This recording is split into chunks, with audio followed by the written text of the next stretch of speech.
The meeting is now reconvened to open session. The board met previously for closed session. No action was taken by the board in closed session. Tonight we have Anna Fishburne from Whitney High School with us as our student board member. Welcome, Anna. We also have Air Force Junior or JROTC School Board Color Guard presenting with the colors, and we thank them for their service. Anna, will you please introduce our Color Guard and lead us in the Pledge of Allegiance? Ladies and gentlemen, please stand for the presentation of the colors by the Whitney High School Air Force Junior ROTC Color Guard and the Pledge of Allegiance. The commander and U.S. flag bearer for this evening's Color Guard is Cadet Captain Anson Richmond. The state flag is carried by Cadet Lieutenant Colonel Caleb Saliza. The right guard is Cadet Major Isabella Burkhalter. The left guard is Cadet Lieutenant Colonel Aiden Fitzer. The alternate tonight is Cadet Captain Christopher Laguna Gonzalez.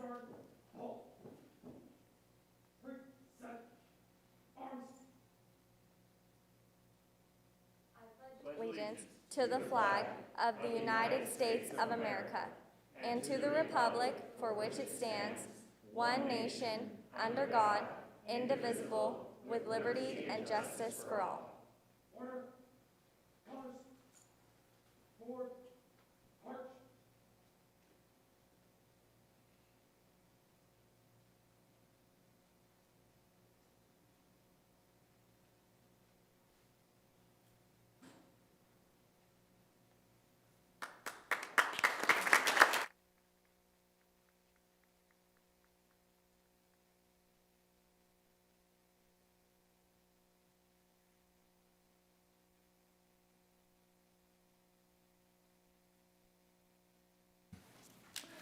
As a reminder, this meeting is also available to public via live stream for the public viewing.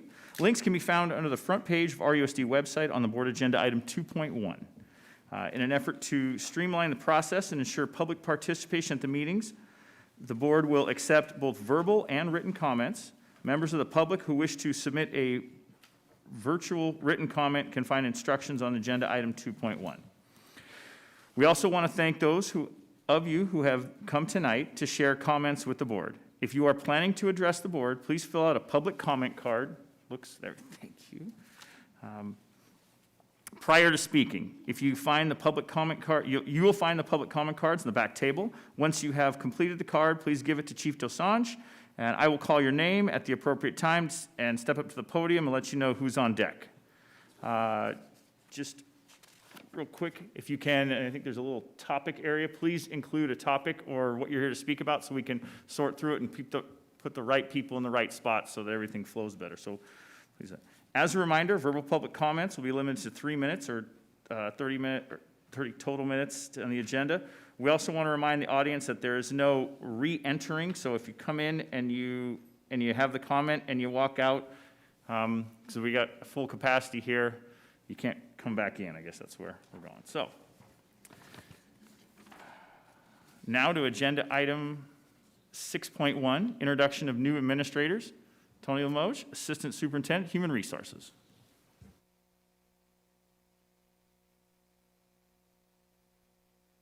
We're recognizing all the new administrators to our district. The district opened 5 administrative positions in the months of May and June 2021 for elementary school principal, elementary assistant principal, middle school assistant principal, assistant director of special education and support programs, and director of transportation. A total of 96 applications were received.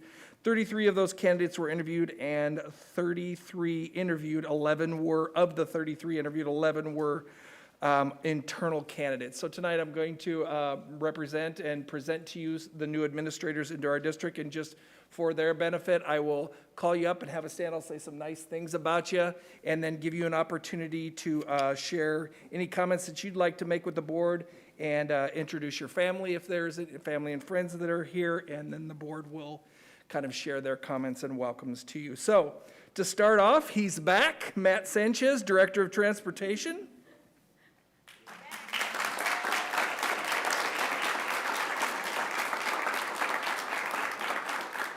Matt was previously the Director of Transportation for Rocklin Unified School District for over 4 years. He most recently served as the Director of Transportation with Elk Grove Unified School District, and we welcome you back and to the family and continue great work. I know you're replacing a great director after you, so you have a good setup, but we welcome you back. So thank you, Matt.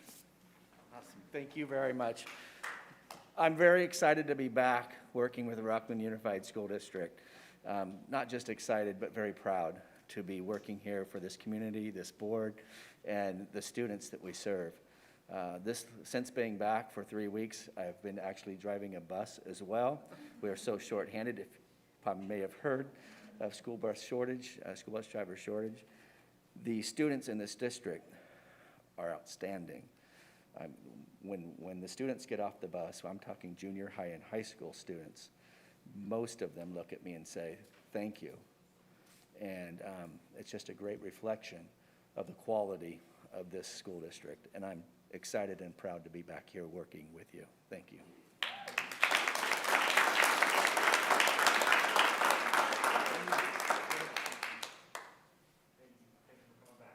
You're welcome. Next new administrator is Krista Burke, Assistant Director of Special Education and Support Projects. Come on down.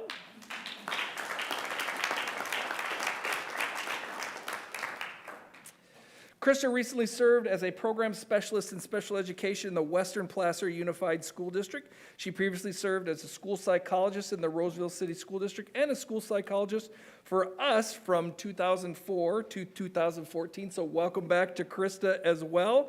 And I know there's a lot of work to be done, but we're glad to have you on board. And I've heard nothing but amazing things about you. And share any comments or introduce your family if you so choose. Yes, thank you. Yes, I'm returning as well, so it's so exciting. I started my career here in Rocklin in 2004 and worked here for 10 years, and I'm just thrilled to be back. It's such a great community. I'm happy to be working against some highly respected educators and a very involved community again. I'm just really appreciative of the opportunity to be the new Assistant Director of Special Education here. So thank you.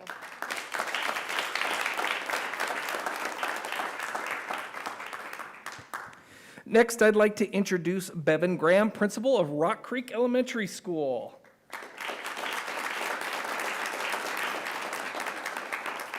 Bevan recently served as the principal for a TK5 elementary school in Auburn Union School District. She previously served as an English language coordinator and instructional coach at Auburn USD with a focus on TK5 teachers throughout the district. She has served as a classroom and special education teacher both in California and the state of Washington. I can say I've had the opportunity, I think it was the first day of school, to go out and visit. Tremendous amount of energy, loves the students already, and I think she's an incredible addition to our administrative staff. So welcome. Please say something or introduce the family if you'd like. Good evening. I just want to thank you so much for the opportunity to be joining this excellent organization of students, community, staff, and the board. I'm absolutely thrilled to be here. It's an honor. Thank you so much. My family. Sorry. I'd like to introduce my significant other, Johnny, and I have 2 kids here. My son, Ethan, is a 2nd grader, and my daughter, Allie, is a 6th grader. Thank you.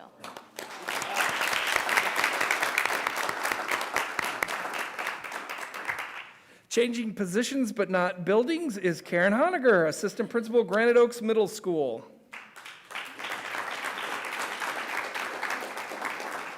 Karen recently served as English language arts teacher and literacy lead at Granite Oaks Middle School and has been in the district since 2016. Prior to that, Karen was a teacher and K-8 school assistant principal in Stockton in the Lincoln Unified School District. So I know I can speak for Jay that he was super excited to have her on staff and what she brings as far as literacy and English language arts instruction. So we welcome Karen. Thank you. Congratulations. Good evening. Thank you so much for having me tonight. It is where I'm honored and humbled to be given the opportunity to be the assistant principal at Granite Oaks. I couldn't do this position without a tremendous amount of support, and these people are behind me. It takes a village, they say. Our family a little more like a circus, but a little bit more entertaining. My mom and dad, Brad and Patty Lease, my husband, Dustin, and my twin boys, William and James. They're 6 years old and first graders.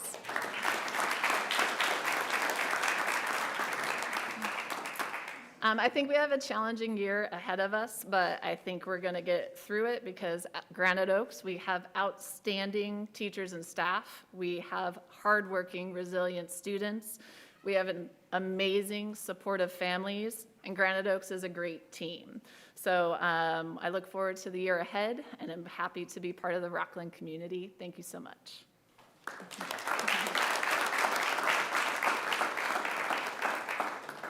And that is an English teacher with pre-prepared notes right there on what she's going to say. Common Core Standard 7.4-1.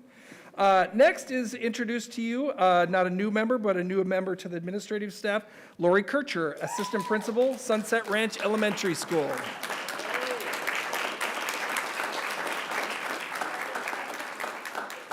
Lori has taught at Rock Creek Elementary School for over 20 years. She routinely served as teacher in charge, leadership team, and MTSS lead at Rock Creek, and has also served on numerous district committees, led professional development, and served as summer school and ESY principal.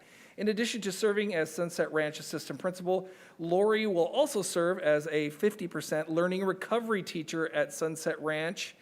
So she is double dutying teacher and administrator, but very excited. Lori and I talked many times about, or a couple times, about her movement into administration. She's very excited about her opportunity, and she will do a great job and obviously cares about the kids in this district. So congratulations, Lori.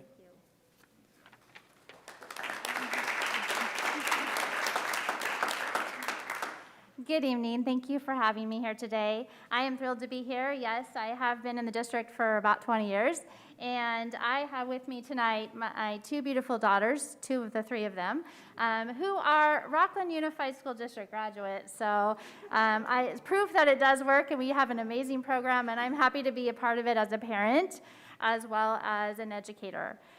In my new role, I'm also very grateful to have my husband, Chris, with me. He's here to support me and supports me every day. And I am doing two jobs, and who knew that those two jobs were actually full-time jobs? So 2 full-time jobs, and also I'm serving as apparently a substitute teacher sometimes too, because as you know, so we're having a lot of work doing at Rock Creek, at Sunset Ranch, 20 years, and it's been an amazing experience. I love what we're doing. I know it's difficult, but we're doing it together, and we're linking arms, and we have each other, and I feel very grateful to be a part of this district and know that we're doing the right thing for the right reasons and doing it for our students. So, appreciate you all. Thank you.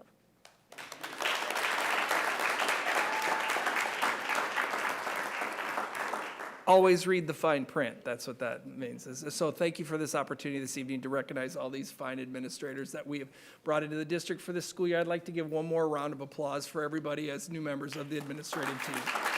Thank you.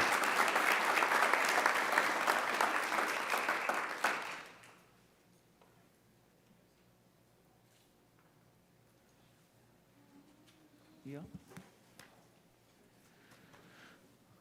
Now, agenda item 6.2, Placer County Superior Court of California Appreciation to Rocklin Unified School District Board of Trustees. We welcome the Honorable Alan Panesci, Presiding Judge, Superior Court of California, Placer County, and Jake Chatters, Court Executive Officer, Superior Court of California, Placer County. Thank you, and good evening, President Counter and members of the board, also Superintendent Stock, thank you. I have with me, you said, introduced Jake Chatters, who is our Court Executive Officer. We're here to take a few moments to thank you all, the board members, your staff, and Jake, we have a presentation for your district. Jake's going to mention a few people specifically.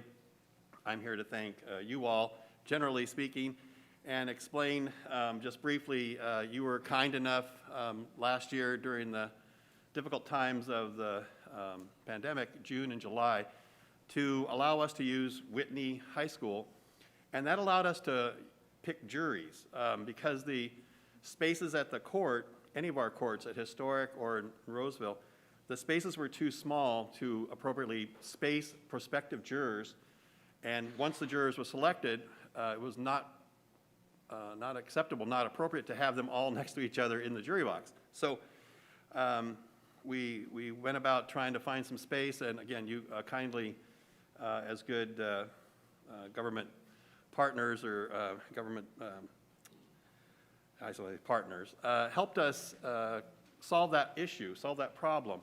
So we had, Jake will probably tell you how many jury trials, we had several. But, you know, it was important because we have cases, as you all know, that are crimes charged, persons that were in jail or in custody, civil cases, other types of civil cases that could not be heard for quite some time. So this allowed us to have people, whether they were alleged to be victims or whether they were a person who was charged, and the jurors to feel comfortable about coming to jury duty, doing their civil responsibility, and having a fair and a safe process public health-wise. So anyway, we're here to make a presentation. Thank you all, and Jake has some specific comments about some specific staff that really helped us. So I did want to mention a few people. So first, I like to tell stories a little bit. So just so you know, when we reached out to the superintendent, I think it took maybe a day, maybe two. I don't know, it was COVID, very early in COVID, time is a little strange. But it felt maybe 2 days between we had made contact with the superintendent and we were talking to district staff. And it wasn't long after that, we were up and running. As the judge said, maintaining the right to a jury trial is, one of our paramount duties, and to be able to do that for our community was really vital for us to get back up and running. Through that process, I do want to thank a few people in particular. I hope I'm going to pronounce their last names right, and I apologize if I don't. But Christy Kukuzi at the Rocklin Unified School District, Craig Rouse, Taylor Moe, Rick Thurman, and at the principal of Whitney High School, Justin Cutts. They were gracious through the entire process. Whitney High School opened their arms to us, and it was clear from the very beginning they were public servants, and it didn't matter whether they were supporting your students or they were helping to support our community in general. They were there to help us every single time, whatever we needed, however we asked. And so for those jury trials, I actually didn't look up the number. I should have before we came. I didn't look. But every one of those jury trials not only got to have a special experience because it was COVID times, but because their backdrop was not just any backdrop. It was the high school musical props as their backdrop. So go Wildcats, as they said at every one of those trials. And we appreciate the hospitality. We could not have restarted without your help. So with that, for Whitney High School from the Placer County Superior Court, we do have this plaque for them, which we hope they will appreciate as much as we appreciated their help. So thank you all. Can we have the staff come up that was named if you're here? I'm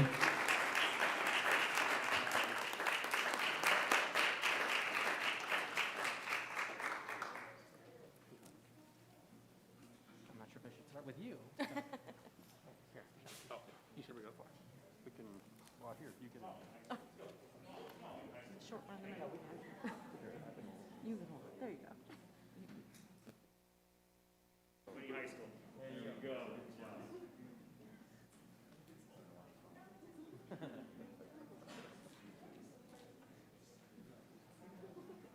Okay. Thank you so very much. Thank you. I'll give this to you. I'll give it to you. She will take it. You can wheel them out? Thank you so much. Appreciate it. Taylor. Good to see you. Good to see you. Thank you.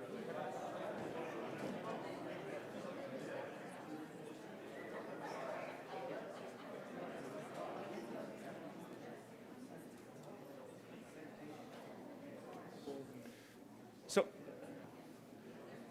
before I jump into COVID update and section 6.3, for all of you that came here, if you want to stay, you're more than welcome. If you're ready to go, kids, if you guys are hitting up folks to go take you to dinner, this is the time to do it. So thank you guys very much. Run. So thank you guys. Thank you.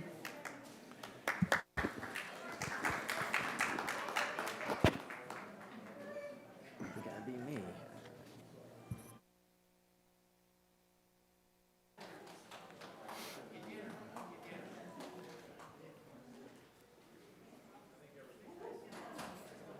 Let them roll out and then we'll, yeah. When you're ready. All right.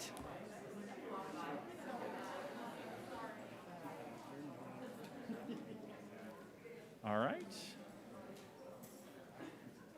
Ready, ready, ready? All right.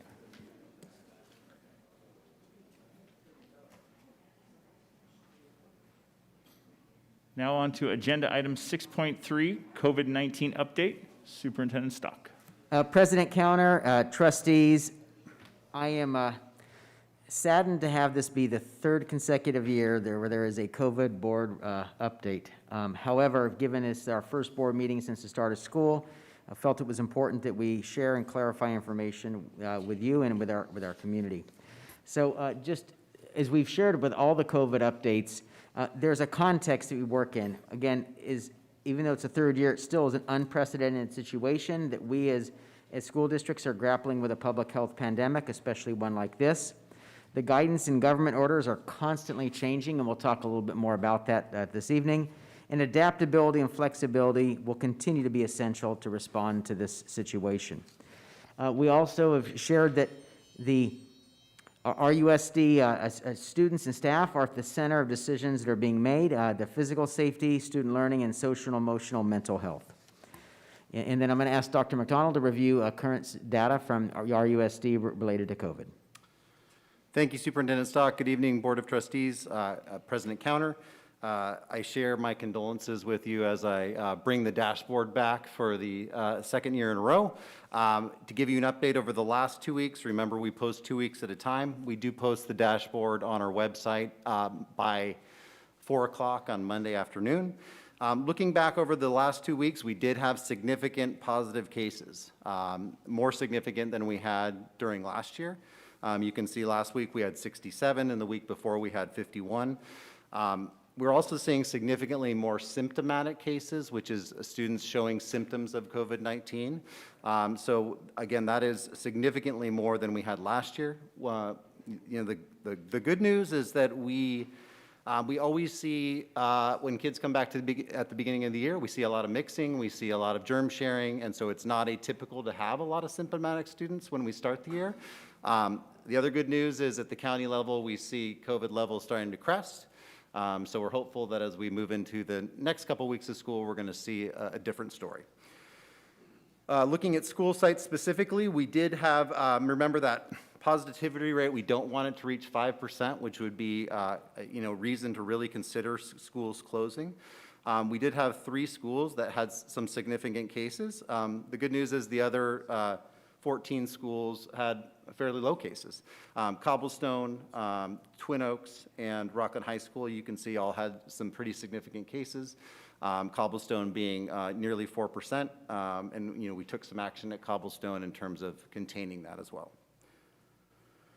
There have been questions from the community about outbreaks, class cohort, school closures. Not yet. So per CDPH guidance, we're defining an outbreak as 3 or more positive cases in a group, right? Or it would be 10% of students or staff in that class or cohort. We'd also have to have evidence that transmission is actually happening within that class or cohort. That's pretty important. As such, so evidence that transmission, there was two cases in a classroom, but we found out that one of the students had a positive parent at home would negate that transmission in the classroom, which is critical for that outbreak piece. To date, as I mentioned, our USD has closed 1 classroom and cohort as a result of what would be considered or qualify for an outbreak. We are closely monitoring any class or cohort with 2 or more positive cases.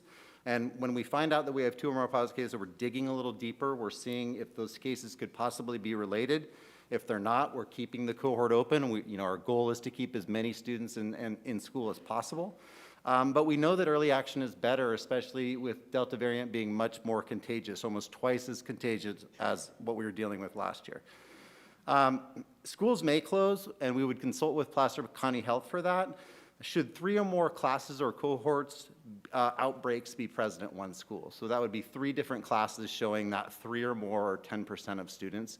And again, we'd be consulting with the county if that was a decision we were going to make. Again, I think I've done this many times, but it's a little confusing in terms of all the days out and the quarantine. So one of the good news is we're seeing many less quarantines than we did last year because the guidance has changed. Good news. We don't have to quarantine students for exposure if they're masked indoors. So that's really helped us keep more kids in school. Just a quick review, because many of us are familiar with this. When students are symptomatic, there's a list of symptoms that the county has put out that's supported by CDPH and CDC. Students go home at that point. They can return to school when they're symptom-free for 24 hours and have a negative COVID test. That's a PCR or antigen test. If students are indoors and they're exposed to a positive case, modified quarantine this year, they get to stay in school, which is great. They must wear a mask. They monitor for symptoms. Testing is recommended for students in a modified quarantine and available through the school district. If you're indoors and unmasked, the student would still be sent home to quarantine. This time, instead of 14 days, they can return after 7 days. They just need to receive a negative test on day 5 of their quarantine.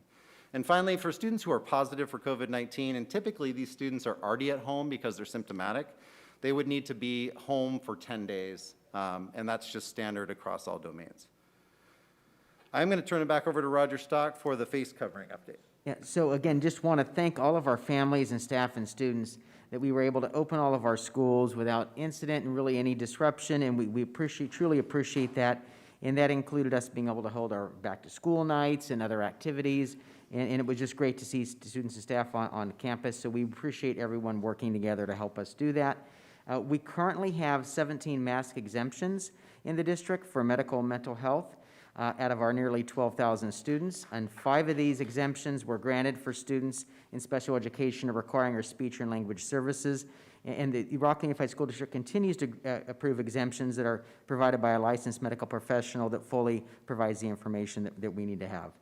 CDC and CDPH and Placer County Health on August 24th, and this is the Placer County Public Health, put out an alert strongly recommending that all adults, regardless of vaccination status, wear a high-quality NK95 or surgical mask in indoor settings, whether students are present or not. RUSD has requested all of its staff follow this guidance, and we have made high-quality masks available to staff and students as they wish to have them.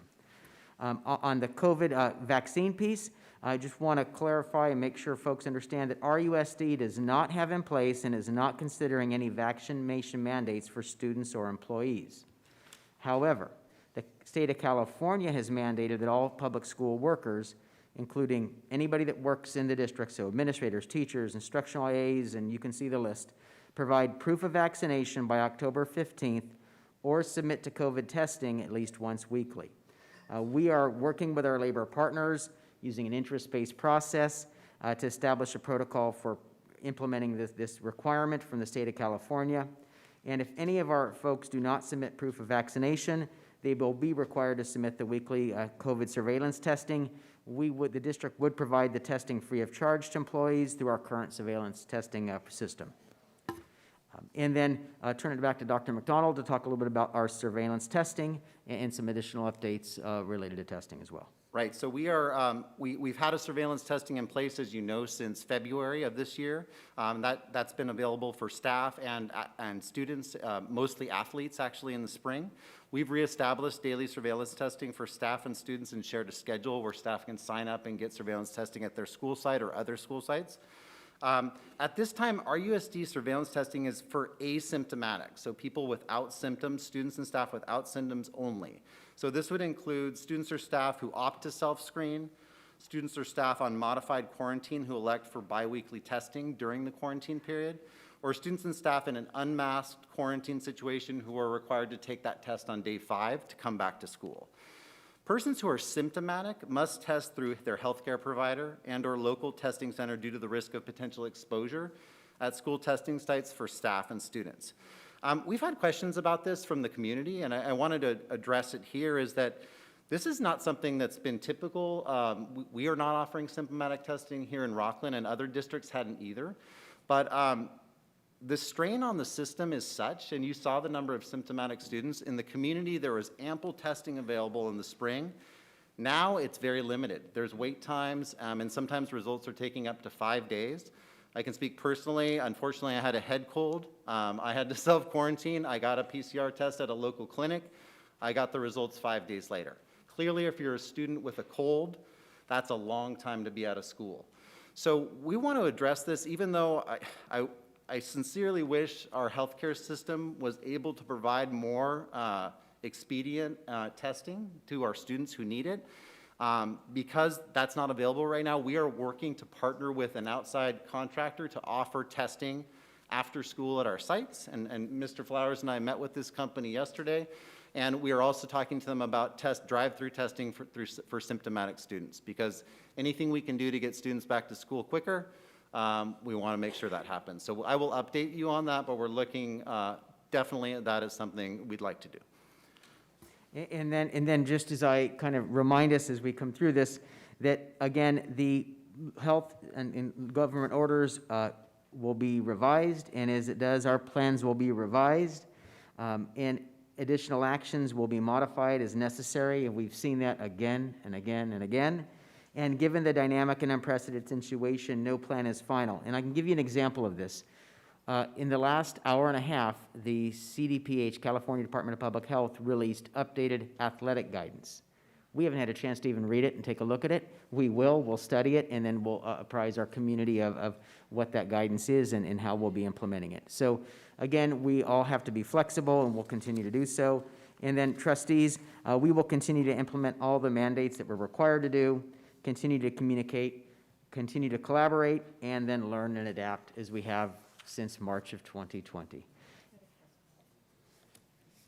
Dr. McDonald, the testing that you're looking at doing, the drive-through testing, where would it be located and who would qualify for it? We're not quite that far. I'm hoping, and I need to talk to Mr. Flowers, that we can do this in a high school parking lot. And would it be for students and staff only, or would families also be able to take advantage? It would be for students and staff, so students in the district and for staff in the district, yes. Okay. And we hope to offer both that surveillance testing and then the drive-through symptomatic testing as well. Thank you. And then, of course, as Roger mentioned, or Superintendent Stock, is the athlete testing, which we will review the guidance, but it's likely that we will be testing athletes as well. Thank you. I have another question. No, go ahead. Go ahead. So I want to follow up on that same testing conversation. So it is confusing, and it's confusing what's available to whom and when. And there are multiple times when the timeliness of the tests impact your educational experience. So it matters a lot to us to get quick tests and get them back. And so there are tests available to the community at pretty steep prices if you want to find out right away, correct? Correct. So, so the thing that concerns me is the equity of this. If you have resources, you can get tested and get back into class. If you do not, you cannot. And so thinking about ways, I love this notion of a general test to make it available for all, and I think we absolutely should. I'm particularly concerned about our families who cannot afford it, that they would lose extra instruction because they just couldn't afford to get a test. And so how we can think about prioritizing and making sure that if we can't get a deal across, that we at least are trying to figure out a way for our Title I students, we have resources for them as soon as possible. And my other question for you was on quarantining. So I think I understand it, although I'm still trying to keep on it. So all of our kids are mandated to are wearing masks in school. There's, I think you said 14 or something. The vast, vast, vast majority of kids are wearing. So the likely scenario, if there's a close contact, it's with a mask, which is minimal to no quarantine. So there's this not insignificant number of kids out in quarantine. So number one, I want to understand who those kids are, why there's so many kids, because most are wearing masks, so why there's so many kids that are out in quarantine. And number two, I want to understand, like we had one email that sort of said that the student was out for 23 days. I can't figure the math, how that's possible. Can you help me understand why it would be that long, or if that's, yeah. It's a multi-part question. Yeah, I know, sorry. I'm going to take it one piece at a time. Okay, so first of all, I 100% agree with you about the equity issue. I'm concerned about that. I am concerned that 18 months into a pandemic where we know we have rapid testing available and antigen testing now is accepted for the Delta variant, that I can't go out or my kids can't go out to their local healthcare provider and get a test and get results in half an hour and possibly return to school symptom-free the next day. Right. I don't know what's going on there. That is why we're looking as a district to address it. We have had a lot of challenges put on our plate during this pandemic. This is another one. It's a gray area for a school district, but we'll rise to meet the challenge, as we have for 18 months. And we'll continue to work to get students back in school. So it's absolutely an equity issue. And I don't even know, people who may have the means to afford a $200 test may choose not to. I mean, that's a big price tag. Ideally, they shouldn't have to, right? They shouldn't have to. If they're getting back to our schools, we want to make it as easy for them as possible, for sure. So we did hear that from a parent, and that is what initiated this kind of, this inquiry into a private provider, and that's where we're moving forward on Great. that. Thank you. Okay, part two was about not the long-term piece, quarantine. So my understanding, based on the number, is that we're not quarantining a lot of students for exposure because it's a modified quarantine. What we're seeing kids out of school for now is being symptomatic. So that we had about 570 students last week symptomatic, showing symptoms, sneezing, coughing, runny nose, sore throat, all those things. And the problem, again, is the testing availability. They're having trouble getting back into school because they can't produce a negative test. And that's the same problem we're trying to address, is we need to open the pipeline, get these students back into classes as soon as So possible. if we can get this testing, more rapid testing, we will significantly shrink that quarantine list, the number of kids who are out of school in quarantine. Because the idea, if you have a fever one day, if you're not right the next day, if we can give you a test, you can get right back into school. You don't have to wait 7 to 10 days. Yeah, if you have a runny nose or a sore throat and the next day it's gone and you get a negative test, you're back in school. So I would hope to reduce what is crazy as like a 5-day turnaround due to the testing Right. to like a 2-day turnaround to get students back that we know are not spreaders, right? Right. And the last thing is, this is the weird situation we talked about last year. So how does a student go out for 23 days?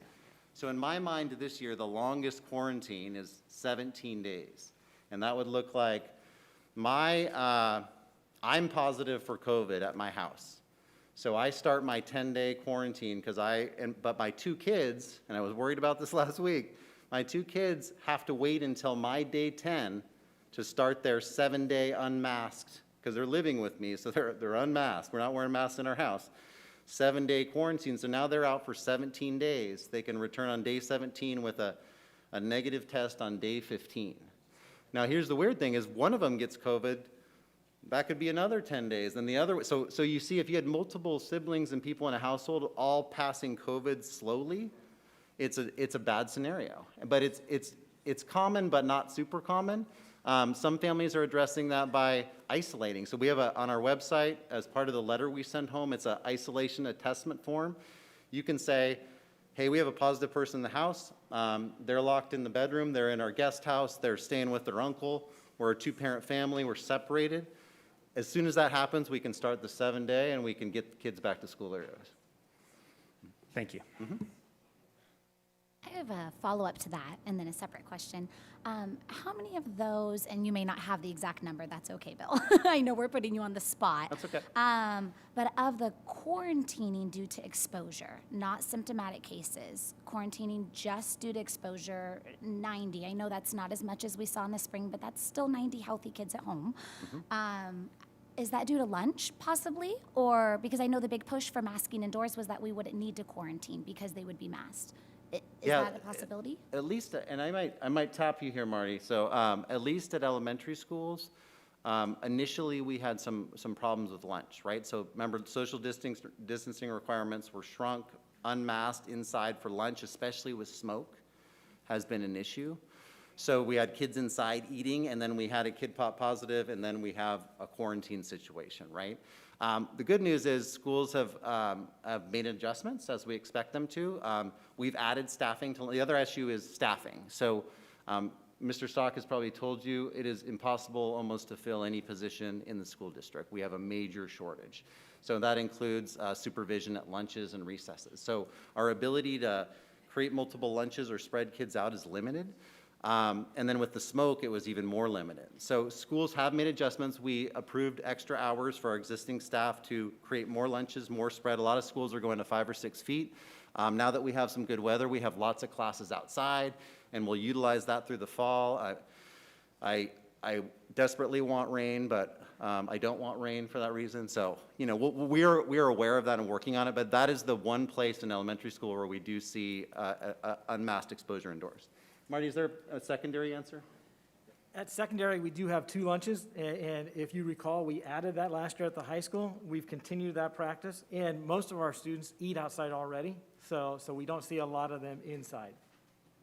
Okay, and when it gets rainy weather, do they still stay under overhangs? Remind me, I know I have one on campus, but Yeah, at the that secondary depends level. on what site you're at. Some have more overhangs. We do open up our small gyms to allow kids to go in there, but we do ask them to spread out once they're in there. Unfortunately, we do live in California, although we need rain, we don't see any in the near future. Thank you both for trying to maximize that, because I could see that sending home large numbers of healthy kids, but thank you so much, and I know those first few weeks we're figuring out a lot, and a lot of this data is from those first few weeks. Thank you. A separate question. I have received a bit of feedback in the community, questions about what symptom list we're using. I know a previous board study session that many parents listened into, we had given information that there was a list of 4 symptoms, then 4 main symptoms. But I know a lot of these symptomatic cases were actually based off of a new extended list of 11 symptoms. Could you speak to that, of why that change was made? So Placer County Health looks at CDPH and CDC guidance, and then they interpret it. They actually have you've probably seen it, it's scenarios and protocols. They have a public-facing document for parents on their website. They also have a school-facing document that gives us letters to send, actions to take in terms of the 4 different scenarios, positive. So initially, they had listed about 10 symptoms. This was last year when we started this. Somewhere in the spring, they said, you know what, we're actually modified it. We're going to 4 symptoms, which many of us appreciated because it narrowed kind of the range of things that we were looking for. When we met in the summer and did our response to the new guidance, the document was still 4 symptoms. About 2 weeks or a week before school started, it changed back to the full list. So our shift to the full list was we felt like we needed to be in line with county and CDPH guidance in terms of their symptom list and be consistent. So there was an update to their list Yes. that we make our list off of? Correct. Okay.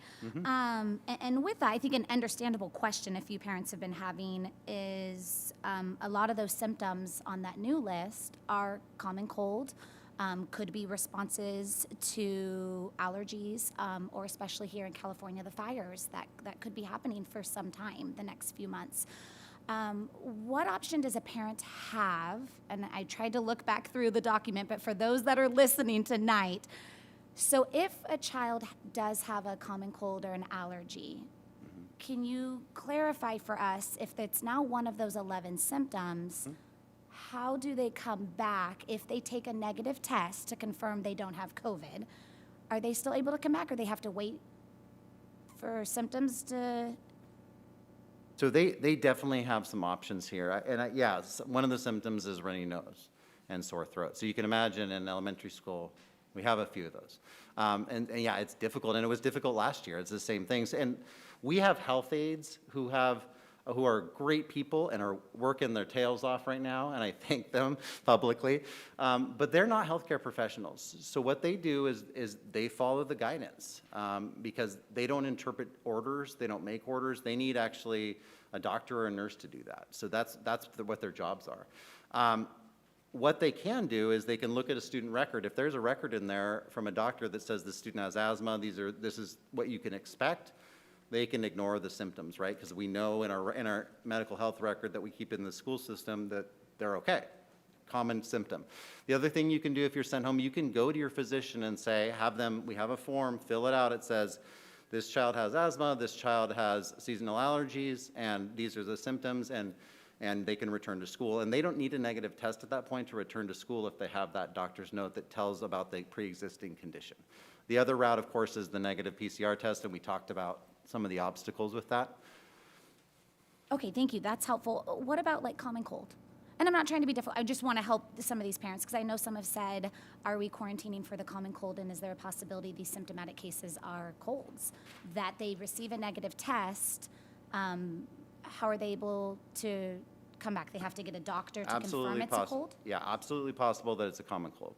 And I'm sure many of those symptomatic cases are, but like I said, our health aides can only follow the guidance. They really can't, for their own protection, they can't make a judgment call like, oh, that seems okay, and send a student back to class. They really have to kind of toe that line. So I would say, as soon as possible, contact a doctor, return the kids to school, negative test. Okay, and no symptoms at all. So if they had a runny nose or a cough for 3 weeks, they're not coming back to school for 3 weeks. Symptoms need to resolve. Yep.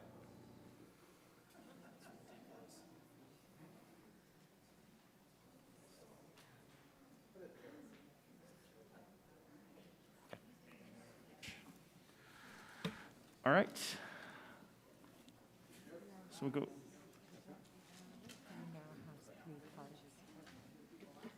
Okay. Yeah. So,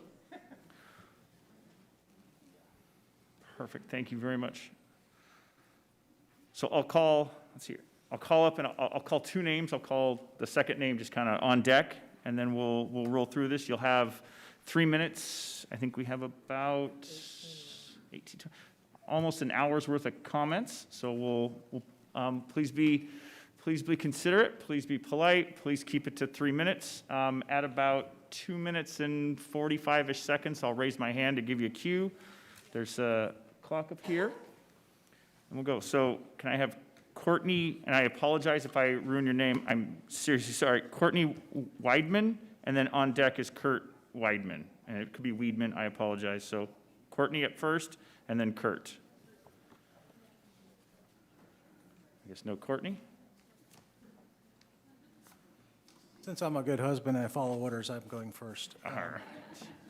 Okay, so I'm going to stand over here. Just a review, we've had 326 deaths in Placer County, and once again, 0 under the age of 18. Just want to remind people. 282 over the age of 65, so 87%. And so 44 between the ages of 18 and 64. So 13% of the deaths have been in the age range of students and staff at Rocklin Unified, 87%. So we're really gearing everything for what we do here around just really 13%. So just to want to frame that. I wanted to know, there's 17 mask exemptions granted, how many were applied for? And they were applied for health and mental health reasons. Were there any exemptions applied for religious reasons, which is a reason that you can get an exemption?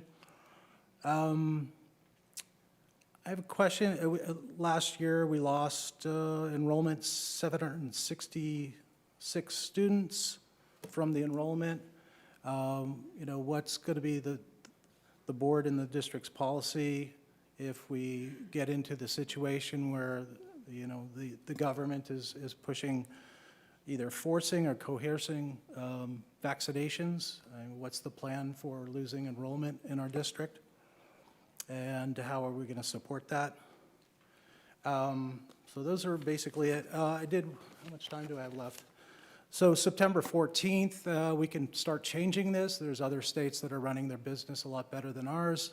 I've heard from the board, we're just following orders. That was a defense in 1945 in Nuremberg, didn't really work. So we need to start at the top. We got 1 minute left. So September 14th, we can start to take back our state. We can start really, the board, the governor, the state legislature, they all work for the taxpayers and the citizens of the state and of the school district. So we should think about how we go about that and really kind of flip the narrative on what we're doing here.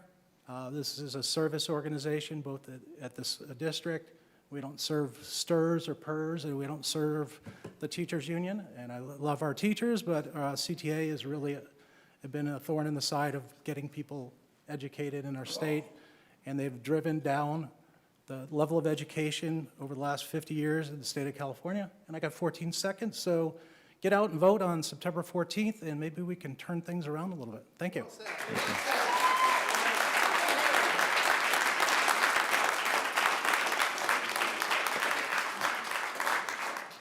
Next up, it's Larry Tajiri. Courtney. Okay, just wanted to slide, my bad. Okay, so Larry Tajiri, if you can be on deck, and then we'll flip right to you after her. So thank you. Hi, I won't take my full 3 minutes. I just wanted to say that the Courtney Weidman, right? Yes, the suggestion for just taking the quick test it's a false choice. You can't get a test. I mean, I have to stalk Rite Aid to find a test. It's not simple where you can just go get it and you're gonna get your kid back into school. It's not realistic and it's not what's happening. Also, the suggestion of if you have a child like I do with severe asthma and allergies, there's a history, and oh well, the nurse will know or the aide will know. They're not gonna do that. They're gonna err on the side of caution because they've been brainwashed into being paranoid about this. So, and the suggestion that just go to your doctor and your doctor knows the history and they can write a note saying that yeah, this kid has allergies. There's no doctors that are doing it. Maybe one. There might be one here, but there's no one else that's doing it. So, thank you. Thank you. So, Larry Tajiri, and then on deck, Josh Nagelman, apologize. Go ahead, Larry. Yeah, I just want to talk about some essential facts about COVID, early treatment, and the vaccine. Some of it's already been said, but there is a 99.97% recovery rate for kids under 18. That's well-documented CDC data. The 0.03%, there's almost no evidence that any of them are healthy. So there's basically 0% deaths from COVID under the age of 18. Some essential facts about early treatment. So there are cures for COVID. It's being suppressed because there had to be no known cures in order to get the emergency use authorization. America's frontline doctors and hundreds of doctors are treating patients with hydroxychloroquine and ivermectin. They are 90% effective all the way up until lethality. That's Dr. Michael Yeardon, former chief scientist from Pfizer. There's great success in India and Mexico City. 2 states in India, Goa and Pradesh, reduced COVID by 97%. Mexico City reduced their hospital beds from 100% occupancy to 20% with ivermectin. Here's some examples of how the science keeps changing. So if you Google, or you're better off using DuckDuckGo, but if you Google ivermectin, I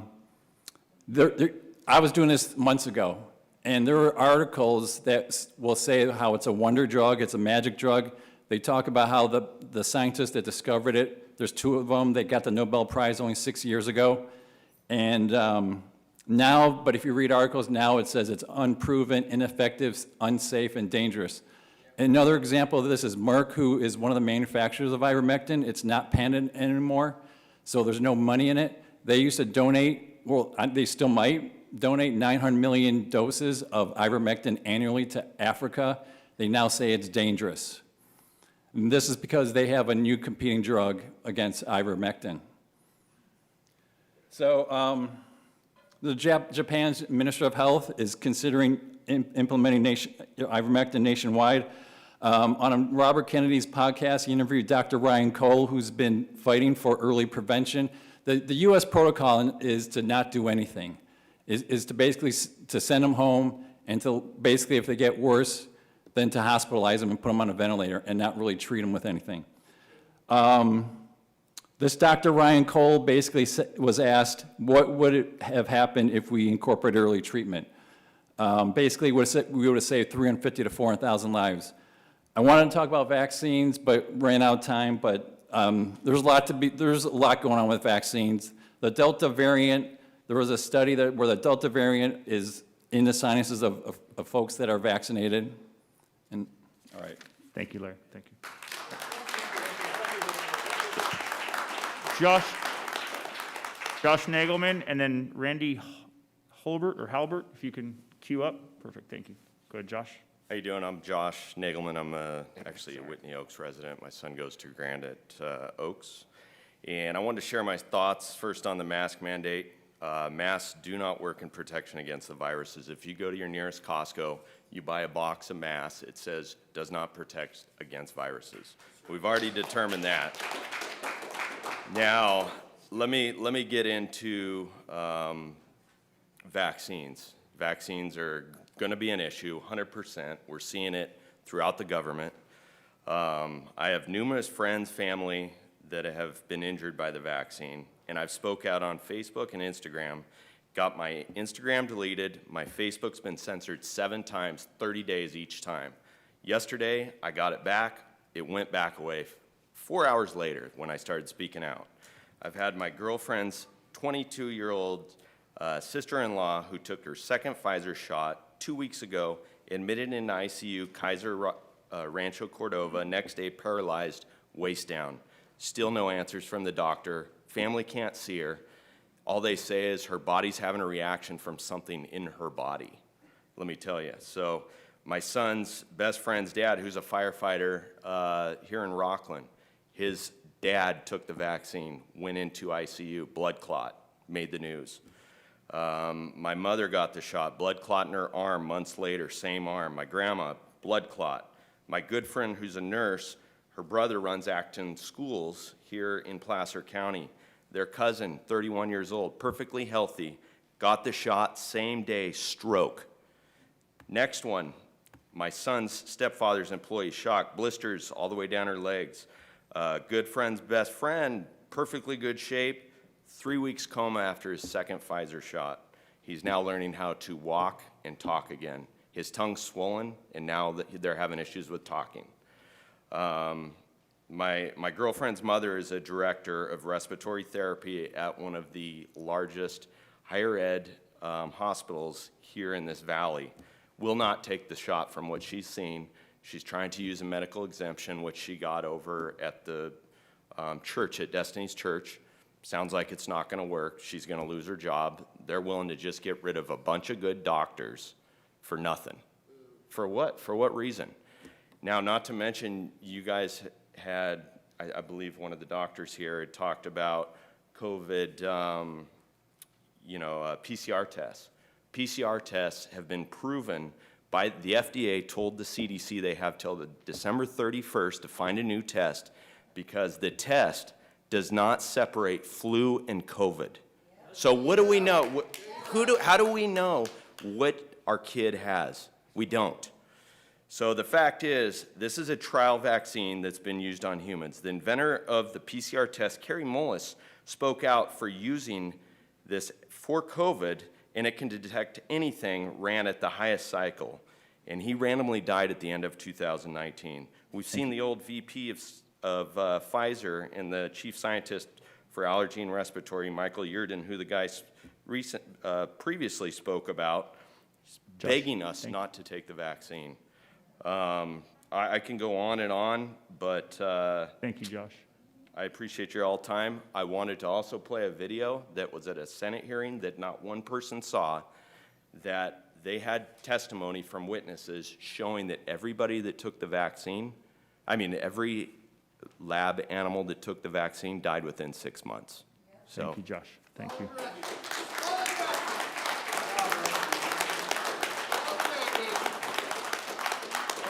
Randy Halbert, and then Wendy Beal. How you doing? So I'm 31 years old. I've lived in Rocklin my entire life. I work construction. I drive to the Bay Area every single day, so I don't have a lot of time to come do this kind of stuff. So for me to be here, I'm pretty upset. My daughter is 6 years old. My son is 2 years old. Like I said, I've lived in Rocklin my entire life. I'm a product of the Rocklin School District. I bought a house here mainly because of this school district. These mask mandates are out of control. And for example, if this was a room full of children, they would all have masks on because you could bully them into it. True. That's right. It's absolutely ridiculous that you, sir, came up here without a mask on and didn't put it on until a minute before that camera turned on. Hypocritical. Absolutely ridiculous. And you know what else? We need to fix this freaking mask problem before we have a vaccine problem. We're not going to have a vaccine problem in Rocklin. It's not going to happen. 1776. We're not doing it. You guys have to stand up against this tyranny. It's ridiculous. My 6-year-old daughter comes home in tears because she gets in trouble over her mask. She's not sick. No one around her is sick. It's how many children have died? Zero? None of them. None of them. So what are we doing? You guys don't wear them for 8 hours a day. I guarantee it. I guarantee it you don't wear them for 8 hours a day, but my freaking 6-year-old has to? Shame on you. End this mask mandate or quit your fucking jobs.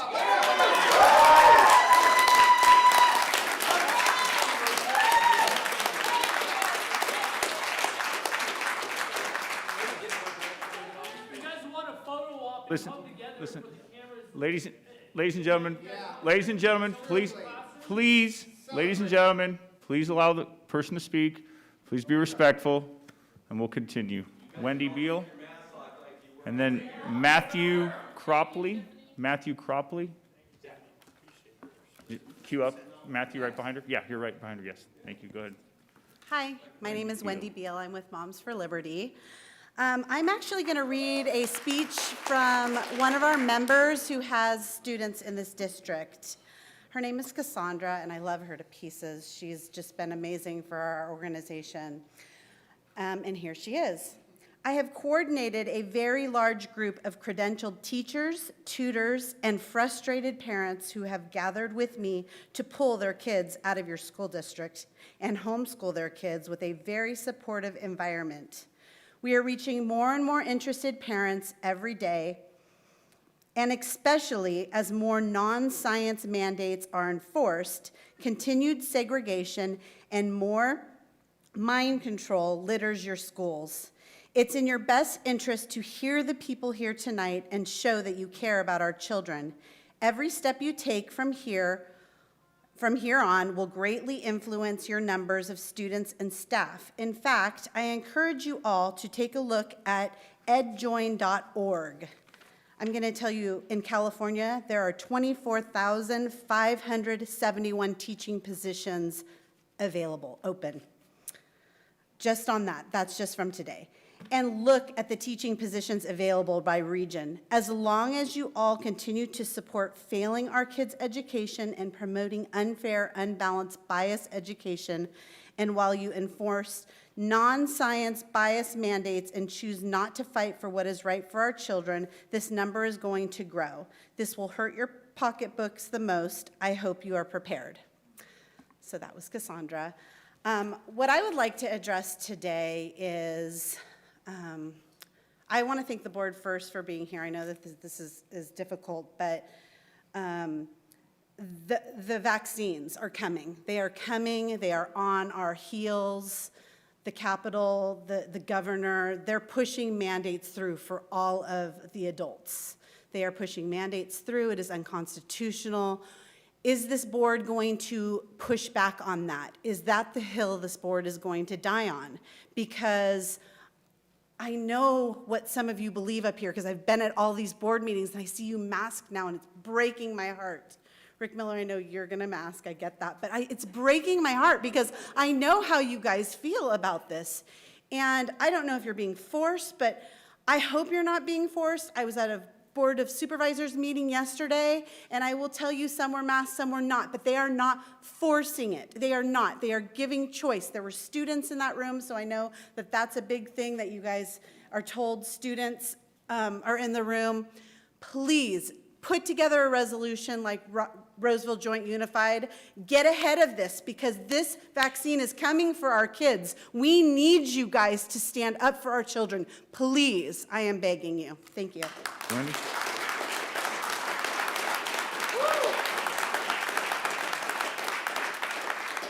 Matthew Cropley and then Kristen Griffith. You're on deck. Yeah, my name's Go ahead, Matthew Cropley. I have a student that goes to Rocklin Elementary School. First, I'd like to say thank you for the police officers being here tonight. I would like to see our tax dollars out. I would much rather see the police out protecting our streets instead of being in here. It's pretty ridiculous that a society has to have police officers when it's concerned parents. So that is kind of, but thank you for your service. I have two things to bring up. One is the wording of our children. When you guys communicate with them and staff members communicate with them. I know that the state awarded $26.4 billion to the school districts throughout California and educating and teaching staff members on the COVID-19. But my child, who was medically exempt 2 days ago, was walked into the Rocklin Elementary office and was sternly told to put his mask on. Now, as a 10-year-old kid, they don't speak up. They're scared. They feel threatened. So why aren't you guys teaching staff members on asking, why aren't you wearing your mask? Is there a reason why you don't have your mask on? But no, my kid had a panic attack his whole way home because he was forced to put a mask on by your office staff. That grinded my gears. That irritated me. But then I joined segregation. So what is segregation? That's the action or state of setting someone or something apart from other people or things. Okay? You can find that. You can Google it. Like the gentleman said, DuckDuckGo. In 1619, African Americans were segregated coming over here. It wasn't until 1964, the passing of the civil rights, where they weren't segregated anymore. It took 350 years for it to happen. Native Americans were segregated in 1830 officially with the Indian Removal Act. It wasn't until 1964 where they became their rights back. Not even forget the genocide, yes. Then Japanese in 1942 to 1945, internment camps, all from government. My kid yesterday, at 10 years old, was segregated in your school system. He was brought back to the end of the classroom. His seat was changed to put back to the back of the classroom. And when his friend asked the teacher, Elizabeth Carr, who was a 5th grade teacher at Rocklin Elementary School, when his friend asked them why, she said because he was not wearing a mask. He's medically exempt, but he was put. That's against Section 504. You cannot do that, and that was done to my child. My kid was in tears, crying on the way home. You know how embarrassing and how traumatic that is for a child? You're lucky there's not a lot more people here, because we're getting really frustrated. And you're getting a lot more police than that when we do. Thank you. Thank you.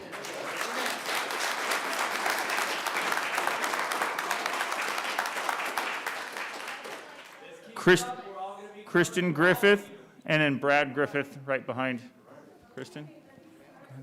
Granite Oaks. Hi, thanks for having me. My name's Kristen Griffith, and I'm a mama bear here in Rocklin. Raised all my kids here, start to finish. I've been here over 20 years. Picked Rocklin because it's an awesome community. I'm here tonight for two things. I was going to ask, but I'm not asking anymore. I'm demanding. I'm demanding this first. You stop this mandate. This mask mandate needs to stop today, tonight. You need to unmask our children. I want to see their beautiful faces. We deserve their faces. They are awesome children, and you're ruining it for them. You're ruining their future. There is zero data, no data available to show that masks work, but there is countless data to show that they actually spread germs, and they do way more psychological damage to our children than wearing them. Guess what? You're spreading COVID right now, if you have it. Even if you have that on your face, it goes right through the mask, right through it. Read the box. In my 20 years, first of all, none of you are physicians, because I looked all of you up. I have all your bios. None of you are physicians. Not one. You don't have a medical license, you don't have a medical degree, and you didn't go to medical school. That's what my physician does for me and my family. They give us medical advice. In my 20-plus years in the pharmaceutical industry, we have only done medical information based on evidence-based science. Evidence-based, not following someone else. Thank you.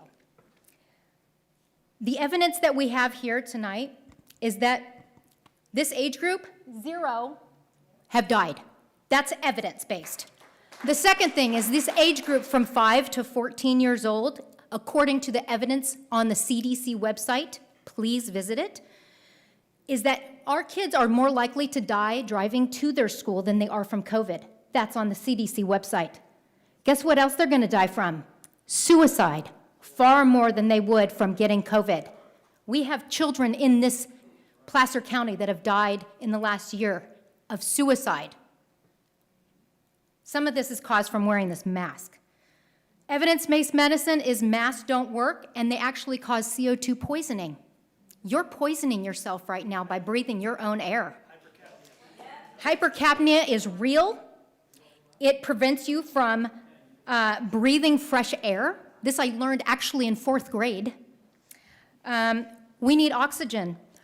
Mr. Miller, I looked you up on your bio. You said that you want to empower and arm your teachers with everything that they need to excel. Why aren't you doing that for our children and arming them with the oxygen they deserve? Free air. Start there.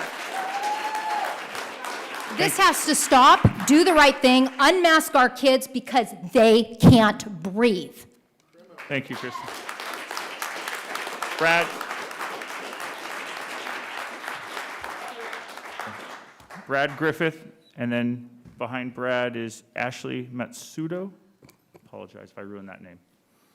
My name's Brad Griffith. I live here in Rocklin with my wife as well. We have had 5 kids go through Rocklin Unified. I've got a speech here. You guys have heard this. Just take a look at what's happening here. I'm shocked. I've never been to one of these. I'm shocked at every one of you. And I've got educators in my family, and they would shake their head at you guys. I get you're in a tough bind right now. I get it. And you guys are just being pushed politically like I've never seen. I wouldn't hire one of you for my company. Start standing up. My good God, I'm a little bit older than most of you, but you know what? When I went to school, you guys always taught, when I went to college, it was like, oh my God, let's use your, you guys, critical thinking. Use critical thinking. That's what all of our educators taught us. Use your critical thinking. Don't just listen to what somebody says. Debate. Debate with facts. Debate with respect. Stop censoring people. Stop doing things for political agendas. You guys are wrapped up. I don't care if it's because you're getting paid and you got a great job, you got mortgages to pay. Every one of us are in that position, by the way. Vaccines are coming and people are going to quit jobs, which they should if they're forced to take a vaccine. Nobody should be forced to take anything. If you want to wear 10 masks, wear it. But you don't tell me to wear a mask, and you certainly don't tell our children to wear a mask. There are studies all over. I'm not even looking at my notes. Ireland, there's every country, there's tons of data there, you guys, and you know it. The evidence shows masks don't do anything, but there are extreme negative consequences to our children if they are forced to wear masks for long periods of time. My 12-year-old at Granite Oaks, last year when he was at the elementary school, he passed out in gym and hit his head. And we had to go to the infirmary. What happened? Well, because he was forced to run in phys ed with a mask on. You guys approved that. And now you're going to approve, wear masks now. Why not? Because the CDC is telling us. Come on, stand up. You know what's right. You go home, you take your bloody masks off. They don't work for children. The children are safe, and the children are not spreading this to your teachers, and you damn well know that. Everybody is safe. Get the masks off. You see this? If you don't step up, this is going to tenfold. Stop doing what you're doing. Teach our kids. Stop trying to politicize with religion, with politics, and your social left-wing agenda on our children. Teach and let us be parents. Thank you, Brad. Ashley Matsudo. And then behind Ashley is Karen Meyer, sorry.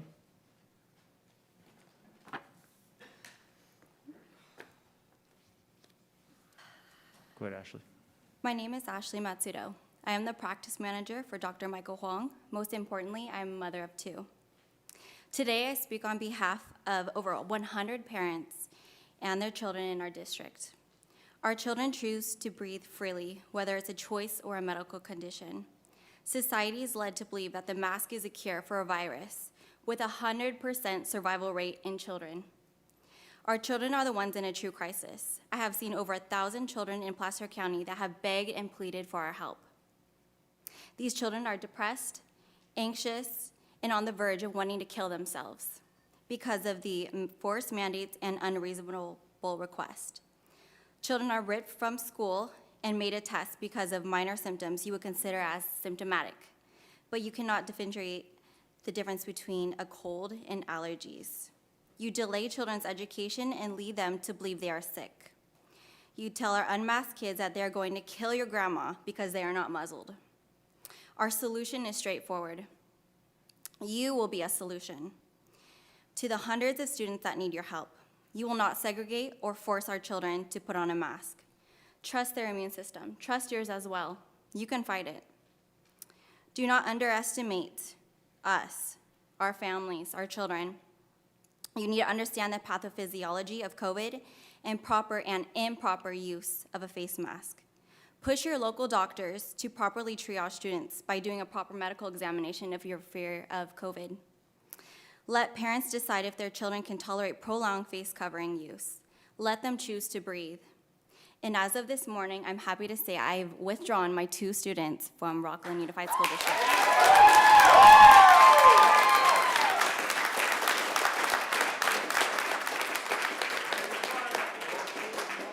Corrine Meyer, and then Jack Smith behind Corrine.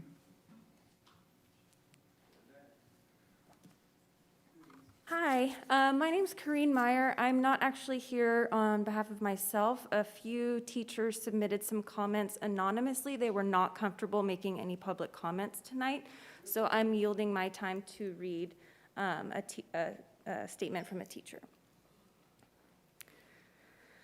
Good evening. I've worked in this district for 7 years, and for most of those years, we've had no contract because the district believes 0% is fair year after year. This year, despite the district's claims that it attracts and retains the best teachers of some of the hardest working long-term special education employees left in the district,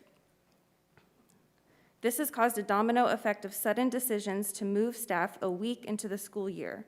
As you can imagine, this is very disruptive to staff to suddenly have to work multiple sites without even the professional courtesy of a discussion with a special ed director. On top of dealing with all of the challenges of last year, this year the district decided to go ahead and roll out their adoption of a new computerized special education system. They offered an orientation training session in the spring, and then in another orientation training this fall. I've now essentially been told to stop asking the program specialist questions about the system. I'm supposed to go find colleagues who have the answers or go watch videos. I watched a 2-hour video on how to create a meeting notice, a form I was able to previously complete in less than 2 minutes and is now taking 15 minutes. I have 10 IEPs due in the first month of school. The district is pushing back on my taking sub days to prepare. Additionally, the district has no idea who should be even on our caseloads. As of Friday, August 27th, my caseload was still incorrect. My colleague at my site still does not have all her students on her caseload. How are we supposed to effectively do our jobs if we do not know which students we are supposed to be working with? The lack of pay for our support staff is severely impacting our programs, as I do not have an aide for a 3-hour position. That leaves me with a group of 6 students at once and no other adults to help support them. I've also received a new math program that was dropped off with no training involved. I've also been told that I'll be switching to the new academic assessment called I have no idea what any of this stuff is, WIAT 4, training for that either. You would think that that a district with this many lawsuits would want their staff trained properly on the use of the assessment. Instead, I've been told yet again to go watch some videos. I do not know when I'm watching all of these videos since I have students from 7:50 in the morning until 2:20. The continuing lack of support, lack of pay, lack of training, and lack of subs and lack of aides is severely impacting my ability to do my job. Why should I continue to stay in this district? Thank you.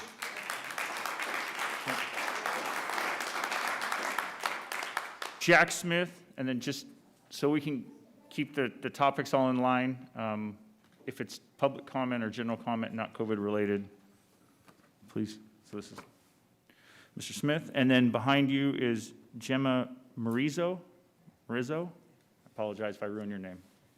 Go ahead, Mr. Smith. How you guys doing? It's pretty tough, isn't it? You know, it's a lot tougher over at Natomas. I just want everybody to know that Natomas walked out. So I hope you guys stay steadfast. God bless you for, you know, all that you do. But you guys are in a little bit of a fix, you know, so just take a deep breath and relax, okay? Use your mind, use your brain, research what you need to. You guys aren't up here because you're idiots. You're up here because you're smart. Somehow you got up here. So you guys need to look deep down inside and understand what is going on here. Because there's much more than just the mask, just the mandates, just the vaccine, and just the passports. Because what happens next is martial law. Now, you want that on your children? Because it's going to be your children, it's going to be my children. I think that's why we're all here talking about this. So you need to understand where we are going, but you also cannot erase where we have been. Where we have been. Where the world has been. You know, I made a bunch of notes, but I just like to go with the flow. I'm not even close to my notes. So I just want to let you know that now if you go to the hospital, if your granddaughter has, or your daughter has a grandchild and you need to go into the hospital to visit that grandchild, you don't get to because you need to be fully vaccinated or you have to take a PCR test. Just think about that for a moment. So now also, you know, the masks are not designed to treat, diagnose, or prevent or cure any disease, okay? So just keep that in mind. You know, the EU emergency youth authorization for the Pfizer and Moderna vaccine, they deleted the last 2 weeks of that data so they could get that approved using the same PCR test that we are undergoing now. So understand, ask your health advisor how many cycles we are using on those tests. Very important. With that, I just want to say, do you think a child has the ability to professionally be a scientist wearing a mask in a highly volatile virus environment where they would be able to protect themselves from the virus, where they would be able to, with clean hands? How many times have our children never washed our hands? I mean, come on. They're going to touch a mask. You think they're going to protect themselves?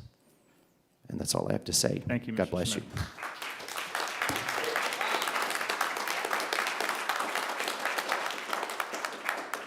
Gemma Marizzo, and then behind Gemma is Hope Struck. Go ahead, Gemma. Hi, I am not speaking for myself tonight. I will be speaking on behalf of another teacher who does not feel safe coming to these meetings and speaking out. Good evening, Superintendent Stock, board members, and audience. I have been a teacher in Rocklin Unified for nearly 10 years, and I've been teaching for over 25 years. I am one of the best at what I do, and I make a difference in the lives of Rocklin children on a daily basis. You may wonder, why do teachers need to write anonymous letters to the board? Let me clearly state it in 2 words: fear and distrust. Let me back it up a bit. When I was first hired by the district, the board consisted of a very unbiased mix of board members that truly represented teachers, parents, and students. It was clearly evident that their mission was to work with us, not against us. It was evident by their words and actions that they valued us. There was not the political divide that exists today. The church was not overly involved in RUSD's mission, and there were no board members rallying troops in Rocklin neighborhood social media platforms. Today, Teachers are afraid to speak up for multiple reasons. First, they fear retaliation. One of my colleagues told me that she would gladly speak up on some very important issues, but she is fearful that if she says something that someone doesn't agree with, she fears that her children in the district may be treated unfairly, or her job or her husband's job may be in jeopardy. When someone new comes to the district, they are well aware of being careful in fear of retaliation. This shouldn't be a common warning that veteran teachers have to inform the new hires of in Rocklin Unified. Additionally, teachers no longer trust the board to do their jobs in an unbiased manner. We do not feel supported by you. We have loved ones who have gotten sick or died from COVID, yet you don't believe in masking students in close proximity. Our classes are crowded to the max this year, yet we are forced to allow an unmasked student within inches of precious lives that could be threatened. You say you want to support us, yet we continue to work for the second year in a row with an expired contract. Yes, Mr. Counter, we are getting paid, but our bargaining rights have been stripped. Our out-of-pocket expenses have skyrocketed, and we are left feeling undervalued and dispensable. We went from being heroes to Rocklin parents during the start of the pandemic to now considered replaceable. This is why we speak anonymously. I could go on and on about why the fear and distrust is so prevalent. The fact that there is fear and distrust from your most valuable asset, teachers, is a major problem. What are you willing to do to address it? We don't want your repeated words. We demand action. We are worth it. And as a mom of 3 kids, we have amazing teachers. We just do, and they should be heard. They are amazing, and they are working so hard right now.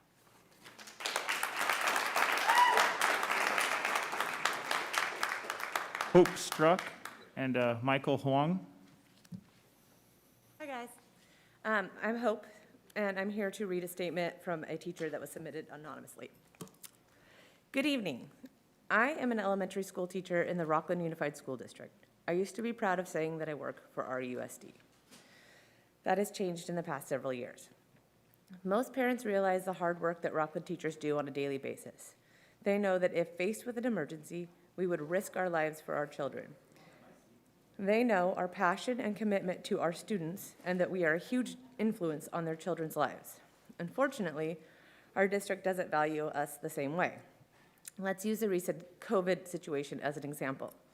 After the first year of the pandemic, districts were given large chunks of money, of COVID money. Every neighboring district gave their teachers a COVID bonus after experiencing the worst year of their teaching careers collectively. The average bonus given to teachers in other California districts was $2,500 per teacher. Let me make this clear. It was given to teachers as a bonus, no strings attached. Rocklin Unified decided to offer their teacher $2,000 that they attempted to tie to negotiations. That's right, it wasn't a bonus like other teachers received. It was an attempt to make sure teachers didn't bargain their outdated contract and waive their rights to bargaining for 2 years. Folsom Cordova, on the other hand, gave their teachers a $2,500 bonus and negotiated a 10% pay increase. We should probably also mention the cost of living money that the district receives each year.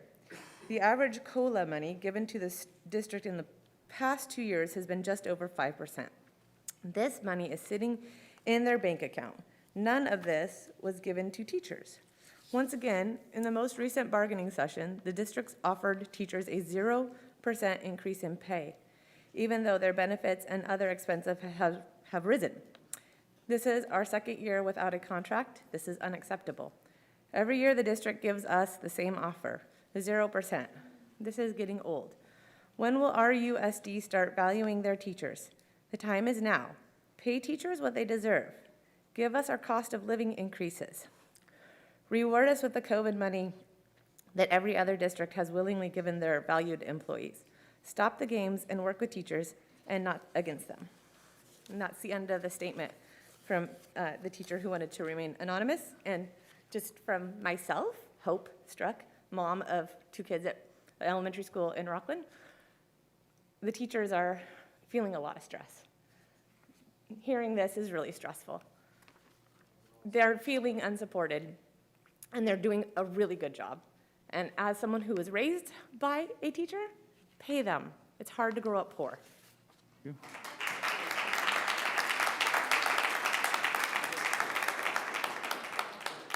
Michael Huang, and then Suzanne Martinelli, sorry. Apologize. You're up next. Go ahead. I'm Michael Huang, ND. I treated hundreds of COVID patients successfully in person and continue to do so daily. Apologize my hoarse voice. I've seen one too many patients today. In the past months, I have treated more than 500 children with prolonged face mask use related injuries. These injuries stem from respiratory muscle fatigue, CO2 poisoning, and psychological trauma from inability to see each other's face. Kids often report symptoms of shortness of breath, headache, nausea, vomiting, syncope, fear, anxiety, and depression. Many kids from your school suffer these symptoms, and one lost consciousness and suffer head injury as a result. Other disturbing findings, including doctors denying face mask exemption for children with cerebral palsy, autistic disorder, severe lung disease, and hearing impairment. Notably, a kindergarten child was forced to wear a vomit-filled mask for 30 minutes with vomit dripping down his neck, smelling and swallowing his own vomit, and not urinating his pants in terror. Face masks and face shields used at school are not designed to block nanoscopic viral particles that travel without breath, and certainly not appropriate for prolonged use in children, which also increase the risk of infection. Short of doing away with the face mask mandate, which I understand in your situation, I propose following solution to mitigate this health crisis. One, allow students to pull down or remove face masks if any signs of respiratory difficulties, headache, or distress. Two, students should not wear face covering during vigorous activities. Three, parents know their children the best. Let parents decide if their children can tolerate prolonged face covering use. Four, school need to follow standard CPR protocols. Remove the student's face mask and check airway, breathing, and circulation if a student vomit or lose consciousness. My family are from China. My grandparents fought the Japanese during World War II and the Communist Chinese at the same time. We know their tactic. We know how misinformation gets propagated.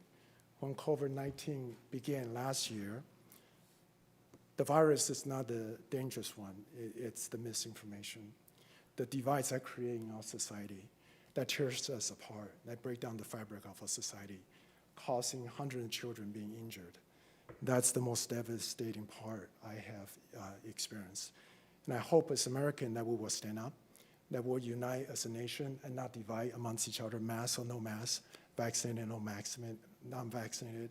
Let's go ahead and protect children, the one that cannot protect themselves. Thank you very much.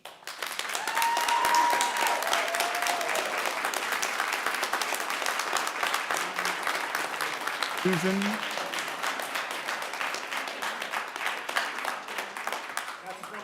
Suzanne Martin. Suzanne Martinell? Sorry. And then Chad Bozeman, sorry? You're, yeah, right after her. Thank you. Hi. First, I'd like to start off with the oath of office that you all signed. I think I'm going to read it. I think it should be recited at each meeting, right out along with the flag, because we forget what you signed. It says, I, and then your name, do solemnly swear and affirm that I will support and defend the Constitution of the United States and the Constitution of the State of California. And I think that should be recited at every meeting. So then I want people to write this down. The U.S. Constitution, the law of the land. The U.S. Constitution is the supreme law of the land, and any statute to be valid must be in agreement. It is impossible for a law that violates the Constitution to be valid. Marbury versus Madison, write that down, the law of the land. And again, it says any statute to be valid must be in agreement. You have half your population wanting masks, and half of them don't. Right there, that tells you it's an invalid mandate, according to this. Half your population can't decide. We're not in agreement. Clearly, we're not in agreement. So these mandates that our rogue governor is handing down to you, they're illegal. And with all respect, your opinions, although, they are your opinions, your contract with this city is to uphold the Constitution. So I'm really not, the thing with, you all wearing your mask or not wearing your mask, that's your business. But your contract with this city, your oath, is to protect the Constitution for all of us, okay? And I'm gonna hold you responsible for that. The California Constitution, the very first line, all people are by nature free and independent and have inalienable rights. Among these, enjoying life, liberty, we have inalienable rights, we have birthrights. You can't tell me what to do with my body. The other thing I'd like to mention in regards to your oaths, it's a federal crime to violate your oath. And by you promoting and supporting with all this propaganda, every school I go to, everywhere I go, I take pictures of this because this is my evidence. This is evidence, can be used against you. And it will be by all these people and more when you don't do the right thing. Because when you promote this and put this stuff all over our county by you social distancing and wearing your mask, you are promoting, you're advocating in legal terms, you're advocating that. That's an overthrow of our Constitution. That's an overthrow of our government. We will hold you accountable. Thank you.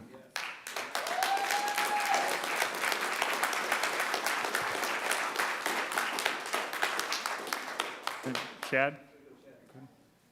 How you guys doing? I'm not here to be all piss and vinegar or fire and brimstone. I am pretty pissed at you guys, rightfully so. I wonder how many of you actually have children. I'm here because, I was going to actually just kind of crap all over you guys for 3 minutes, but I'm not going to do that. What matters more is the children. As Dr. Wong put so well, he called it CO2 poisoning. It's actually hypercapnia. And when you breathe with your mask, so you're breathing in your own CO2, right? It's not hypoxia. You don't have a lack of fresh oxygen. You're rebreathing in the air that your lungs are trying to expel, the CO2. Hypercapnia can cause a problem with your bloodstream. Also, these vaccines can cause a lot of issues. It can also cause bacterial pneumonia because you have a humid, warm area that you're breathing from. Okay, bacterial pneumonia actually has a very high mortality rate, right, Dr. Wong? COVID does not.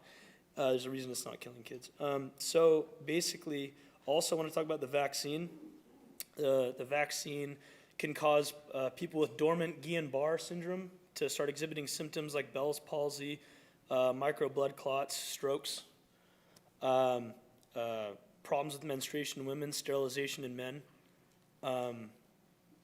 These are things you can't ignore unless you are willfully ignorant or arrogant, because it is hard to deal with, and that's where we're at. And I have nothing against you guys up here on the board. I was pretty mad coming in here, but looking at all your eyes, you're all human beings. I respect everyone's right to get the vaccine and to not get the vaccine. I respect your right to mask and not to mask. But you have no right to tell me what I can do with my body, what I can put in my body, what I can do with my children. Also, you're talking about, I want to talk to you. So you have these health aides, right? They're not medical professionals. Neither are you. Neither are you. Neither are you. Neither are you. Dr. Huang is, and you heard what he said, so I would take that advice and heed that. He's a medical doctor. I went to medical school for a bit. I got my EMT. I'm down here. I'm just a basic guy. Yeah, basically all I want to say is I appreciate the little photo op you guys had earlier. That was really cute. It's nice to be in a big circle jerk and pat each other on the back. But if you ever get tired of patting yourself on the back, maybe do your job and we'll pat your back for you. But you got to do your job.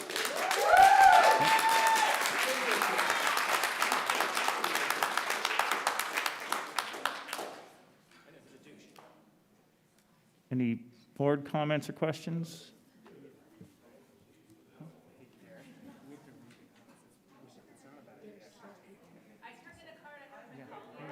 Hang on. Sorry. Sorry, we're still on COVID. I'm sorry, I got one more. I have a Curtis Borton? Thank you. I think people don't realize we're still on COVID. Yeah, we're still on COVID, and then after this, we'll go Socially to public distanced. comment. So go ahead, And Curtis. vaccinated. All right, I'm back. I was given a thing to read to you, which turns out I'll just do it during 7.0. First off, I want to congratulate you all for being braver than the cowards in the room. I know that it takes a lot of personal problems that it's caused with discussions with you, but you did what you were supposed to do. It's not easy to make everybody happy, especially when a small minority always just wants to be loud and be a bunch of bullies. But you stood up and did what you were supposed to do. You upheld your oath. The Constitution says anything that is not a federal law is left up to the states. And the Constitution is different than the Declaration of Independence, which you know. You did the right thing. You're protecting people. The thing that scares me the most is I hear all these snowflakes about, my God, my child is crying. And I'm like, my kid cries over stuff too.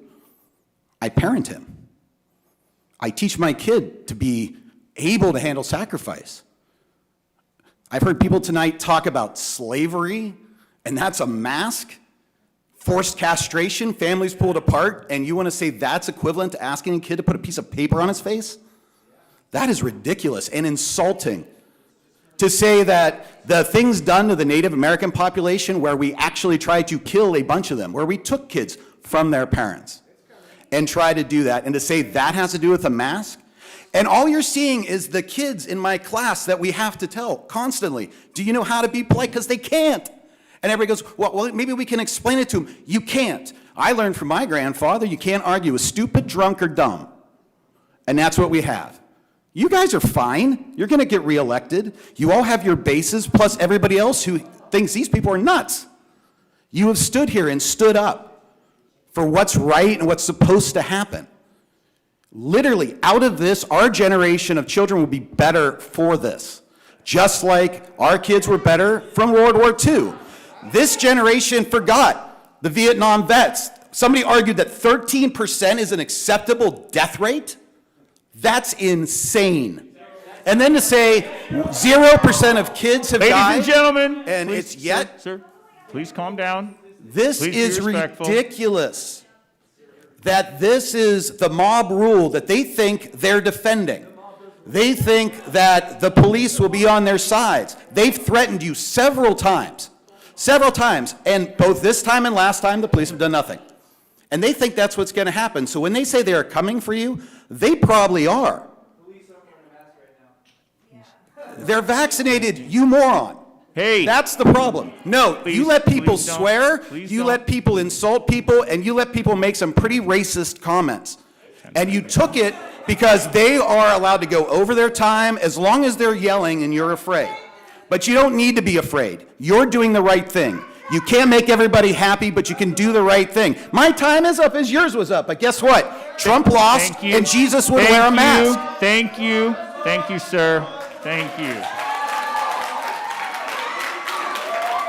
Hang on, hey, ladies and gentlemen, hang on, whoa, guys, please, ladies and gentlemen,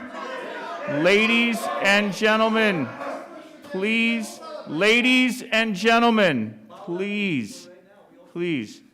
We have a few written comments we'll read, then the next item up here is public comment. So I will queue up the folks for public comment, give us about 2 minutes to read written comments, and we'll get right into public comment. Okay?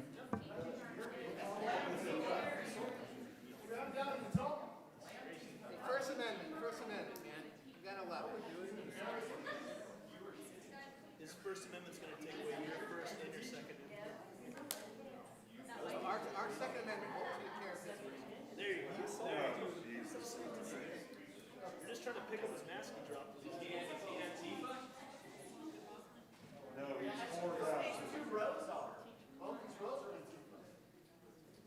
That's why they're not looking back.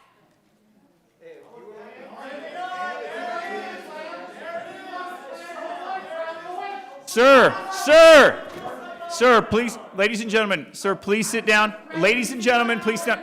If we cannot have order and we cannot be respectful, we will stop the meeting, we will exit everyone, and then we'll have to go through, we'll do this by ourselves. So please be respectful. Please allow the process to occur. Please allow people to come up and speak to the board, and we'll move through it. We got about 1 more minute, and then we'll do public comment.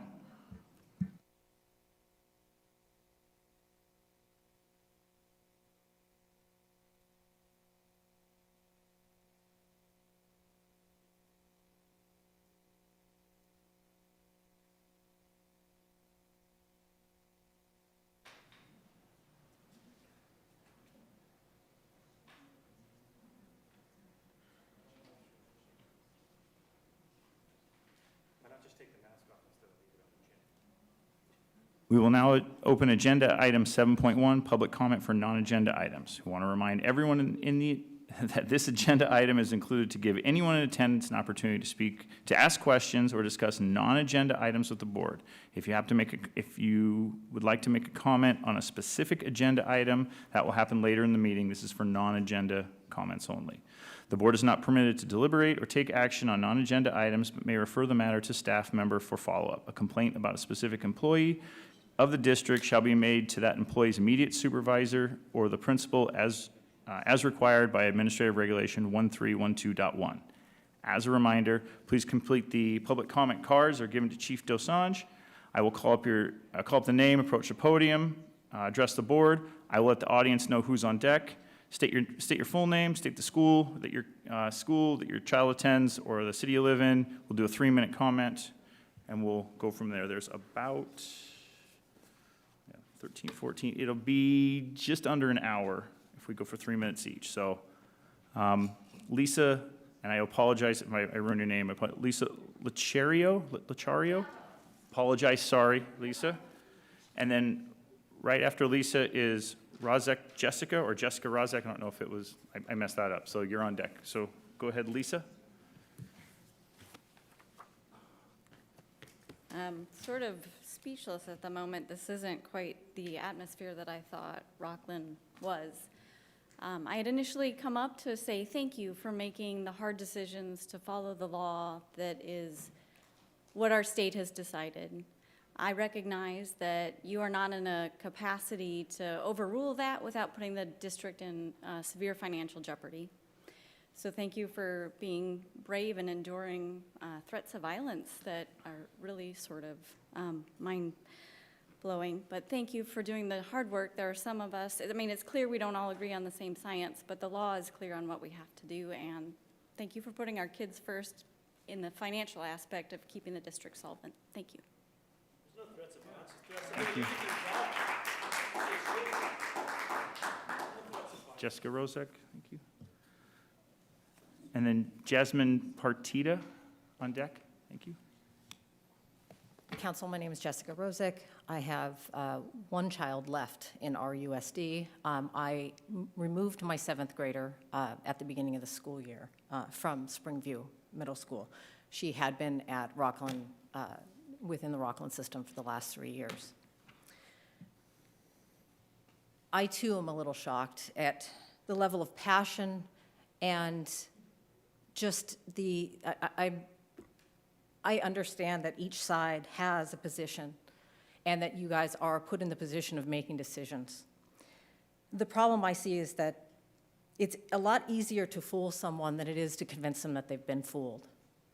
I think over the past 18 months, we've had the labor group here complaining at every stage about how scared they are, how fearful they were, all of the comments about, oh, if we go back to hybrid, people are going to drop dead. We'd have stacks of bodies somewhere.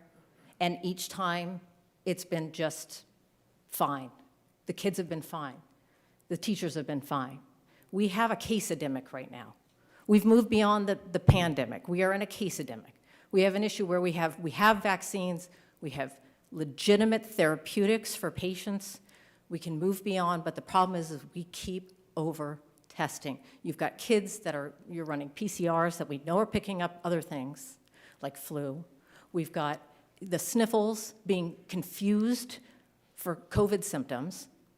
We've got kids that have legitimate medical and mental health issues that are being exacerbated by teachers constantly harassing them about putting on masks. And one of my kids has a medical exemption And I have not received a single word back from the district about that medical exemption. But I will tell you, he keeps getting yelled at for his mask. So I don't know, there is a serious disconnect between someone who's jumped through the hoops for this district, for my son, who does have a medical exemption, but there's no response from the district or Whitney High School. So as parents, my daughter, I gave her the choice. I said, you're a 7th grader now. You have the option of not going if you don't want to do this mask ridiculousness. I am a scientist. I work in the medical community. I am not a physician, but I spend my days reading scientific documents and studies, analyzing them, and then being able to produce that information and share it with other people. None of this that's been going on at the state level with these kids and the amount of risk is consistent with evidence-based science. I ask you again, follow other states, other districts that have said, make it optional. I don't want to harass you if you want to wear a mask, but don't harass me if I don't want my kids wearing one. Thank you.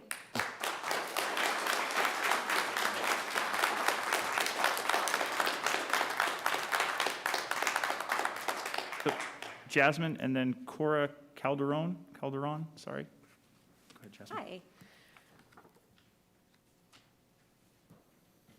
I want to talk to you about something a little different.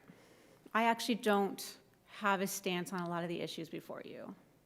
What bothers me is the through thread of anger from parents, students, teachers, and staff. There is a continual thread of concern about transparency, about communication, about clear guidelines, and I know a lot of stuff's coming down from the state and changing all the time, and I'm not just talking about COVID, I'm talking about in general, everything from IEPs to what recess looks like, to what lunch looks like, to where we can eat, to all these issues and all these minute issues. That's really concerning. That's next level concerning. Fuck COVID, fuck the other issues you've got before you. We have a real issue with connection and community here in our USD. And what I do know is that this was a top-rated school district before you guys were board members. This was a top-rated school district before the last board was seated, with one possible exception. I actually don't know how long she was on. A lot of us moved here for the schools. A lot more are coming for the schools, moving here for the schools. The heart and soul of the schools are not even the parents. The heart and the soul is the day-to-day in the classroom. It is our students and it is our teachers. It is not a board member that's going to teach them how to speak in speech therapy. It is not a board member who's going to help them when they have trouble. It is going to be the principal of my son's junior high back there. It is going to be the principal at Whitney High. They're the ones that show up, that respond to us. Many of us haven't gotten responses to any of the communications we've sent to you. The teachers, working day and night, trying to figure all this out, getting all the hate, getting all the shit they're getting, have never not responded to any of us. Whether you like what they do or not, whether you're having trouble or not with communication and going through negotiation, they are in it with you. We are in it with you. Start bringing us together. There will always be issues. Every generation has an issue before us. Every generation. Every 5 years, something new comes up that freaks everybody out. It is how you lead through it that matters. Fix it. Thank you.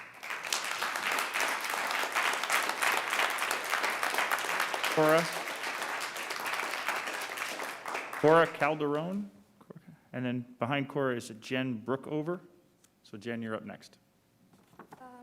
Hi, so I'm going to switch gears a bit and talk about something a bit less life or death. So I'm an 8th grader at Granite Oaks Middle School, and I'm here today to address part of the school dress code that I feel unfairly targets and disciplines females because of another's behavior and lack of self-control. What I'm hoping to get from this is a compromise on the current school dress code and to bring up the more important issue of unfair treatment of women. I recently experienced for the first time getting a dress code violation. I was wearing a crop top with a large, oversized button-up. The outfit was a very practical outfit and appropriate attire for the school conditions. The temperature outside constantly reaches over 100 degrees, but the air in the classrooms is extremely cold and air-conditioned. A layered outfit, again, was completely appropriate. When I walked past the office to get lunch, I was stopped and immediately sent to the office. They told me to change my shirt, and when I asked why, they said it was in the school handbook. Even they didn't have an answer on why this is. When I asked what was wrong with my stomach showing, she said I could just go talk to the principal about it, and so that's what I did. I asked him what was so bad about 1 inch of my stomach showing, and he said it was inappropriate for school. I asked who is inappropriate to, the boys? He replied with yes to the boys as well. If I simply can't wear a top with 1 inch of my showing of my stomach without distracting the boys, that should tell you that there's something seriously wrong with the dress code. Not only did they make me stand out with a big, baggy, borrowed PE shirt with a giant X on it, but it made me miss my lunch. What is this, the Scarlet Letter? Page 18 of the student handbook clearly states that off-the-shoulder, low-cut tank tops less than 2 inches, midriffs are prohibited and distractful. So I asked myself, who is it distractful to? And that's one of my questions for you. This is a topic I feel strongly about because we are telling young women to hide and cover up our bodies because it's distracting. My understanding is that this distraction is boys, specifically their sexual aggression, violence, and lack of self-control. So we as women are being punished because of something another gender might act on. In my opinion, educators and educational institutions need to be dealing with the problem of teaching self-control, respect, and accountability. I understand there may be more reasons for sexualizing the clothes that we wear to prevent possible harassment or danger. I am aware that the more skin that is exposed, the more risk of infectious skin diseases and bacteria that can spread. I still believe there has to be a reasonable compromise from being school appropriate and getting disciplined and shamed for having an inch or two of our abdomen or shoulder showing. One of the reasons there needs to be a compromise is because of convenience, comfort, and accessibility. The frequent hot weather and cold classrooms require layers of different clothing. Crop tops and tank tops, besides being normal clothing for us teens to wear, are a part of everyday fashion. These are the clothes that are in the stores for us to buy. They've been a part of fashion for a very long time, are today, and will continue to be around in the future. At the end of the day, what I wear doesn't and shouldn't affect my learning and educational opportunities. Thank you.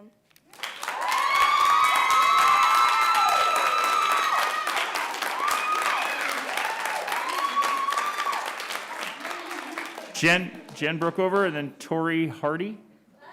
I can't compare with that. The teacher in me and mom in me is beyond proud, so thank you. Okay, before I read my comments, I've been asked to make a statement on behalf of some teachers. Unfortunately, there are teachers and staff who do not feel comfortable speaking publicly due to a culture of fear, with threats to jobs by site staff and threats to families by community members. Tonight, several parents will read comments that were written by our USD teachers. I have 2 kids in Rocklin Unified, and a parent who co-wrote this with me has 4 students in the district. By training and trade, my friend and I are a counselor and a social worker, and we are grateful for the teachers, administrators, and staff who are taking the well-being and safety of our children seriously. We appreciate those who advocate for students to learn in a safe environment. Currently, we are facing several pandemics: COVID and the rapidly spreading variant, student and staff safety, misinformation, and safety at school board meetings. The last school board meeting and tonight had to not stop, but there's been threats to district employees, board members, and audience members. This type of behavior would not be tolerated by our students, yet adults continue to harass, threaten, and disparage public officials and district employees. We ask that Rocklin Unified District Administration issue a statement condemning this behavior and, for the safety of all members of the community, set behavioral standards for meetings. We are also deeply concerned about students' mental health as they navigate returning to school, inconsistent enforcement of wearing masks, fear of spreading COVID to their families, and witnessing the number of students who are testing positive after only a few weeks of school. As a counselor and social worker, we understand the challenges children and teenagers face on a regular basis. These challenges have been amplified due to these stressful and traumatizing circumstances. School board members often mention students' mental health, but do it in a dismissive manner, not understanding the magnitude of these issues, nor offering any solutions. We question the lack of social workers in the district and the fact that the high school counselors have 500+ students on their caseload. It's difficult to comprehend how in the year 2021, especially while we're still dealing with a pandemic, that we don't have the resources or staff to be proactive when dealing with our kids' mental health and emotional well-being. In the 2020-21 school year, there were over 1,800 students enrolled in Rockland School District's virtual program. The vast majority of those students have returned to school, and they deserve to learn in a safe environment. At board meetings, parents share their concerns about the safety of their children, but then listen to many board members dismiss science by stating that wearing a mask is causing mental health problems, or even worse, suggesting that COVID isn't serious.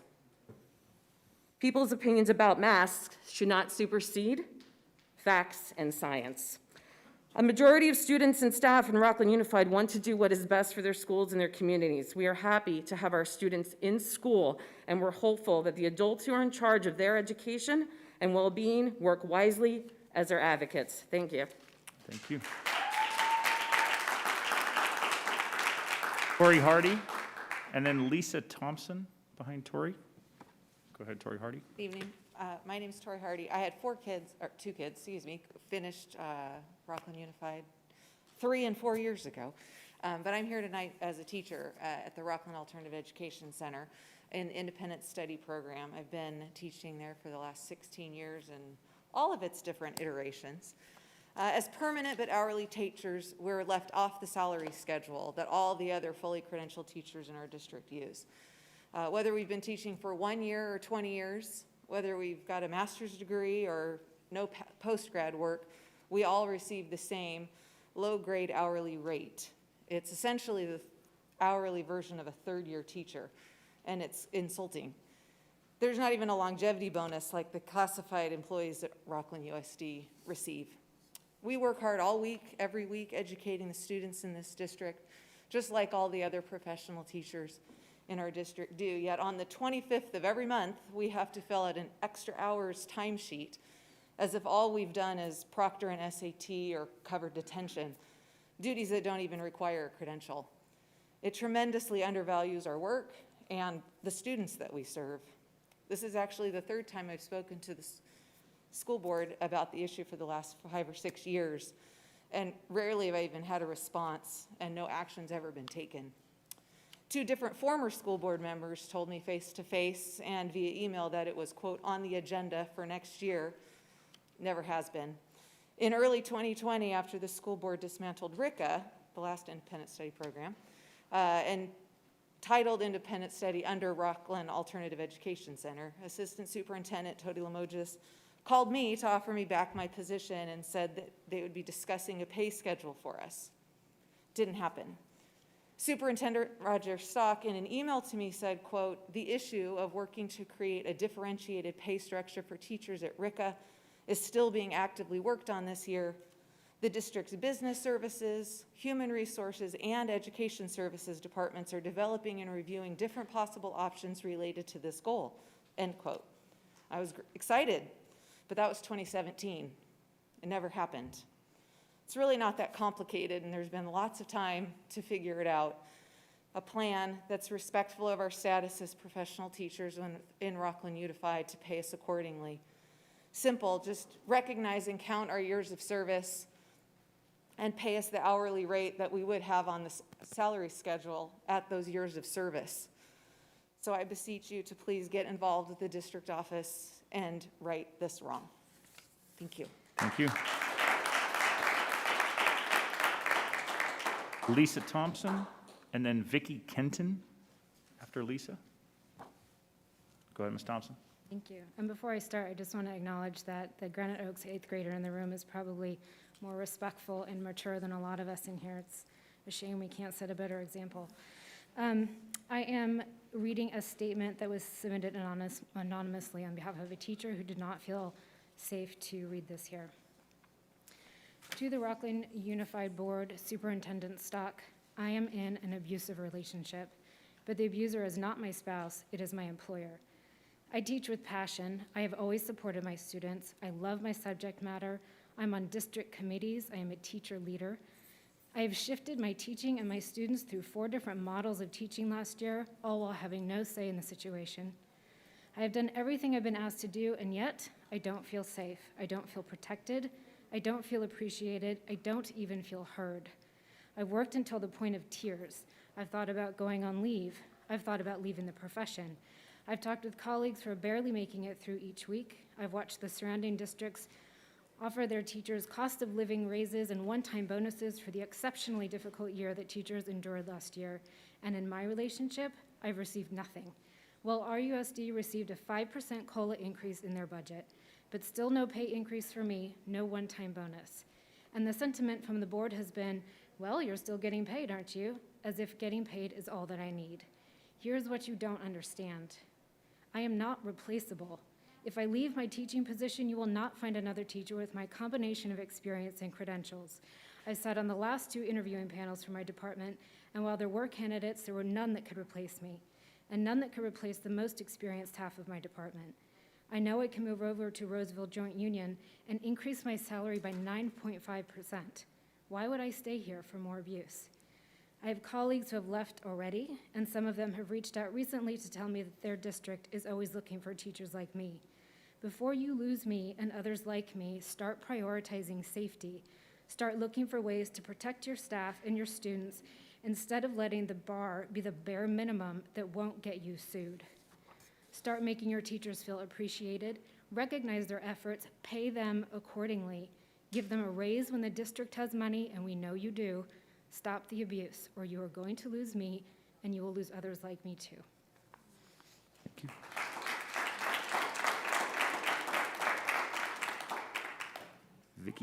Vicki Kenton, and then Jerry Mitchell.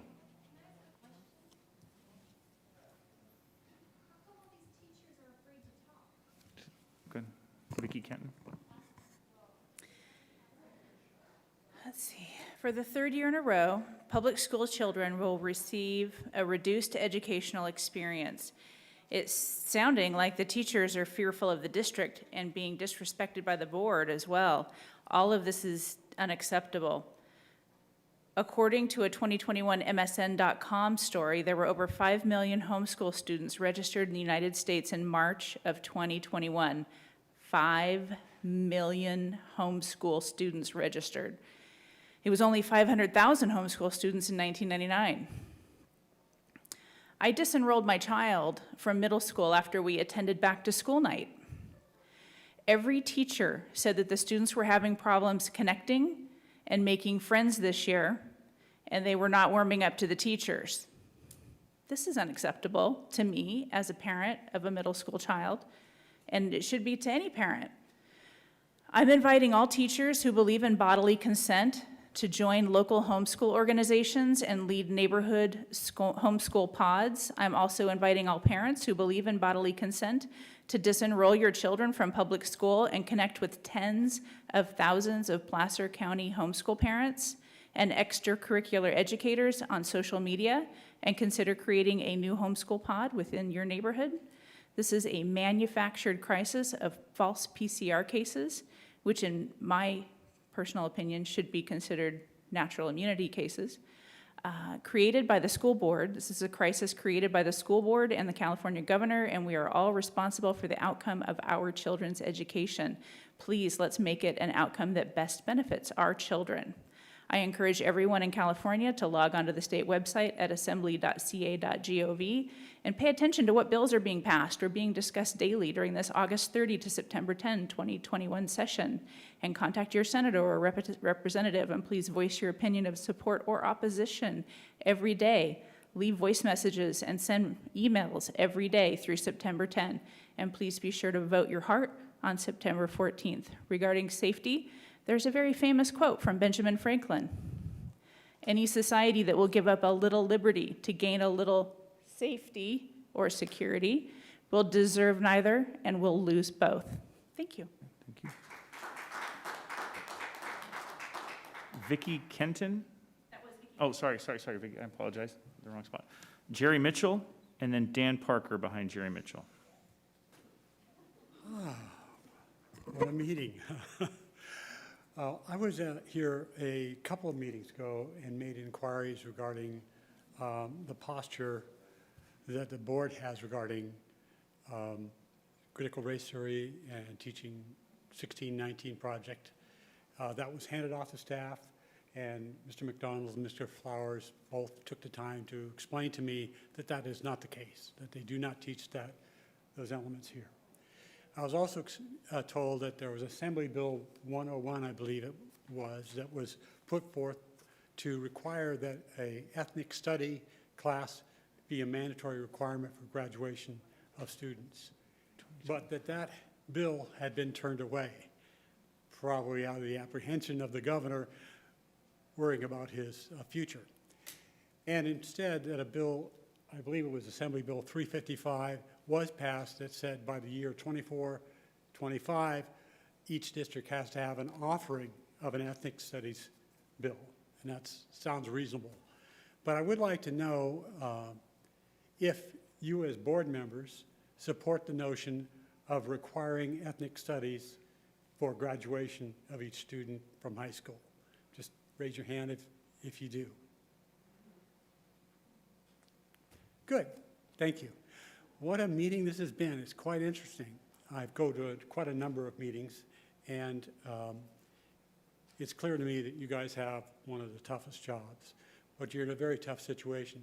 I empathize with a lot of the people out here who spoke regarding the vaccination and the masks and all those things. I think it must be a very difficult issue to deal with, and so I empathize with you and your efforts to come to grips with it.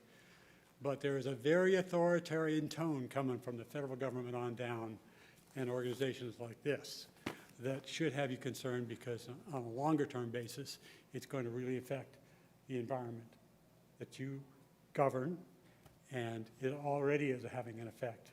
We need to push back against that, so I'm pretty much with them. Thank you. Thank you. Dan Parker, and then a Sharon Kentanella. Sorry. Hello, good evening. I'm a teacher at Whitney High School. So much to talk about.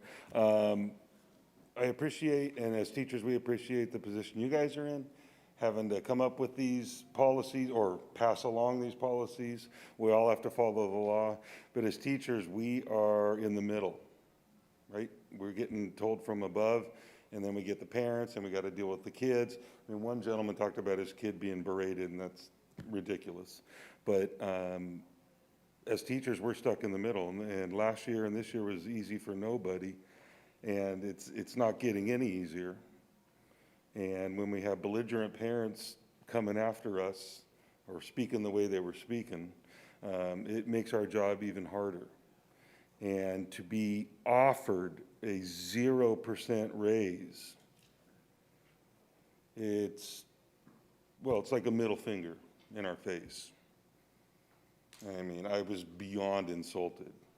Or take the COVID bonus that everybody else got and refuse to negotiate. Really, really. So that's how we're treated. I know when I started in this district, and some people mentioned they were advised not to talk because they're new teachers. I was advised not to speak up. And there's people that started on my campus that they also said they can't come because they're new and they fear retribution. And it's a very unhealthy environment. I mean, the last 2 years have been hell on everybody.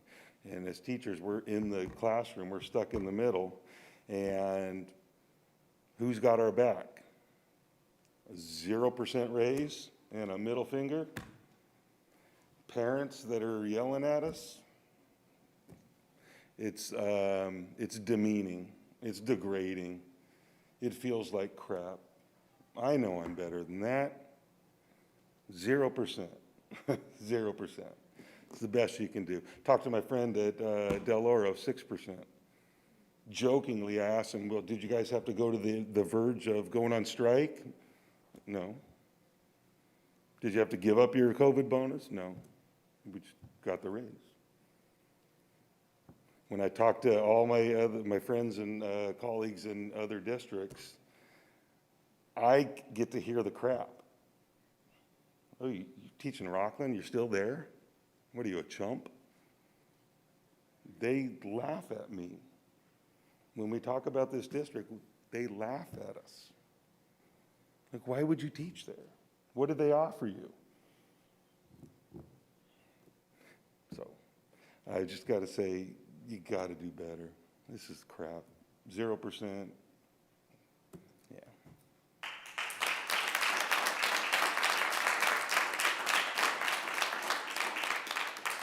Shannon? Yes, thank you. Hi, good evening. My name is Shannon Catanella. I have, my boys are in Rocklin Unified. I have a quick comment about this slide up here. I'm hopeful, can we add a mention of it either earlier up in the public comments about COVID, or also add a bullet about naming particular employees, because there was a gentleman who called out his classroom's teacher and said what grade she was at and what school site she was at, as though he was trying to, give out that information. So I would love to see that included as a bullet that we can point to and say that stuff earlier at the top of the meeting. I now cede my time to Jen Brookover. I'm reading on behalf of another RUSD teacher. I've taught in this district for a number of years, and it's been my honor to do so. Throughout much of this time, I have felt like the community at large and the district as a whole respected the contributions of its teachers.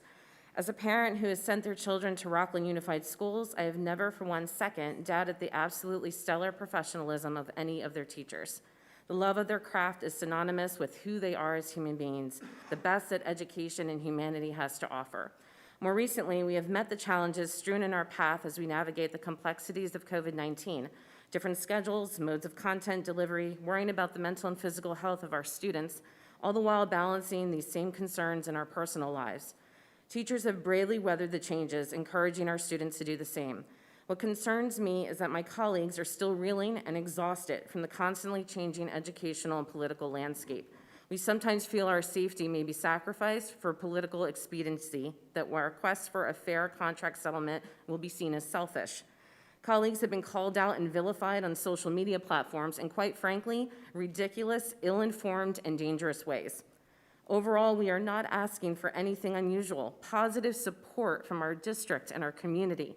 A fair contract that rewards the hard work and dedication of our teachers. Compensation that is minimally equivalent to the districts that surround us. One cannot say they support teachers, yet not the union.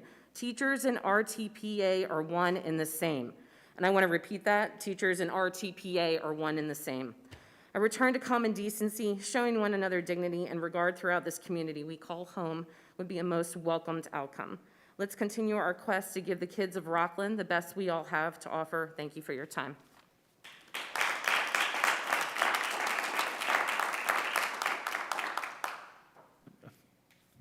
A few written comments on non-agenda items. If we can read those, and then we'll go to the employee organization report. So, okay.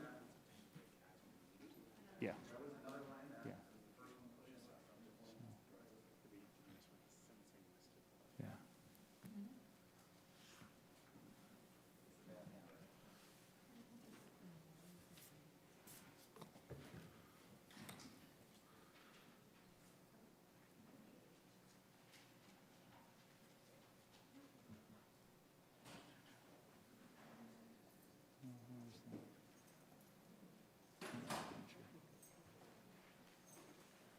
Safety?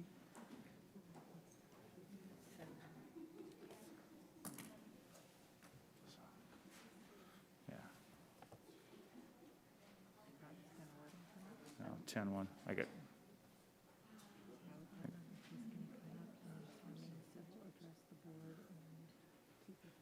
So, Curtis, I have two from 10.1, so that's not on the agenda yet.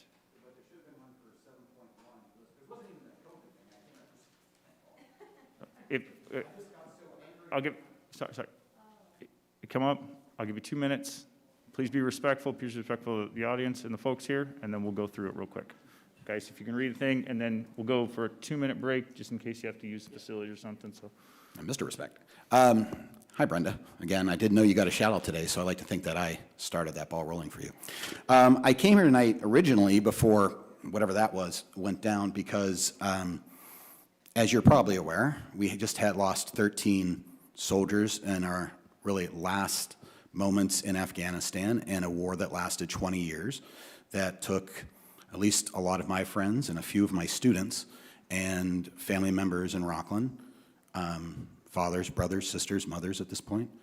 And I'm hoping that you as a board will begin to investigate a way to put out some type of education about this. If we learned anything from the Vietnam War, turning a blind eye to what happened and ignoring the real stories of sacrifice that went on led to years of people not understanding what the military really was. the 80s and all the way up to the 90s, people that were Vietnam vets didn't wear any of their stuff. They put it in closets and hid it because they were ashamed, thinking they lost a war they were never able to win. And Afghanistan is the same way. I'm listening to the news talk about how America lost. We didn't lose. The Afghan government lost. When we pulled out, they couldn't stand after all of that blood, sacrifice, and money and resources were used. I would hope that we could take this moment to look at a way, even if it's on a volunteer basis, where you look at curriculum that could have been said. I don't know, and I don't mean to be critical, but I would have liked to see a moment of silence. We had an awesome thing with the Keller Guard. We could have done that. Corporal Gee was from Placer County. I'm sure she has some kind of relationships in the community. But on top of that, just this idea that nothing was really said and we just got out of a 20-year engagement. And I think it is important that the district look at a way to try to memorialize that in a respectful and, quite frankly, a hopefully patriotic way before this just closes down and everybody tries to forget. Thank you.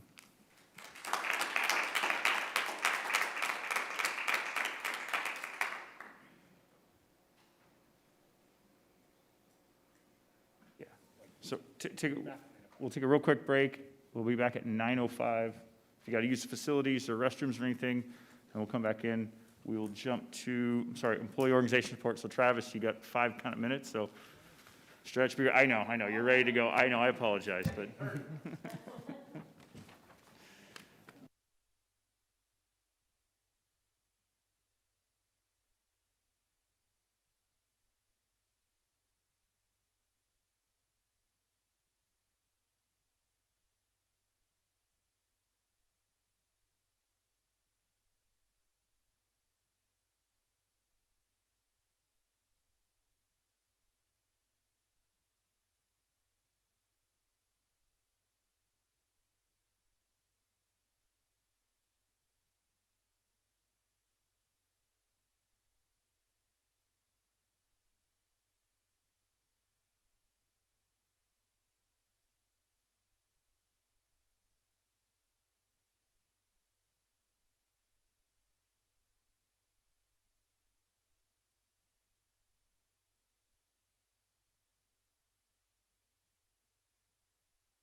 EPA President for the RTPA report.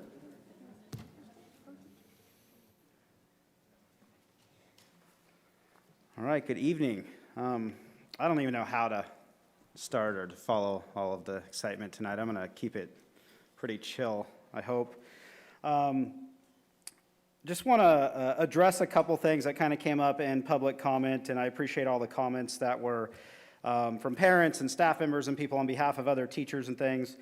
The first one is, and I believe it was Shannon that brought this up, is when we call out an employee, like, this is my request and my expectation of a board is we got to intervene right then and there.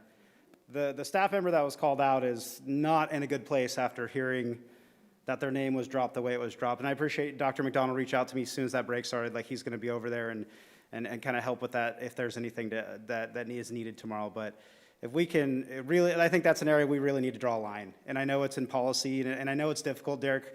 You are doing your best. This is not a fun and exciting environment to control and keep a reins on, but really, that's, to me, that's a non-negotiable. So if there are such of those things.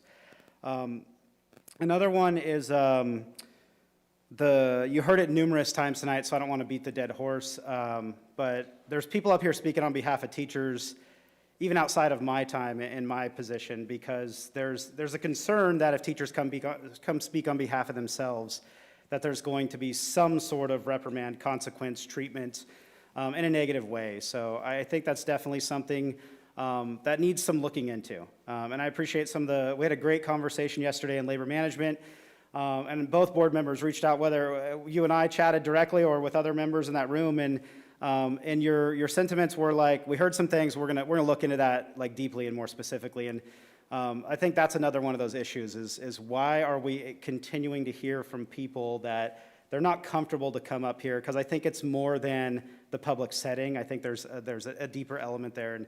And I could probably tell you it 6 different ways, but I think to get out there and hear it from me, and to be honest, sometimes I feel like I become white noise, and I don't think that's how you perceive it, but I think to hear it from the source is definitely a little more powerful. The other piece I want to talk about, consent calendar item, and I actually I brought a colleague with me. Well, I had a few colleagues with me tonight. Actually, before I hand that off to her, I wanted to have more colleagues tonight. There's some concern with how board meetings are trending, right? These meetings are becoming volatile and uncomfortable, and definitely feeling safe. We have law enforcement presence, and there's only so much we can do as an organization to try to help that, but I think definitely we need to keep making some steps, and genuinely appreciate our officers being here. Their presence definitely is appreciated, but how can we look at how we're doing things to structure these, not just for staff to feel safe, and I mean safe in a physical essence, and not just a reprimand, but the community as well. I think there's a lot of community members that would have loved to be here and just, for one reason or another, didn't feel like this was going to be a good environment for them. And especially because we do see families coming in here, and to hear and see some of the things that we did tonight definitely is not appropriate for kids and even for adults, especially in a professional environment like Rocklin Unified. So again, nothing new, probably nothing you're not already thinking of, and but I just want to make sure that it didn't go unsaid. So I want to introduce you guys to Miss Meredith Kane. Meredith is a very well-respected teacher at Whitney High School in our language arts department. She's actually the very lucky person that's leading us through WASC right now. If you know anything about WASC, you probably catch the sarcasm there. Meredith wants to speak specifically to one of the consent items around the email signature. I know we discussed that a little bit last time. And the reason I asked Meredith to come up with me now is Meredith reached out to board members with some concerns in a pretty thorough email. And there's still some questions and some concerns and things that weren't addressed in responses or anything like that. So I want to turn things over to Meredith, let her ask a few questions, and hopefully we can engage in some dialogue and help understand what's going on with that, and then I'll kind of close things out. So Meredith. Thanks, Travis. Let me lower the mic. About the 10.11 employee use of technology, I have a couple of questions, and I would love transparent answers. Besides the uniform response that we got last time, President Counter, can you please share, anyone on the board or anyone Superintendent Stock, what is behind this new employee use of technology policy, considering we already have a current policy that talks about, no hateful messages, no discriminatory messages, things like that? We're gonna have a lot I'll of them, have- so. I'll have 3, that's the first question. Okay. When we're able to state our name, does that also include if we choose our personal pronouns? That's question number 2. Question number 3, when we're able to state our positions, does that include non-paid club advisor roles? Those are my 3 questions. Okay.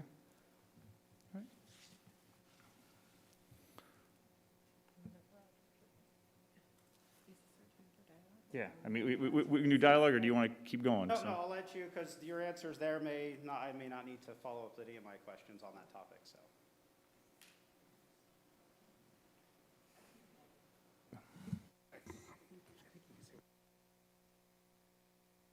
Yeah, so we were, this is on, I think it's 10-1-1.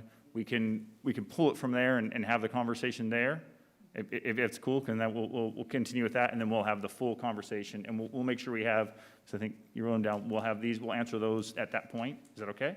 As long as they're answered, I Yeah, appreciate that. fair. All right, so then Travis, you want to rotate back in? or- Yeah, so thank you, just to and then be clear, does that mean we'll be able to have a back and forth when we get to there? Because I know typically when we get to a separate item, it's now a board comment section, not a back and forth. So if it's not going to be a back and forth, that I do want to request that we can continue it now, versus just, I'm going to ask you questions, then go sit down in a little bit and hear your answers. I'd rather, because I think the questions are going to follow up clarity, those kinds of things, so. Sorry, I'm putting your procedure in practice on question a little bit. I don't mean to, but I want to make sure that when we talk about it, it's a multi-way conversation, when typically, as you know, when we get to public comment on a specific agenda item, it's a hear comment and then respond later, not interactive. I don't want to speak out of turn, and I don't know how this goes. I know I'm a new one here. But I want to be able to dialogue, but I do know coming into this meeting, the setup of this is that this is a presentation that we want to hear from you, and we really want to make sure we hear, and then we're able to respond back and digest when we do our board comments. And so I want to work with you, Travis, and I want to hear, and I want to be able to sit down and go back and forth. But I don't know that during the presentation at this point that that's the appropriate time to do that. It's really important. It's difficult. I'm surprised a little bit that I'm caught off guard in the moment, that there wasn't a reaching out, at least to me, ahead of time. So for me, I'm uncomfortable with that. I would be willing to sit down with you and talk if there's a change to this section of the agenda and you want to talk about that. I know I'm not the president. I'd be more than willing to talk about that at a different time, but right now in the middle of the meeting, I think that's difficult for me. So my understanding of this time was it was created as an agenda item for us to have dialogue, because before it was 3 minutes public comment, speak our piece, if you will, and then wait for your comments, and that was it. So, and correct me if I'm wrong, the time was created under Colleen's watch, but my understanding, our understanding of the intent of it was to have some opportunity to dialogue with you guys, because we don't get to do that with the collective group of you outside of these meetings. We don't get the privilege of closed session before meetings like District Labor Group. We don't get the privilege of getting more than 2 of you together at a time because of Brown Act and things like that. So again, I didn't mean to come up here and debate the semantics of this time, but sorry, Derek, we might go over 5 to 10 minutes. All right. So if we pull the agenda item and we talk it there, let's see here. We can open it up to a comment conversation and do it that way, Roger. I'm kind of checking, and that way, like, again, I don't want to, like we said before, I don't want to turn this into 45 minutes and back and forth and spitballing and whiteboard stuff. I was hoping to have the conversation, go through it, come up with, you know, the going forward, and then expectation, then move on. So we'll definitely pull it when we go to the 10.1, which is a couple things down, and then we'll bring that up and we'll talk specifically about that. And then I'll open it up, because it'll be a Q&A type thing at that point. Fair? I guess my concern with that is, when is there ever an opportunity to whiteboard and have that conversation? Yeah, I don't know. I mean, you have my cell phone number. We can talk No, anytime. I understand that, And but I don't know I think how it's to a do- conversation that's appropriate for all 5 of you at the same time, and I think it's appropriate for the community to hear as well. Again, I didn't mean to come up here and start an argument. By no means was that my intent. It's not even in my notes, to be honest, this part, but I'm kind of at a loss of, and it's starting to feel like my worries about this policy are starting to kind of come full circle of, we don't want to talk about it because it's been decided and we're going to hear some comment later and vote on it. And I'm not trying to put words in your mouth, but that's the perception I feel right now, so. We haven't talked about it as a board, and we will. I think that will help if you hear what our conversation will be, that it will be candid and sincere and honest, and then after that, could you have a comment then if you still have a question? Yeah, I have no problem coming back up. My concern is that I can only have a comment at that point and no further dialogue. Yeah. Do you see the hard part, though, is that we haven't talked to each other about it? Sure. Because we're not allowed to do that either. So it's Sure. hard to answer your questions when we haven't discussed it, which is kind of what we're here for too, is to discuss it publicly. But if we haven't discussed it with each other, it's hard to have a separate dialogue about it because we don't know for us to discuss it. But it's Travis's conversation. Go ahead, Travis.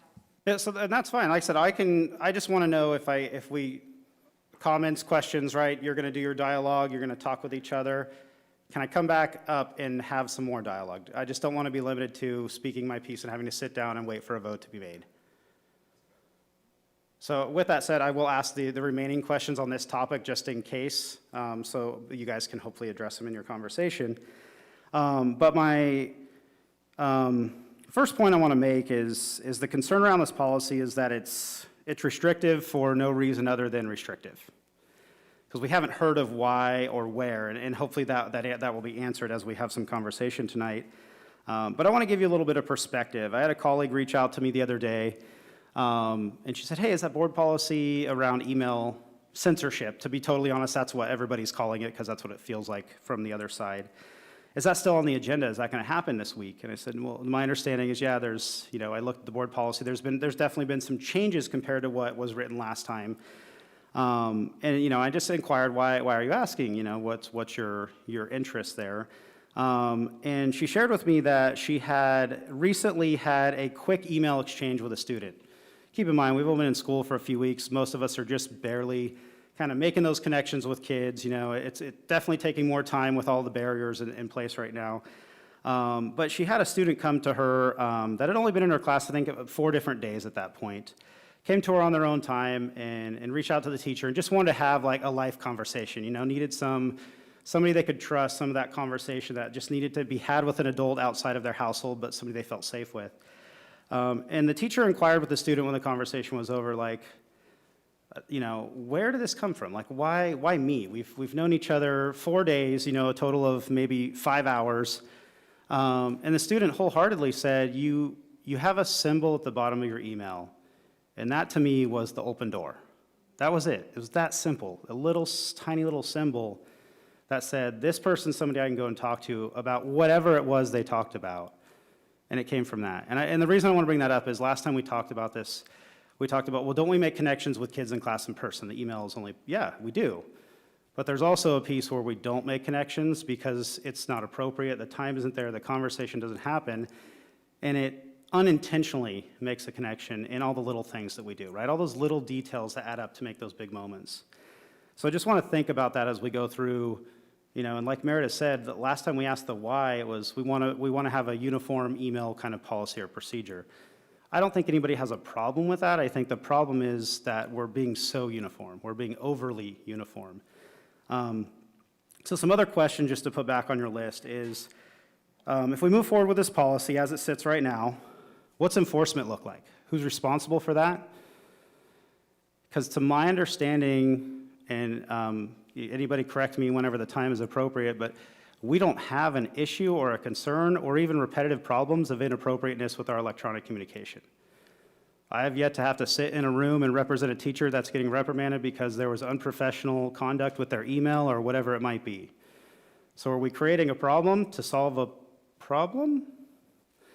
The next one is, where does it stop? Where do we stop when it comes to what I can and can't put in my email signature, what I can and can't put on my classroom walls, what I can and can't put in other things around my teaching environment that don't fall into specific parameters of my job title, my education, my school site, those kinds of things listed in this policy. Lastly is, how do you even define email signature?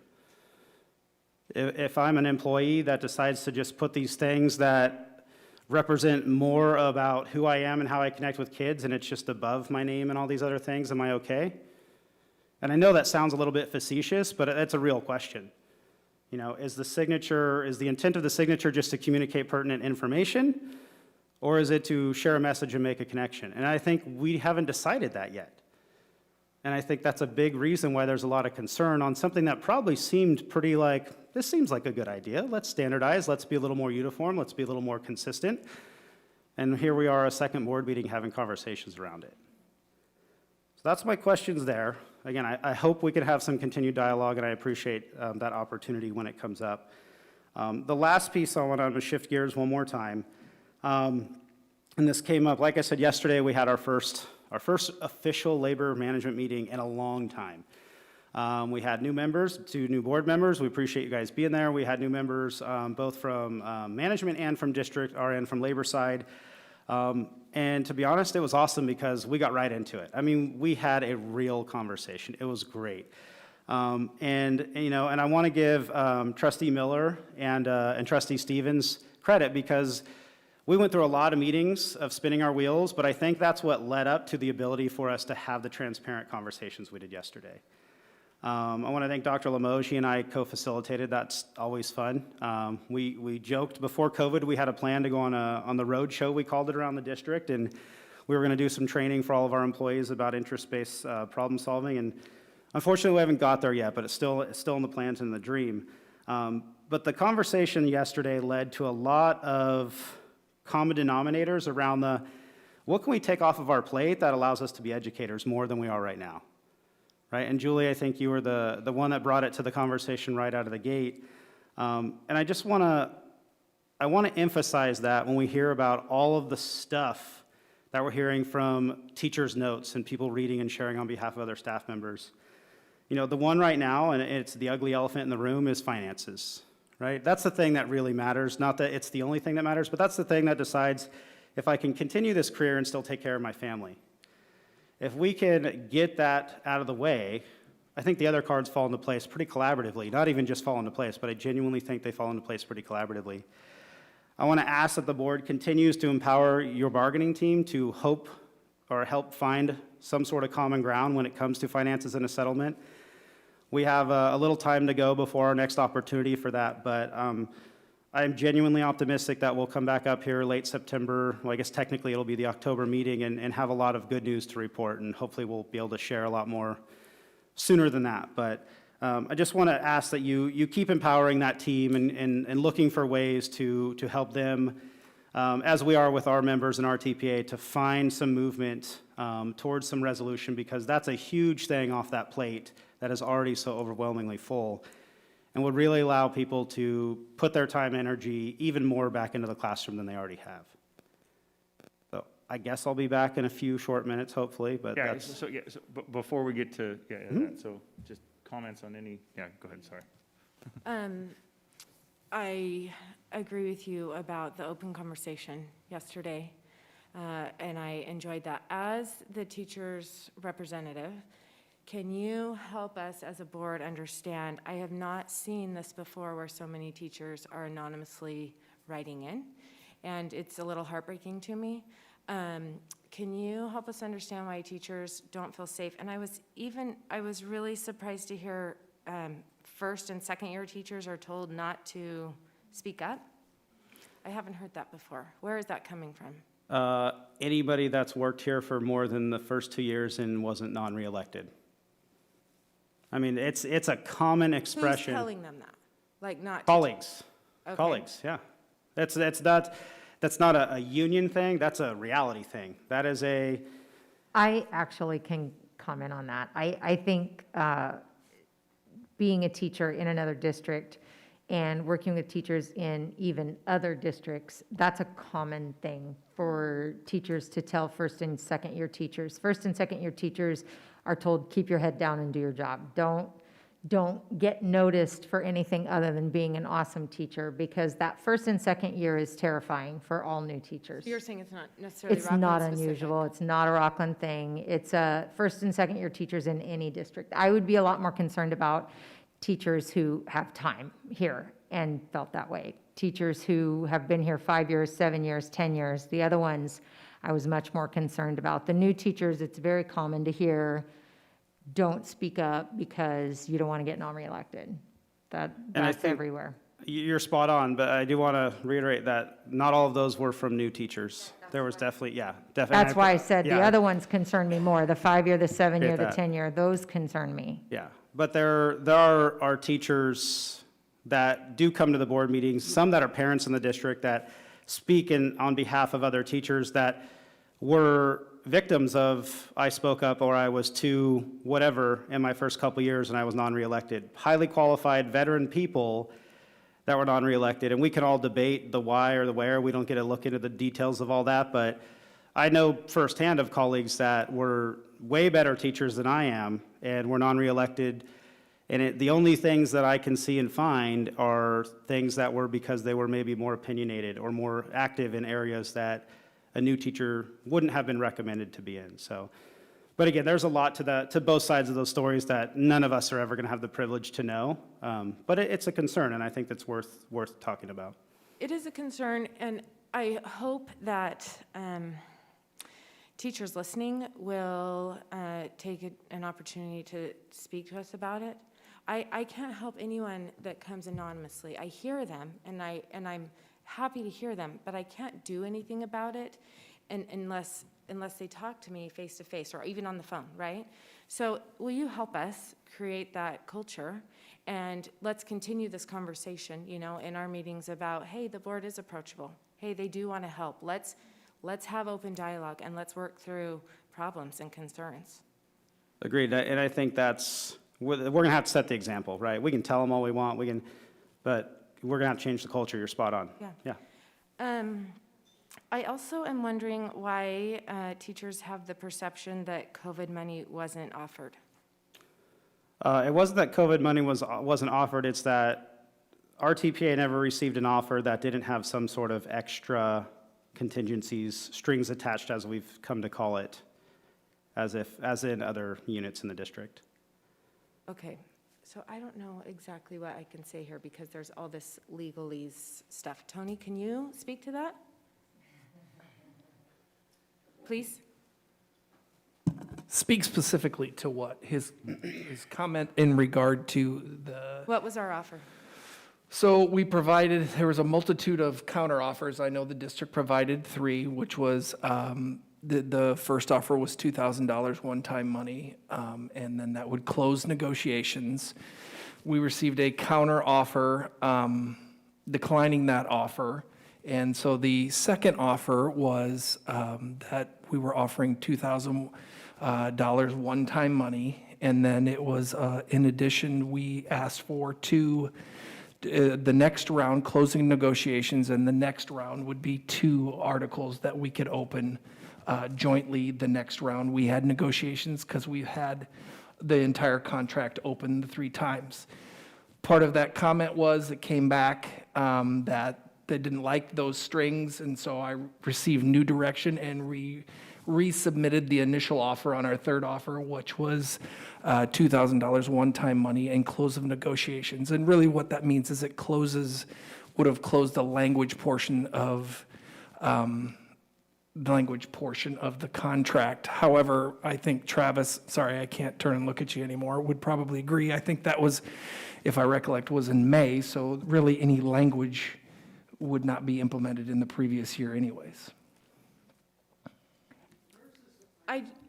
I want to be clear that our intent was this was a really hard year, and our intent was to give everybody $2,000. And I also have, can we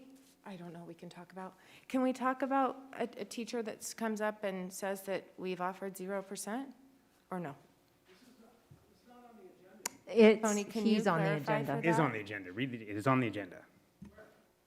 Tony, can we talk about? Read your agenda.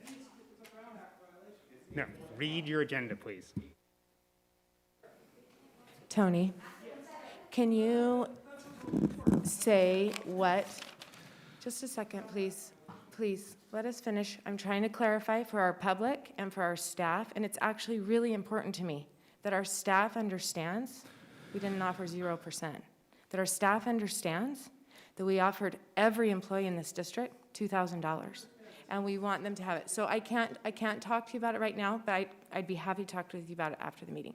Tony. I can, okay, I can answer the same Okay. question too. Tony, can you tell us what the offer was, or is that something that can be discussed? The offer prior, I can't discuss anything that happened after impasse, but I can Okay. speak about what offer was prior to that because they're public offers. Thank you. Can you say? Yeah, it was $2,000 one-time money and conclude negotiations. Okay, so we can't talk about what we've offered? No, we less. cannot. Okay. Okay. But I'm not going to put words, I think it was Dan's mouth, Mr. Parker. He's in my department, so I think I understand his, the 0% was for ongoing money, right? When we bargain, the goal is for on salary schedule money, meaning it pays you this year and next year, and it moves with you, right? That's what makes a difference, especially now that we're lucky to have a salary schedule where we can get to the top so much sooner. So the reality of not getting ongoing money, or that 0%, as Dan called it, is that if you were at top cell, column F, row 17 in the district, you took a pay cut this year because your medical expenses went up dramatically. I mean, and that's a battle everywhere. That's not unique to us. But so that's where the on salary schedule is where the 0% is coming from. Yeah, I think I don't think he was saying $2,000 is 0%. And Mr. Parker, if you're out there, I hope I paraphrased that best. I just want to be sure our staff and our employees and our public understands. I think another thing that came up yesterday that teachers didn't seem to understand was that we can't, as a district, just give a gift. It has to go through the negotiations process. It can't just be the board saying, here's a check, here you go. There's a process and a procedure that it must follow. Correct, and the concern there was I hear your intent, but it was never received or delivered, that we want to give you some thank you money, but we got to kind of go through the channels of negotiations, because the channels of negotiations for us came with, here's some thank you money, but we can no longer negotiate, right? As Dr. Lemos said, we would close out all language for that year. So obviously there's, but yeah, you're spot on. We can't just write checks and give them away, as awesome as that would be, Ed McMahon style. I got one question, and I hope I should be relative. You said you wanted to make sure that we're empowering the bargaining team. So like definitely spot on. So I hope that you don't feel that we're not, or that you feel that you're not empowered to be. Well, I hear too often in bargaining that that's all the authority we have. So I have to assume that authority comes from your seats. So the problem is, well, I understand there's not an unlimited option, right? In whatever, whether we're bargaining language or money or whatever, like there's got to be a ceiling, but every single time the pattern seems to be the floor and the ceiling have met before we even started having a conversation. That's all the authority we have. So are we bargaining, or are you making a one-time offer? Right, bargaining in a perfect world is you're here, I'm here, and we compromise to the middle. Well, when you're here and I'm here, and the only way to bargain is for me to just whittle myself to you, that's not bargaining anymore. Well, it is. I mean, it's bargaining with myself, but that's not really effective bargaining. I think that's where the frustration comes in, is that's become what seems to be the culture of the pattern. Okay, yeah, I took it as you weren't like part of the group or part of the team, and I want to make sure like everyone has the seat at the table, and we're talking, and we're working through it, and we're going. And as you know, the district has so much, and you're trying to figure out, balance all those priorities and decisions and move things around as much as we can, make it work for everybody, so. Right. I do want to say, for what it's worth, that's not to me ideal bargaining at all.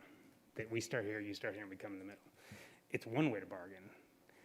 Interest-based bargaining actually argues we actually get together, we look at what we can do, we collectively agree where we can go, and we go there together. And I think that should be our goal, not traditional bargaining, because that doesn't work for kids. I disagree when it comes to finances, but I don't disagree when it comes to the theory, the practice, the collaboration. Like, I'm on the page with you there, Rick.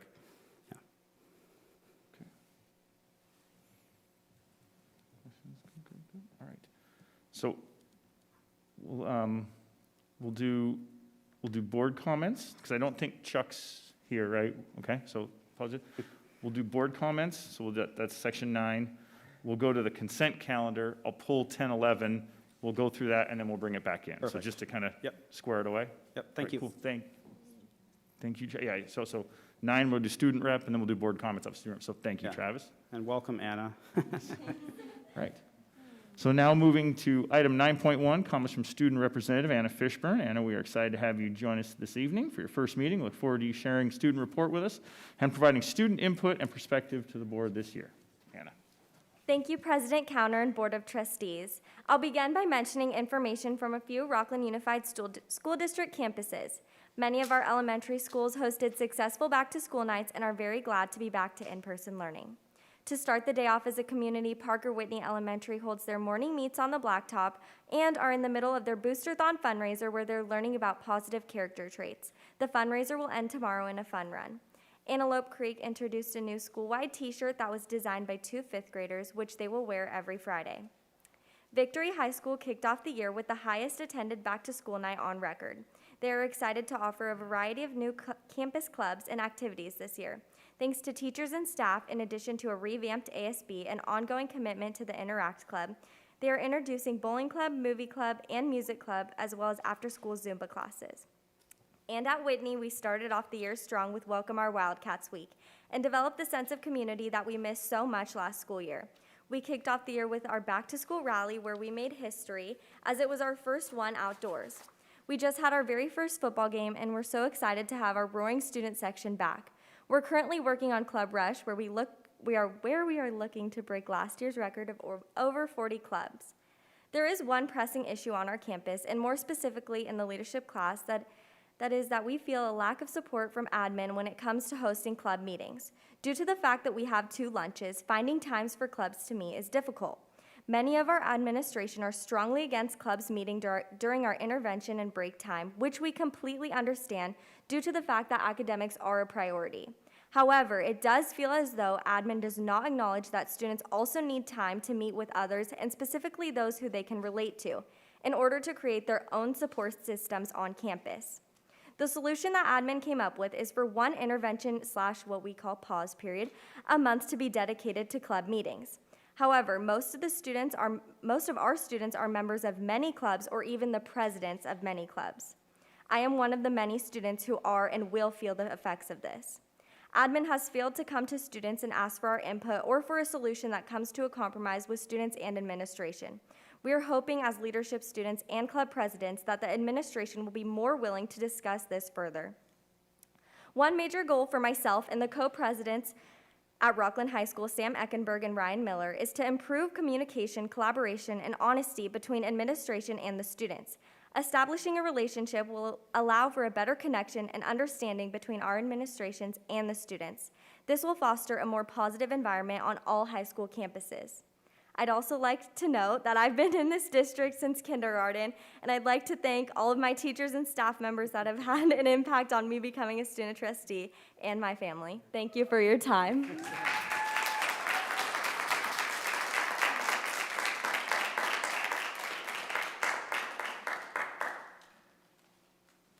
Trustees, do you have any board comments you'd like to share? I absolutely could not comment on anything else other than what you just shared first. First, great job. Thank you for coming. I know we as a board even made a request last year that in the training of our new student trustees, that you were given encouragement to share with us when you need support or you have a concern. And so I appreciate you coming out of the gates and saying, hey, here's what's happening great and here's what we want to see improved. And so I thank you for setting those goals early on for us. I think you handled that very maturely, and so I thank you for sharing that with us, and it not just being a report that's read and moved on from, but that we're actually able to talk about. So I know clubs are important. I know clubs are important to my daughter. I also know this is a difficult situation to figure out how to handle it, and I know I am not the one that's most educated to know the solution here. But I would hope there could be a follow-up, Marty, Assistant Superintendent Flowers, with our presidents to hopefully find a resolution on this. I know for one of the clubs, my daughter, we had to drive her early in the morning because that was the only option they had. And that might be the best option, but maybe we can look at some way where there's a little more input and a little more conversation, because I know we talked last year that communication we wanted to increase. And so I want to make sure that happens. And I'm excited to also hopefully soon get our next 2x2 of students and board members started. I think that will help as well. That will be a forum for you where you'll be able to share with us concerns, and we can talk about how we can improve that communication with you guys as students. So thank you for that. And I look forward to an update on that and hearing how those clubs get figured out. I know that's not an easy solution on the spot, but thank you for working with them. And thank you for bringing up the concern. You're welcome. Also, we also had our 2x2 board this last, just a week ago. That feels so long ago, with our city council. And so it was a great conversation. We were able to talk through how we can continue to also improve our communication and talk through issues that affect both of us and facility use. And so I just really appreciated our time with both our mayor and our city councilmen. And so I just wanted to update the board. I don't think there was really any new action items that we're taking action on, but it was a really good, healthy conversation of how are we handling COVID responses? How are we handling safety at our meetings? We actually devoted a lot of time where I really asked them, what is city council doing at their meetings that we could hear about or learn from? Because I want to make sure our meetings are open to everybody, that everybody feels safe to share their opinion, because we need to hear them all. And I want to be able to look at as many people as I can in the eyes, and I want them to see my eyes, and I want to be able to read their comments, that's the best forum for them. So I just want to share with the board. Actually, I felt a really great conversation. They shared tips and strategies of what they've done in their own meetings, and just more talk of collaboration between us and the city and keeping each other informed when issues come up that affect one another. And I know they've already done that, emailed us a few times about some things. So just wanted to update you. I felt that was a great meeting, and I really appreciate the opportunity to be able to work closely with our Rocklin City Council, since a lot of times we do share space. Other than that, I just wanted to also, there were many things tonight that were concerning comments made. I want to take you up on the offer, Travis. I don't know if you're still here. I want to take you up on the offer. I want to get back out now that everybody's back on campus. I know during the summer I was out on some campuses, but it was a little different forum. I want teachers to feel safe to talk to us. That broke my heart, and I don't know the solution there. I absolutely will not tolerate any form of retaliation. And so when I hear that, I take that really serious. And so whatever we can do to make that happen, if it's outdoors, even a Zoom call, I'd love to just make myself available. I want to be available to you to hear these concerns when they happen. But I also want teachers to feel like they can talk to us. And that's really this forum, is the opportunity for us to hear from teachers. But if that's not working, I want to know why. And I want to be able to see what I can do to improve that. Because like I said, I have absolutely zero tolerance for any form of retaliation. And if that has happened in the past, that breaks my heart. But I do want to set a standard for my term forward that there won't be any retaliation to teachers. I want to be able to have open, honest conversations with them.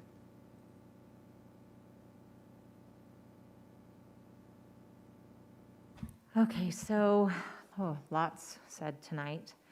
I'm going to start with our labor management group yesterday. I really felt like that was a step in the right direction. I tried to listen very carefully to what was being said and to read the underlying messages as well as the messages that were delivered.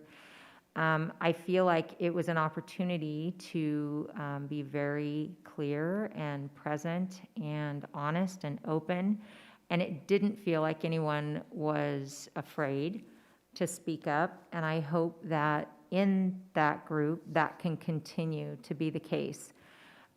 Everyone feels safe and is able to share. And it was actually very enlightening on many levels.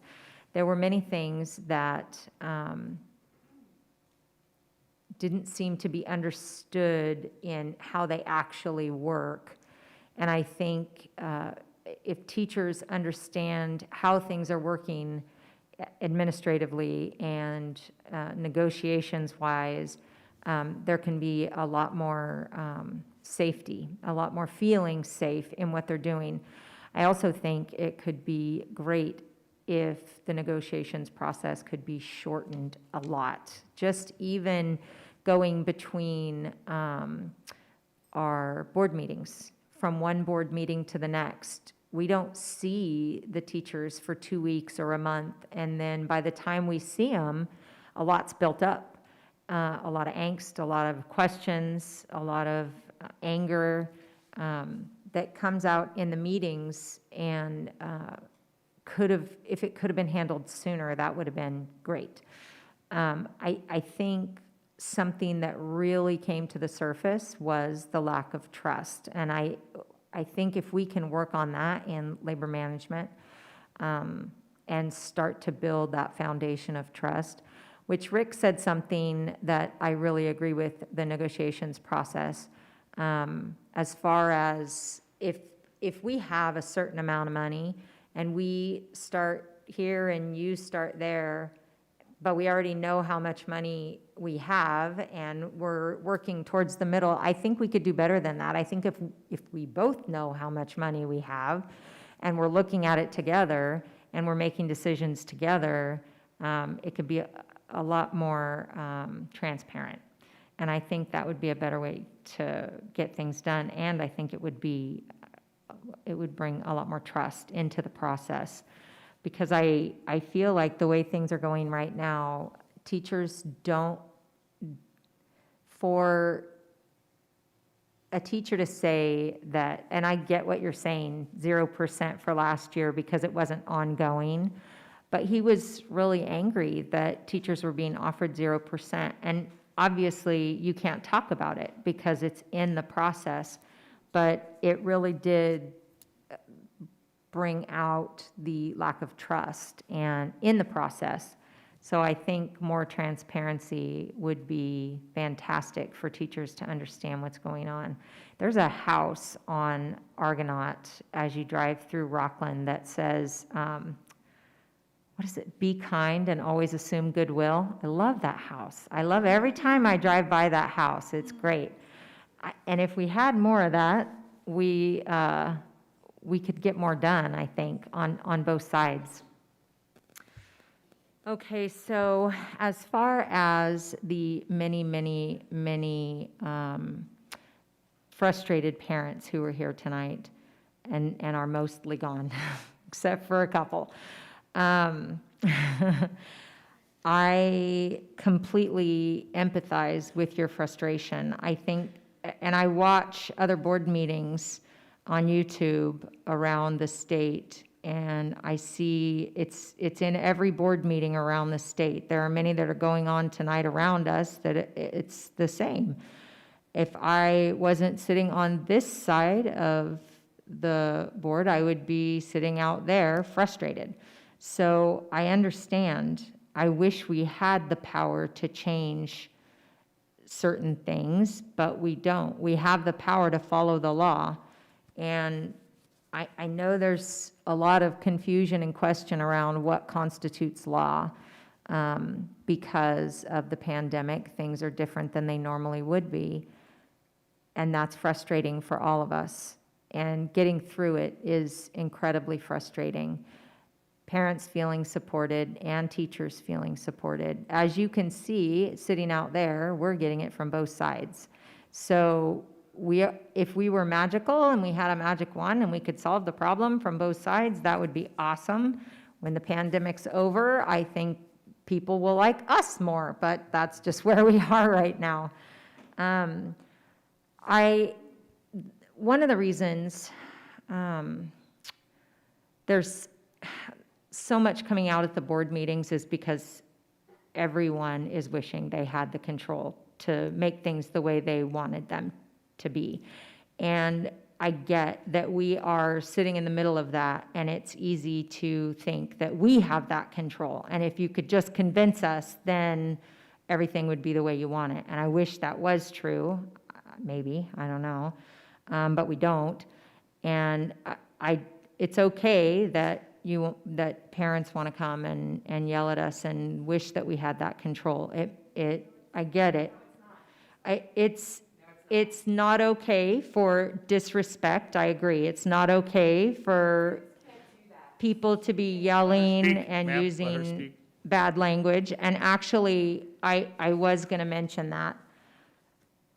I hope, it's kind of a moot point because most everyone has left, but I really do ask parents to be respectful at board meetings, to address us in a professional manner. This is a board meeting. It's not really a public forum. We're dealing with the business of running a school district, and we want to hear from parents, and we understand that they're upset, but it really would be better, and it is what we teach the kids absolutely in our schools, to be respectful and to use appropriate language, especially in a professional environment, but in any school setting. So really, I just want to say, after all of that, that I support parents, and I absolutely understand and empathize with teachers. I'm in the mix myself, and I understand how hard it is and how tiring it is. Every teacher around me is exhausted. Everybody has COVID fatigue. It's too much, and it just keeps being piled and piled and piled, and it doesn't go away. We thought it was going to go away this summer, and then it didn't. And I think that just made it 10 times worse. I wish there was more that we could do to help teachers to feel supported, because we genuinely, all of us in our hearts, love our teachers. Our Rocklin School District is absolutely amazing, and I'm never less than astonished and amazed when I go on campuses and I see what is happening on our campuses. I know settling the contract, we keep hearing that's one way to show teachers that they're appreciated, and I get that, and that's why I do wish that the process was faster. I wish it could be done in 2 weeks, and that way it would be over with, and we could move on with the business of teaching and loving kids. I'm going to end there. Thank you, and thank you for sticking it out. I know there's still more to go. Thank you. Welcome, Anna. So excited you're here, and this is way to be brave, way to do this with us. This is awesome to have you, and it's one of my favorite parts of the meeting to hear what the good things that are going on at different campuses, and it's exciting. So thank you and welcome. We're excited to have you. I think I'm first going to address my feelings about public comment. I'll tell you, it's really hard because my nature is to want to listen and want to understand and want to respond, right, and have a conversation, because I actually feel like we almost always have more in common than we realize. I wish I could address every misunderstanding and miscommunication. Of course I can't. It hurts when somebody says, you guys don't even have kids, and we have 19 amongst the 5 of us. Julie and I have done more than our fair share, but, and that we're paid. I mean, that would be amazing, right? Besides gas money. There's a lot. So I just want, I think maybe next meeting, I would love to ask people that make comments. I appreciate those of you staying to hear our hearts and to try to seek to understand. That is appreciated. And I wish everybody would stay and also be maybe a little more familiar with past meetings. We all spent a lot of time last month, August 4th, explaining where we were at with masks and where we were at with a lot of different issues. So that's a wish, and that's okay. I do want to clarify two things that I understand to be the answer, but I do want our public to understand. Superintendent Stock, of the medical exemptions that have been requested, how many have we granted? And I'm going to answer this, and if I'm wrong, Dr. McDonald, you correct me. We've granted all medical exemptions that have been turned in by parents from a California licensed medical professional that have fully completed the form that we have that was approved by Placer County Public Health and our legal counsel. Okay, thank you. Thank you.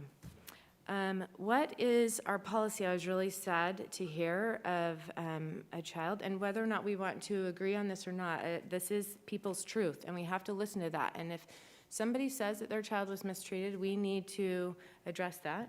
Can you, and we were really clear, and we talked about it last month, but I would like our public again to hear what is our policy for how kids are addressed, if they have a medical exemption or if they're not wearing a mask. Anytime, let me just start a little bit. Anytime a parent has a concern, we urge them to bring that to the, if it's with a teacher, to the teacher directly, to have that dialogue, to have the understanding, or to the principal if that's not available, because often we can either clarify and have that understanding right then and there.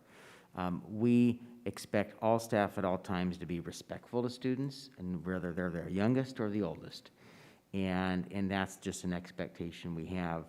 And then there are times when sometimes there are misunderstandings, and in a situation that we heard tonight, my understanding is there was a misunderstanding in the office that the student had an exemption or not. That can occur. We don't want it to. It's absolutely, it should be handled in the most sensitive way possible with a student. And so, we want to make sure that that's how students are always treated. We don't want any student singled out or made to feel that they don't belong in a classroom or school because of any situation, whether it be they have a face covering or they don't have a face covering, whether they have, a disability or any other reason. We don't want any students. And if a parent has a concern about how their child's treated, please, please, please reach out to either that individual or to the principal of the school so we can resolve that, because we can only correct anything or clarify anything if that dialogue occurs. And most of the time we find that when that occurs, either the issue is clarified or if there was anything that needs to be corrected, that it can be, because that's where it's best served and done. And that's what we want to have occur in our schools. Thank you. I loved hearing the staff, the new staff that came back, and was so excited to be at Rocklin Unified. That was one of my favorite parts of tonight. That was awesome. I love hearing the promotions that we're doing within for our employees, and that we find great people and that we keep them and we move them and we utilize their strengths. That was awesome. I want every teacher at Rocklin Unified to feel that way. And I'm excited that that the labor management meeting felt so authentic to me. I didn't do a lot of talking. I did a lot of listening. I asked some questions because I sincerely am seeking to understand. I'm seeking to find some solutions. And I was grateful for that conversation. I want that relationship to be improved. And I also appreciate that in a time of a lack of civility that we as adults can demonstrate that and work through challenges and hard issues. So that's it.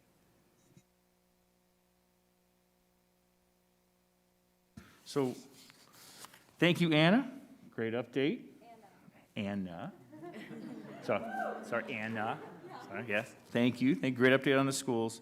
Again, great to hear from Matt, Krista, Bevan, Karen, Lori, folks coming back in. That's excellent. Thanks to Rocklin PD, if they're still here. Thanks for being here. It's sad that we're at this point. I hope that we can reduce the tension. I hope that we can start talking, begin to trust each other, and we don't have to go through this. And on that side, the new protocol or the process with the cards, so that's me. I'm trying to maintain the order. I apologize if things got out of hand. I'll try to keep things moving. I'll continuously improve here, just trying to work through this process. So my bad if things were said at the wrong time. I'm trying to, you don't know when people are going to say things, so you're trying to keep them going. And the mic, we don't have a magic, mute cutoff switch, so trying to work through it. So I apologize if things got out of hand. We'll get better as we go. You're doing great. Yeah, we'll keep You are. moving. We'll keep moving. You're doing great. So, on that, good. We'll go to item 10.1.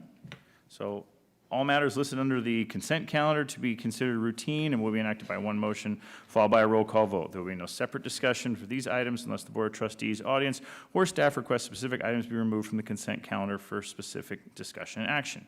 Any agenda item removed will be voted on following a motion to approve the consent calendar. So before I start it, I'll say, does anybody wish to remove an item from the consent agenda, separate discussion? I will pull, I think it's 10.11, that action on revised administrative regulation AR44 employee use thing. So we'll talk about it, but I just want to, that's pulled. So if there's any other that need to be I move the rest pulled. of the consent agenda. Second. All right. Okay. Brenda, will you please call the roll? Anna Fishburne? Rick Miller? Yes. Rochelle Price? Yes? Julie Hupp? Yes. Tiffany Sathoff? Yes. Derek Counter? Yes, motion passes. All right. So we'll go to, let's see here, 10.11, action on revised administrative regulation AR 4040, employee use of technology. All right. Hang on. So just start off with the discussion. Trustees, are there any discussion? We'll start there and then we'll rotate back in. I guess I can start. Yep. I am in favor of adopting this policy because I want a standard of professionalism. When I Googled today the 25 most controversial topics for 2021, I actually don't want any of those things listed on the bottom of a teacher email that represents our brand and who we are. They included abortion, gun control, censorship, climate change, death penalty, religious freedom, women's rights.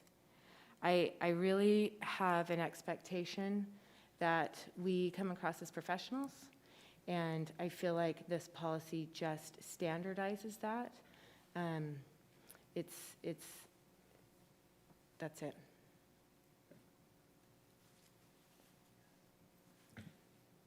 Anybody else? Yeah, go ahead. Okay, so for me, in a lot of ways, this represents something that I very hugely believe about teaching, and that is we are there to teach kids how to think, not what to think. And I think that we should be Switzerland, and we should be completely neutral, and that in itself opens us up to any student who wants to come and talk to us and confide in us and feel welcome and loved and respected and valued. I think if we put ourselves in a box, we exclude a lot more than we include. And I think as a teacher, it's extremely important to be 100% available, not 20% available. And if we are putting any kind of restriction on our email signature or whatever, whatever it is, I think we're saying, this is who I welcome, this is who I love. And it closes off everyone else. And I would prefer in it's almost like if you give kids a blank piece of paper rather than a prompt, you're going to get what is real for them. You're going to get what they need to give you, not what they feel like they should or could give you. So I feel very strongly that as teachers, we should be open to all, welcoming to all, loving to all, and accepting of all. And I don't think that if we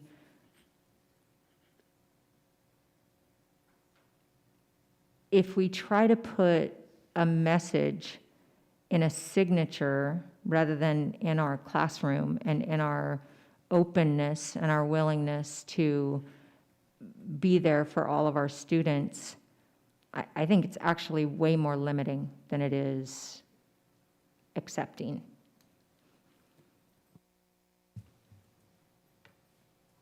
You know, for me, I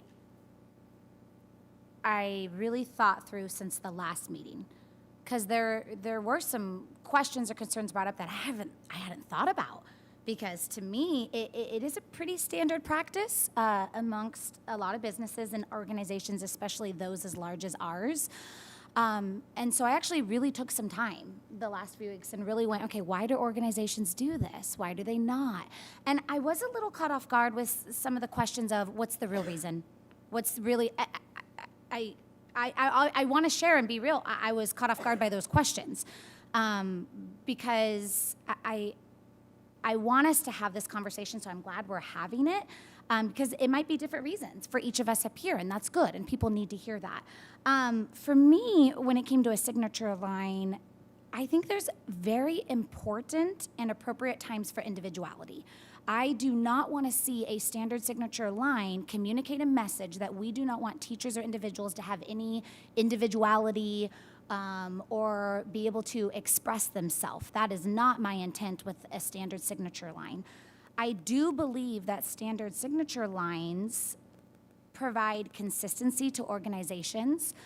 They are also a visual reminder of the organization we are representing. And so for me, I mean, I think it would be ridiculous if I tried to censor every detail in every communication. And I was actually shocked to hear it being called a censorship because it is quite standard practice to have a standard line. For me, I went back and kind of really read through, okay, what are we suggesting in the signature line?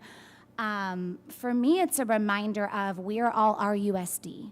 And I know somebody even asked at one point, well, can they put their school mascot? Can it be school logo? Can it be their school name? And I was like, well, okay, yes, but then where does it go from there, right? And so I think for me, I want to answer openly and honestly, I don't feel that a signature line is the place for independent individuality. I think it's a place where this is the organization I'm a part of.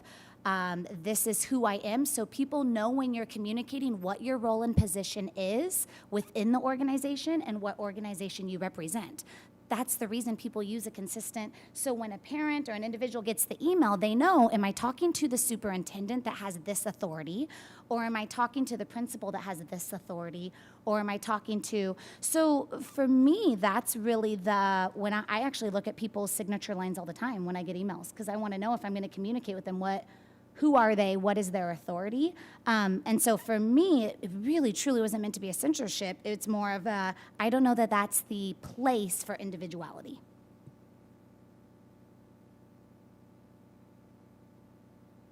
With this topic, I think there's just a few things that I'd like to comment on just from a student perspective.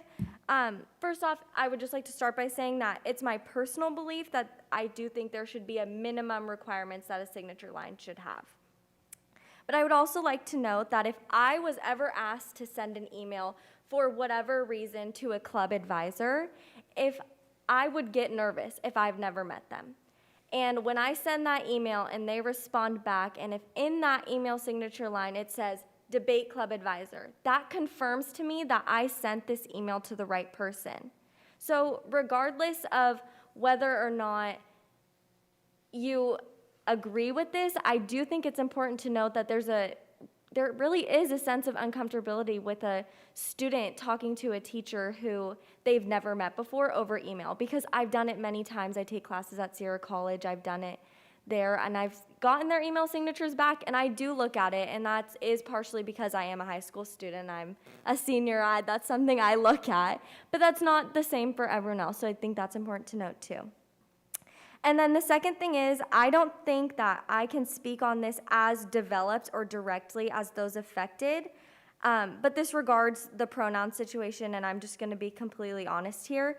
If one more student on our campus, on any campus, feels comfortable to go speak to a teacher about their issues, if they're having problems at home, regardless if there's pronouns in their email signature or not, if they see that in one person's email signature and they go talk to them and they go find resources and support systems on campus to help them feel more comfortable at school, that's a win. And thank you. And it really does not matter if their support system is teachers or students. Maybe that teacher will help them find students that they can relate to and that they can find their own home in their family. And maybe because that they had one discussion with that one teacher, maybe that makes them go to a lunchtime activity. Maybe that makes them participate and stand up and join a rally game and go to a dance for the first time because they never felt comfortable because they couldn't find that family. But because they found that family, now they're not only more connected with people, they're more connected with their school. And that's what this is about, is connecting kids to their school. And if an email signature is what does that, again, that's a win to me. So I appreciate that, and I appreciate this conversation, and I think that. So I also tend to be in the place of I've never been clear of the problem we're trying to fix, and I do actually appreciate you in particular the way you waited, and it gave me pause, and I appreciate that. But from my perspective, I think the key to me is that we're not doing this in isolation. If we were just making this up for the first time and saying it, that'd be one thing. But we have very clear policies in place that say you cannot do political practices, you cannot discriminate, it's laid out all in our book, it's very clear. And with that policy, we've never had a problem. We've not had a problem. I've never been told of a problem. A problem? That someone discriminated, or that someone used their political, and again, if there has, it's never come to the board, it's never come to me. So I've never seen it. So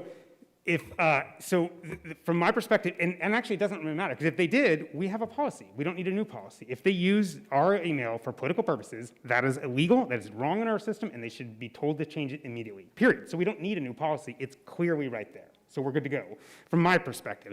But at the end of the day, I do think it's all part of a big system, right? And so it is email signatures, but it's also, and so in a conversation when we're talking about respect for teachers, how we work, for me, when we have clear policies that says you cannot misuse the system, then we say to a teacher, be professional, and we're actually going to trust you to be professional. We're going to trust you to know what's your best signature. If you need to put your accounts, we're going to trust you to have some ability to let us out and do that.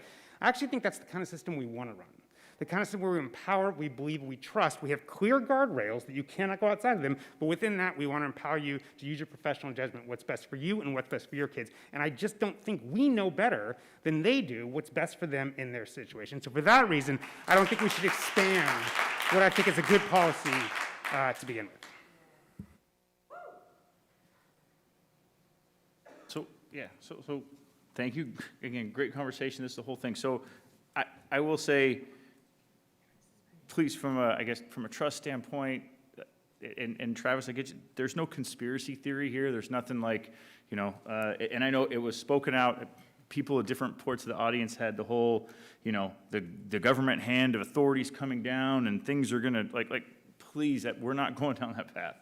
The idea was, with all of this, just, and I think Rick used a good one, just guardrails. At the end of the day, we all are professionals. From a business standpoint, and it's essentially, hey, I need to communicate, your name, your title, your location, and some contact information. The idea is a few things in there. I can say from a business side, how many titles you want to put in there, if it helps you go, but have some common sense. Like, I get that you could be on 17 different committees, but if you say thank you and your email signature is half the page, you're losing a little there. Again, I know I'm stretching out, but just where I'm trying to come from is, and I think somebody else had a comment about my, what is it, the, like Esquire or Masters or whatever. Again, from the Quest Diagnostics, from the business world, we try to keep it to 2 or 3, right? I've seen some from different companies where it's a page and a half of things after their name, right? So again, communicate out, as Anna was saying, I want to tell you who, how to get back a hold of me, who I am, how I reference it. And I would say not only from teachers, but staff and in general, right? So Marty Flowers, Assistant Superintendent, RUSD, M. Flowers at Rocklin, boom, okay, keep moving, right? So just something simple as that. I get if, and I think Anna brings up a good point, pronouns similar to a title, if that helps you and if that's the place we're in right now, fine, we'll move from there. I'm just trying to minimize, and again, from my speech, we saw it tonight with all the stuff, with the community is split. We had different people from different sides of the political aisle, different quotes, different sayings, different things. Trying to reduce all that stuff in the community right now. If we can get to a simple, easy, quote-unquote vanilla, here you go, simple, let's go, move forward, and we can get to a point where we can all start talking about things. I would much rather have the communication person to person and talk and really understand where people come from. I think we would do so much better as a society if we can get to there. So anything that's going to improve that or reduce any angst in that is a good thing.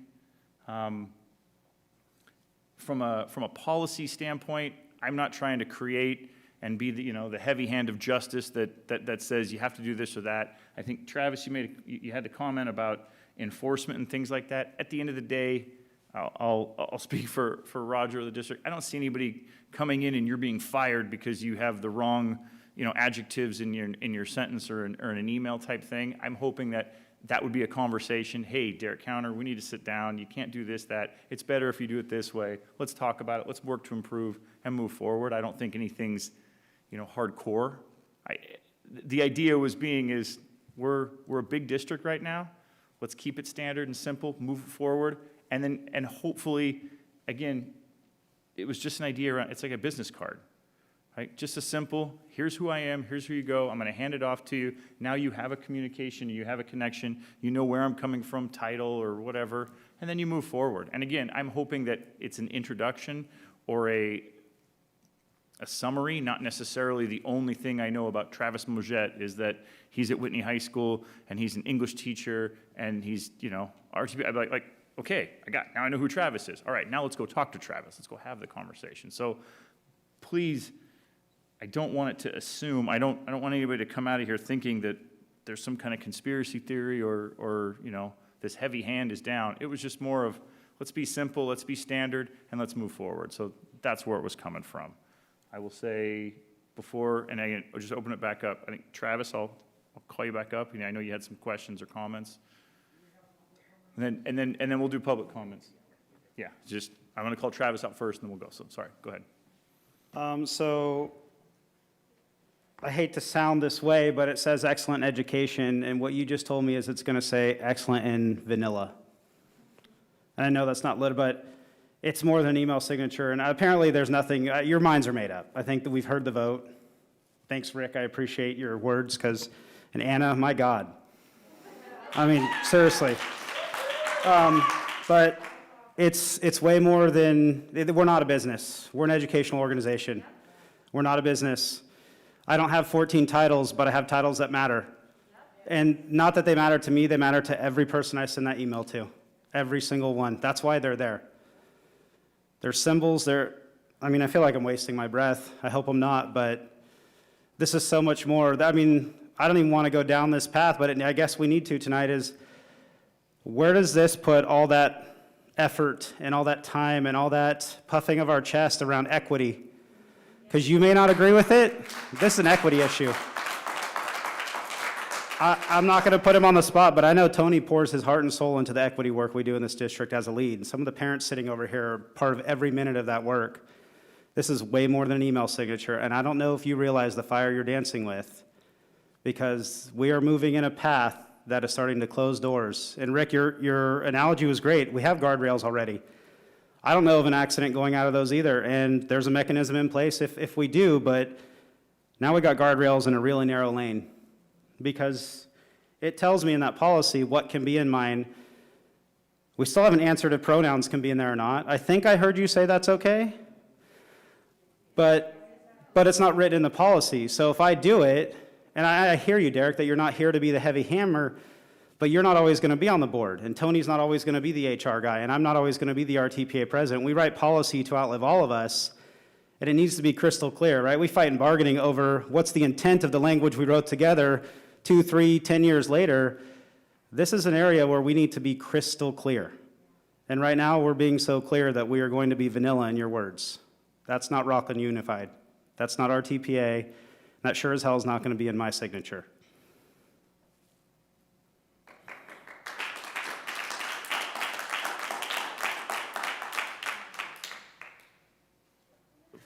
Public comment, Carrie Cardoso.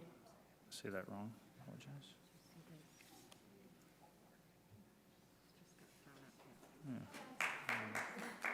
Oh my gosh, why did I spend all this time writing all that? I'm Carrie Cardoso, she, her, hers.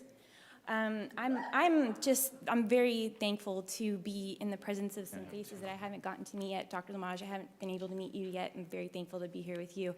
Sandeep, very thankful to be here with you for the first time too. There's a lot of faces that do know me. I'm a proud parent. I moved here for a reason. I'm gonna stay for a reason. One of those biggest reasons, of course, is Dr. McDonald. I appreciate everything that you do.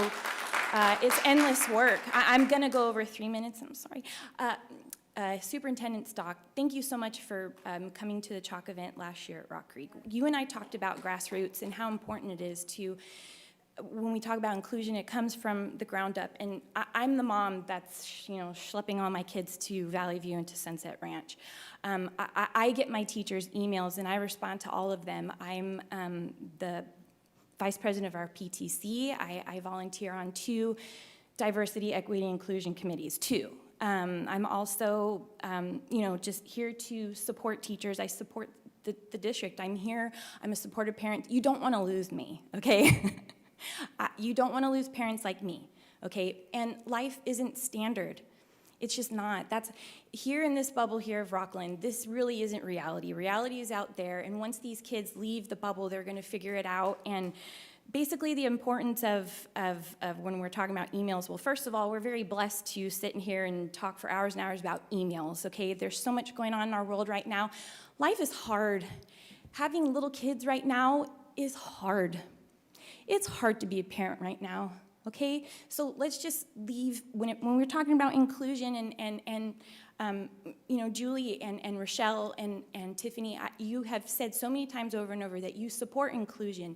You want to have, our DEI committee be successful. You say these things, but then last meeting when we're questioning the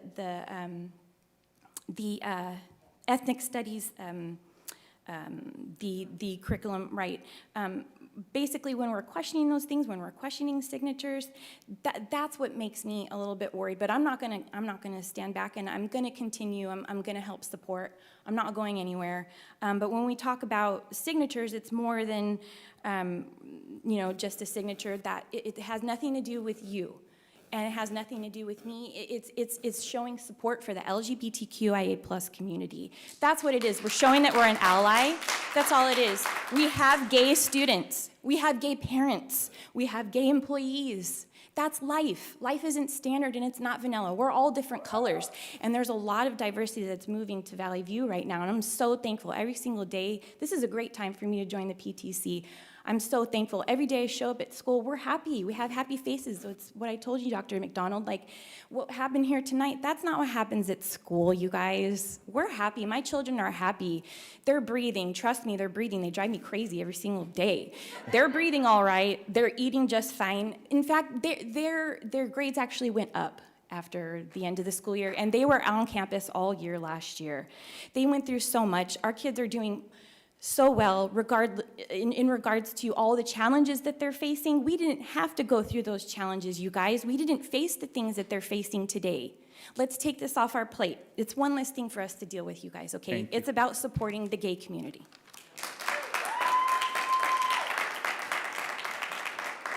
Curtis Borton, and then Tawana Armstrong. Okay, so apparently my wife said that I'm just louder than most people. It comes from talking 6 periods a day. First off, Anna, I just got like 7 texts from my former ASB presidents about how awesome you are. So I want you to know that this is an incredibly scary thing, and they were talking about how they wanted to congratulate you for standing up to the Nazis in the back. Proud Boys are Nazis. You stood through all that. That's a great thing. That is an amazing thing, and you should be very proud of that. I am a middle school teacher. Ms. Hupp, I know you were an elementary school teacher, and I know these associations that we often talk about are covering K through 12, and it's a very different environment. I'm sure elementary school kids don't read emails, barely.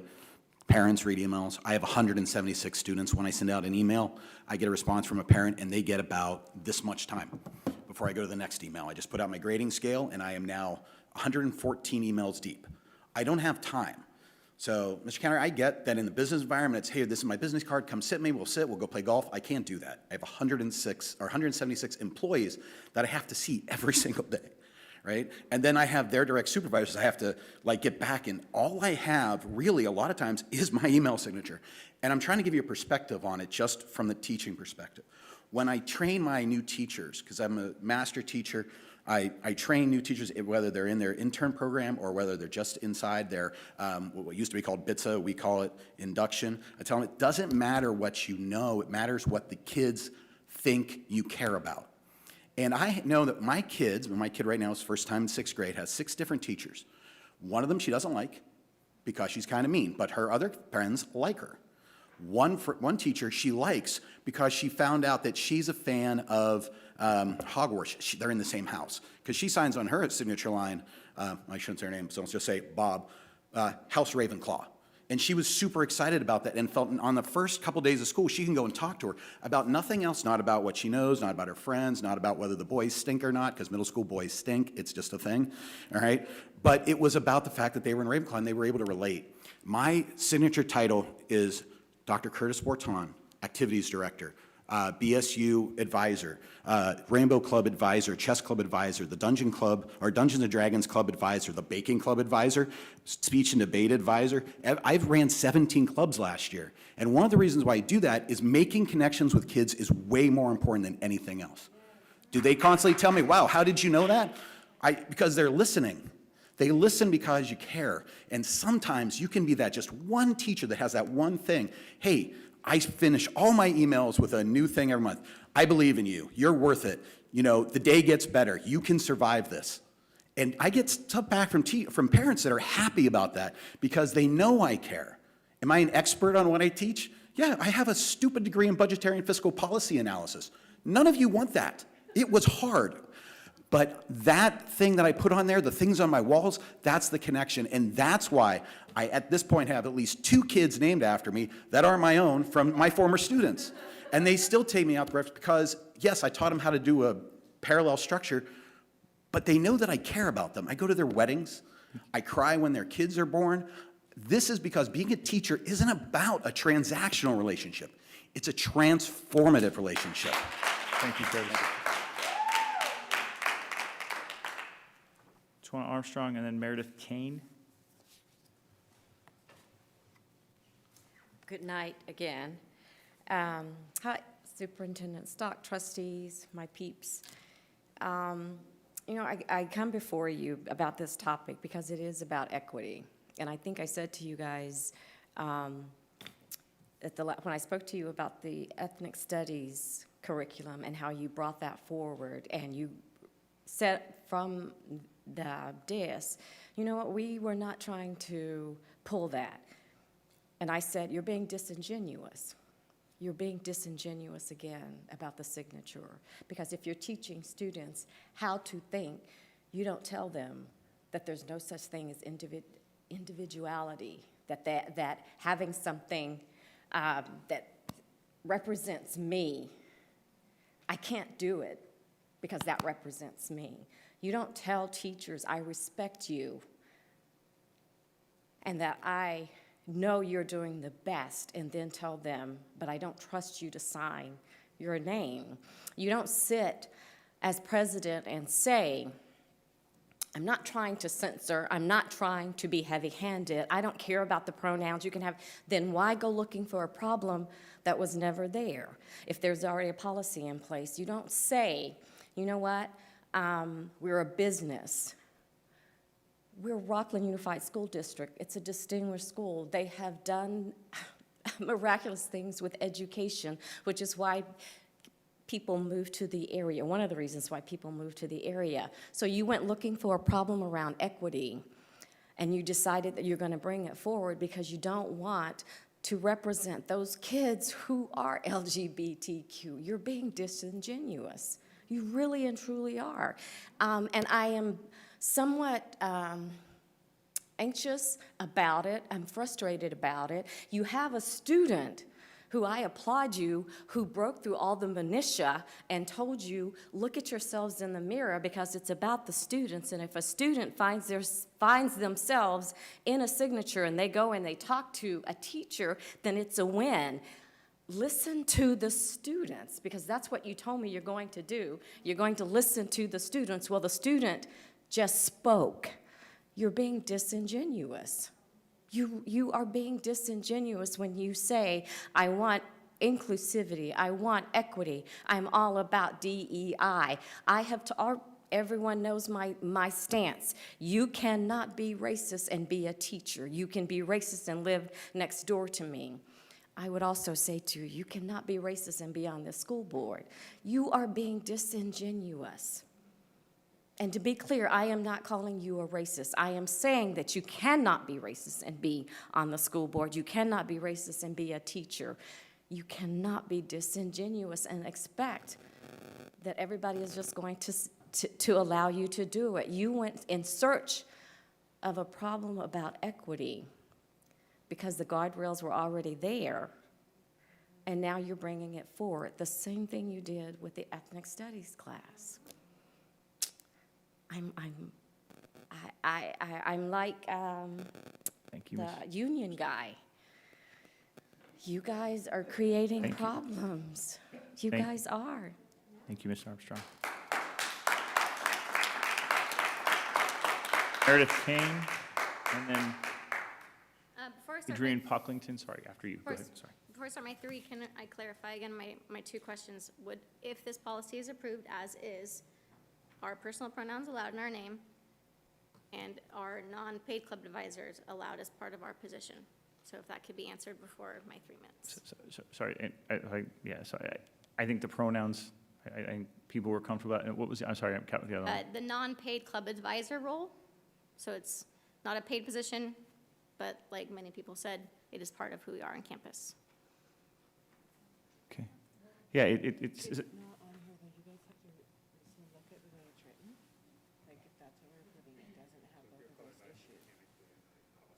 okay, so just to square away it's,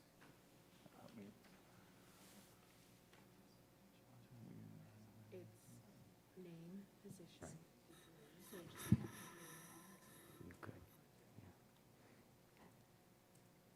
we can amend, I guess, if we wanted to, the way that we can amend that as the, all right? If, I guess. She's asking if it's written the way, if we ever written the way it's written.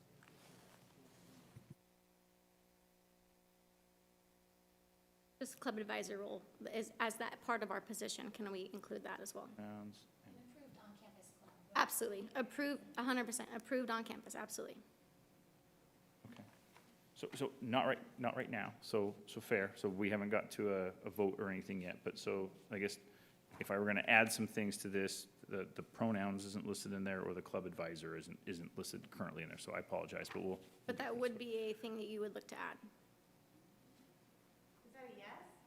Yeah, so we have to make a motion and call it all out, so yeah, so I think we'll work through that, so is that, hey, It's not a no, it's just that we have to follow a process.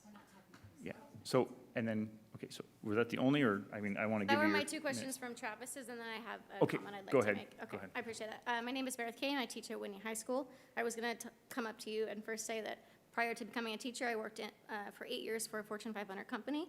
I was a manager of a 50,000 square foot retail space, and I learned a lot about how to do things the right way. And this policy, how it's laid out, how it was on the consent calendar for 2 consecutive meetings without true conversation, without labor partner conversation, without emailing back teachers that asked and concerned questions, is not the right way to do this policy. So we've opened up a can of worms. I'll jump right into my story because I'd like to give you a perspective. You've heard other perspectives. You heard Anna give a perspective. My perspective, I'm hoping that you will continue to see opportunity for why, if you're going to make this policy change, we can include some of that language. So 5 years ago, I walked on the campus of Whitney High School as a new teacher. Very excited to be there. Those normal feelings of appreciation, anticipation, and also a fair amount of nervousness. But what I didn't know was whether I'd be accepted by my peers because I am a member of the LGBT community. And at the time, I didn't know if I'd have many allies on campus. However, to this day, I vividly remember walking past 2 classrooms that had just signs that said, "All are welcome." All are welcome, okay? It's not political, it's not religious, inclusive. Instantly, I knew I would be accepted. Now, that was me as an adult. So imagine a 14 or 15-year-old child on the same campus at other campuses that doesn't have the life skills to navigate that scenario, okay? A student who can't talk to their parents, perhaps. A student that has been bullied for being who they are. A student that grows up in our area and maybe doesn't see people that look like them, okay? And they are able to connect with a teacher just based on that. And I know you're not limiting what's in our classrooms, but that email signature is important. And it is recognizable. And it is not meant to be exclusionary. I hear what you're saying. It is meant to be inclusionary. And I fear that if this policy goes through without some of those specific changes, it is so exclusionary. And that's horrible. That's not what we are doing as a school district. That just doesn't follow any sort of we're in 2021, and that would take us backward. Let's go forward, okay? I have so many perspectives that we could share from students that have talked about this to us on campuses. I just hope that you take the time to really consider this perspective because it's helping. It will help so many people. I literally don't know who it would hurt unless you enact this without making those changes. So, thank you. Thank you. Let's get through the comment. Yeah. Real quick. So, Adrian Pocklington, come on up, and then she's going to talk real quick, and then we'll jump out, and then Colleen Meyer, if you can be in the background. Sorry, real quick. Go ahead. Okay. Go ahead, Adrian. So, oh God, where to start? There's so many things to call out. You guys are a straight white board. So to sit up here and chant, I'm sorry, Julie and Tiffany, do you want me to wait till you're done? Yeah, there's a rule of order that we're trying to figure out real quick. Would you mind? I want to hear what you have to say. So I'll just wait. Okay. We're trying to make sure we follow the rule, because she was going to speak after you, but technically she can't until public comment's done. Okay, go ahead. Okay. So once again, you are a straight white board. To sit here and say, we are all us, or our USD shows how out of touch you are with the community you're supposed to be serving. You don't know anything about our families, our struggles, what we deal with, how we make things better. I stood before this board years ago with my little son who was trying to explain what it was like for him to be a student of color. Yet you're all still white and you're all still enabling the bigotry within our district. So what you're not understanding is you are not the people on fire. You are not the children on fire.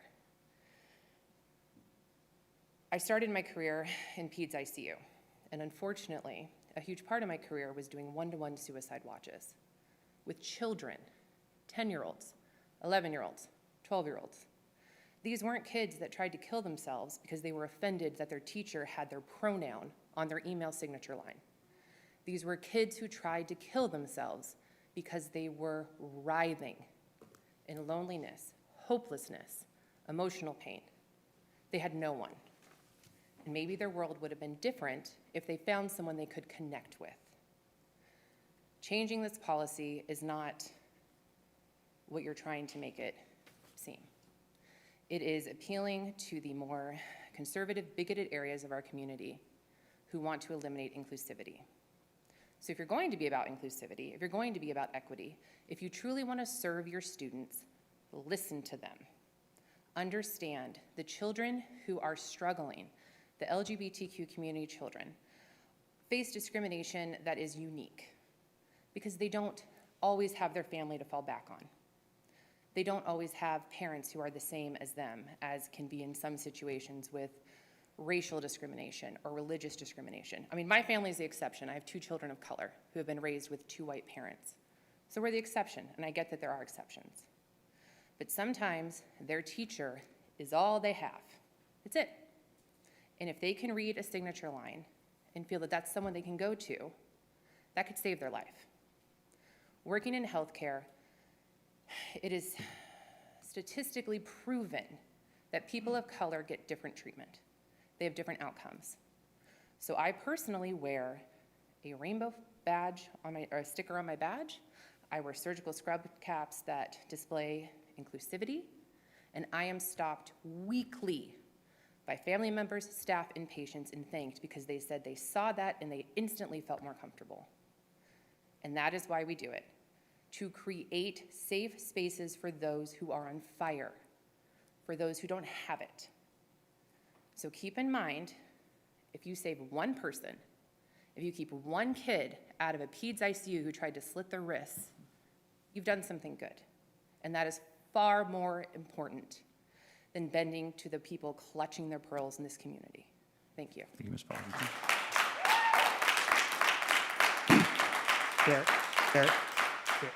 So at any point, you can do a point of order if you have something you want to be sure. Okay. Thank you. Corrine Meyer, sorry, and then Kurt Weidman after that.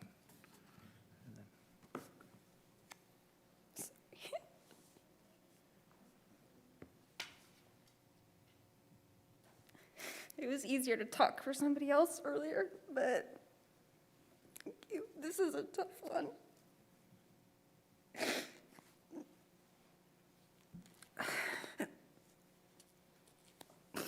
The intent doesn't really matter. It's the effect, okay? And what we're talking about is the real effect on people's lives. 29.9% of trans teens attempt suicide. And non-binary youth, it's 41.8%. They don't want to be that way.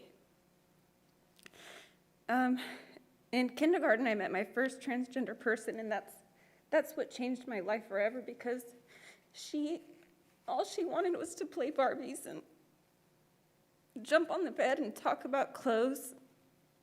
And she was just absolutely tortured through school. So by choosing a vanilla policy, Derek, Counter, you're still sending a message, okay?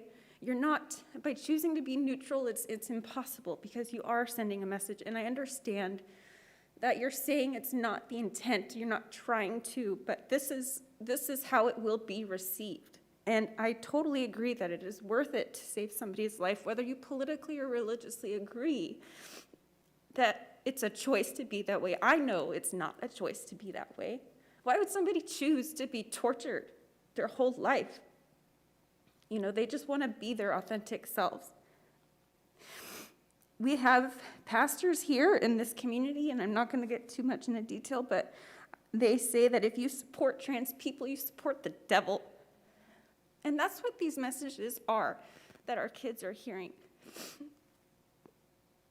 And I remember last time we talked about, like, when you hear people's stories, everything falls away, you know? Like, you can't hate them and you can't think they're of the devil when you actually know their story. So just believe us when we say we know these stories and they're heartbreaking. And if you send a vanilla message, it will still be a message.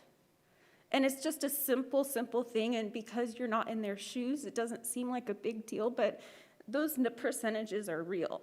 And they actually can save lives. There are going to be gay kids here, and it is your job to protect them. That's all. Thank you.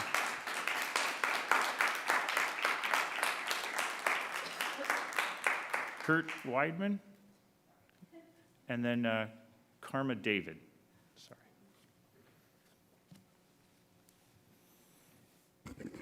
I won't use all 3 minutes, so hopefully that make everybody happy. So the first thing that I'd like to discuss is during the employee organization reports, I'm concerned that the board started into a board discussion, and per the Brown Act, agenda containing a brief description, approximately 20 words in length, of each matter to be considered to discuss must be posted 72 hours prior. So when we get into it, I know you want to have dialogue with the union, but this would not be the place, because it doesn't allow teachers to come here and it doesn't allow the public to come here, because it's almost like an agenda item came flying in. So I would caution against that, and I want everybody to know that. And I understand you want to talk and you want to have dialogue, but you can't do that unless you agendize that. Travis can give his report, you can ask questions, but you can't dialogue. So I know that's what you'd want to do. Last thing is, I think way too much time's been spent on the signature block. It's a management prerogative. I work for a lot of different companies. They tell you what to do. You put it on there, you move on, and you get back to your job. So that's about it. I know it's very passionate. Everybody's got a lot of passion around that, but it is a management prerogative. I don't even know if it needs to be a board prerogative, but I guess you set policy for that. So thanks a lot. Appreciate it. Thank you. Karma David. Karma David, thank you. Thank you for taking the time to speak with me. I know it's late. I wasn't expecting to speak. I didn't know that the email signature was an issue. I will first speak to the diversity in your district. My last name is pronounced David. Sorry. You have no way of knowing. apologize. No, it's okay. You have no way of knowing that. My husband's Filipino. My children are mixed. They matter. Pronouns are not political. They're just pronouns. It's not management. Oh, he's left. It's not management. They're children. And they're children that are struggling with their identity. I'm going to announce this publicly. I'm a 50-year-old woman. I just turned 50 in July. It's hard. Birthday. It's hard enough being a 50-year-old woman. It's even harder being a teenager who's struggling with their identity. Please don't take away that lifeline that shows them they have a safe space. I'm shaking. I really wasn't expecting to speak. So thank you for allowing me to speak, and please acknowledge the diversity in your district and your world. This is our world. Thank you. Thank you. Then, Julia, open it back up. Julie, speak. So I wanted to comment earlier because, and I'm sorry, I don't remember your name. I was listening so intently, I didn't write it down, which I usually do. And I'm speaking to the teacher in the back who was talking about, Meredith, your own personal experiences. You said something that actually spoke to my heart very powerfully, and that was, all are welcome. Because what I said earlier, I truly, truly believe, that's what I want. I want all students to feel welcome.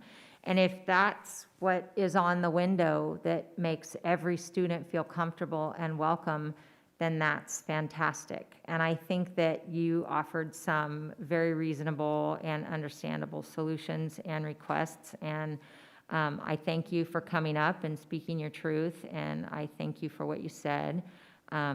I think so many times we are so much closer than we think we are. And dialogue helps with that a lot. And sharing from your heart helps with that a lot.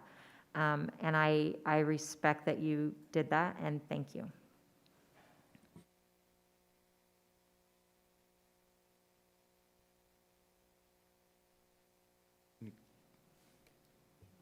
Yes. I really appreciate people coming, and I know there was comments of intent versus action. I think there were recommendations made tonight that explain, I felt like there was an understanding and explaining of by approving this as is, there's concern in the community, and that there's a message being sent that I don't want to send. I do not want to send a message that I don't respect diversity, or that I don't want any individuality, or that I don't want even one student to be able to feel safe. I want all of those things. And I heard a lot of conversations about really two specific proposals. And I really appreciate that of, hey, these are really the concerns. Because as I was listening, I was writing down, trying to understand what are actually the concerns here, and let's really talk about this. And so I do think there are legitimate concerns that if this is approved as is, moved forward, that we're communicating a message that I don't think is the intent. I know it's not my intent. And after hearing those comments, I think the intent that would be put forward, I would be uncomfortable with, because that is not who I am or what I stand for. And so I would like to look at a possibility of, and I don't know how this works, amendments, maybe with options, that there's maybe here's the standard signature block for consistency, but then there's a few options on the bottom, a possibility, a thought based off of what I've heard tonight. I just comment is the policy is listed as, the signature line itself is totally optional, and in this list what can be in it, it doesn't require all of it's in it. So if the board were to choose to add any things, then it just says this list of things are allowed in it, and so you can kind of choose what you want to put in it. So you wouldn't have to put your school logo if you didn't want to. So that's how the policy was crafted, is it's, the whole thing's optional, and these things are allowed in, and nothing else Okay, is is there a way then, because I definitely reread this multiple times last month, and I did not understand it to say that. And it might just be me, but I'm nervous that there's people not in this room that I would have assumed this meant here is a standard, like what happened at organizations I've been at. Here's your standard signature block. Feel free to replace your name. Feel free to replace your title. It sounds like this is more, you don't have to do any of this. Is that what I'm hearing? Right, that's in the section where it says that may contain, so it may contain a signature line. It doesn't have to, and it can include any of the combination, and then the list is there. But it does not allow, that last sentence, no additional, information can be used. So the requests that were made tonight, we could add that there could be additional options, optional items. It doesn't mean every single person has to do it. Yeah, okay. Right, exactly. Could we say, though, that the person that we have, RUSD, and the school where they're from, like that is part of it? I mean, that's surely not offensive, right? Could it say that it says their name and the school they're from?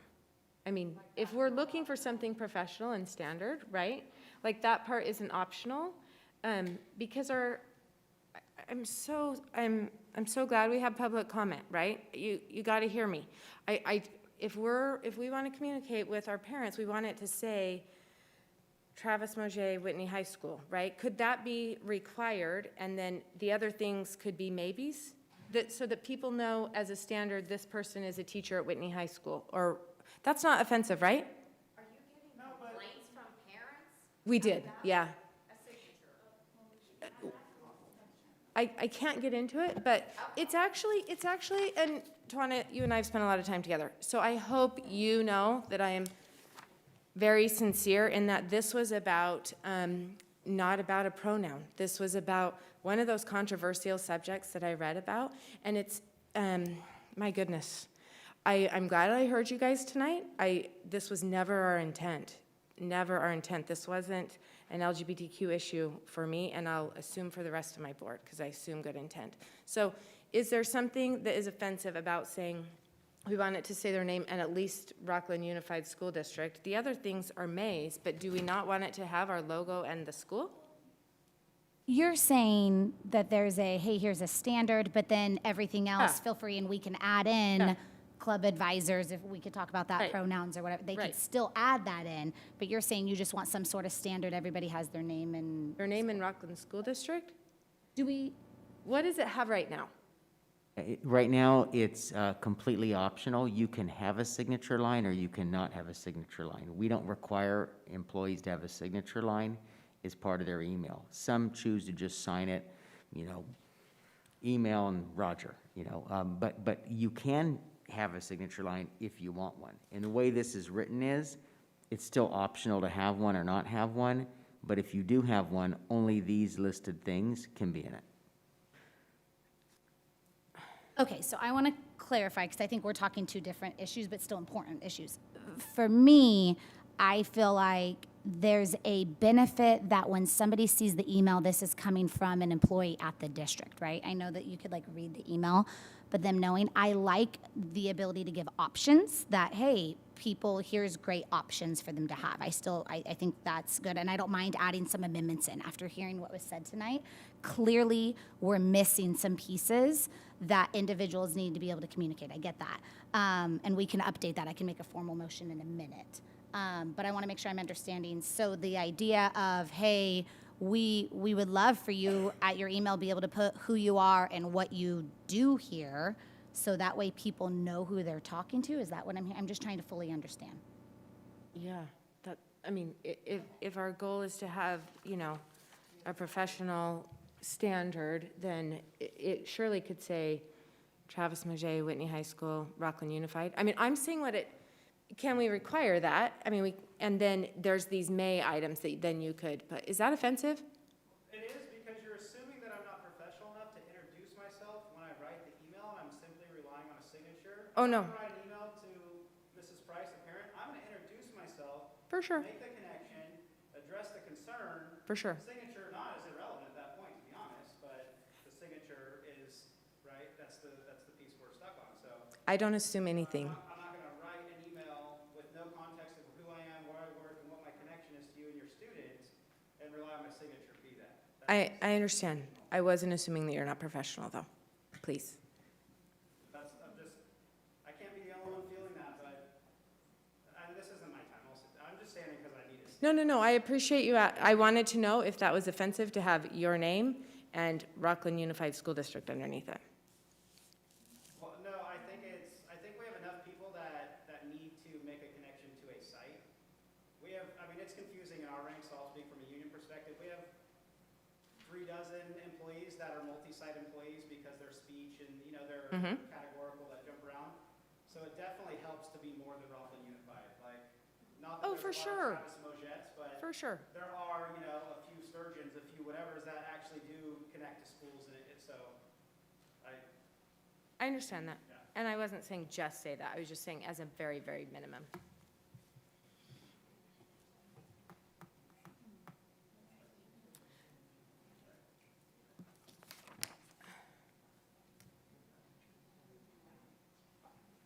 Do we make an amendment?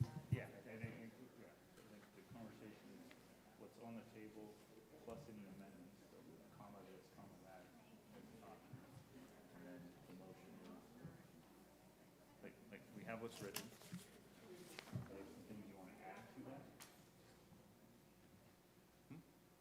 Okay, so there were two main requests made tonight. Can we talk about those two requests, so I know where the board is at on those?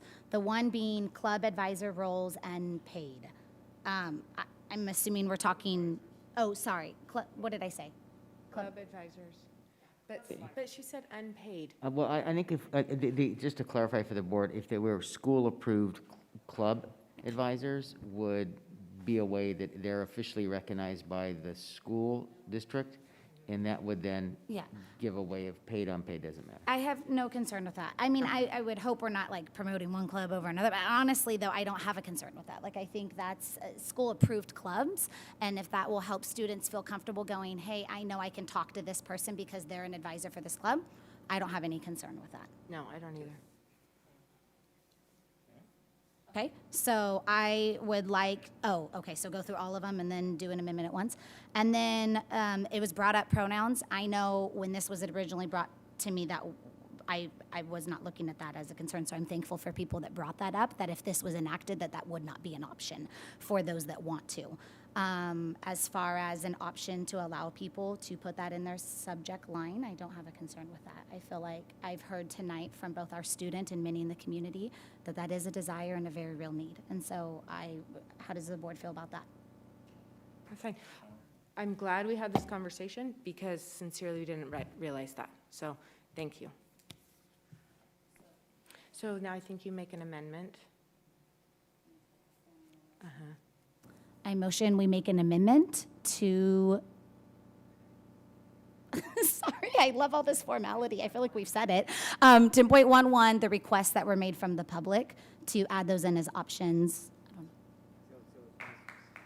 As a secretary to the board, just to clarify the motion, so it's being moved that the revised policy be adopted with the following additions to the list, which may contain, which is use of pronouns and school-approved clubs. Is that? Okay. Second?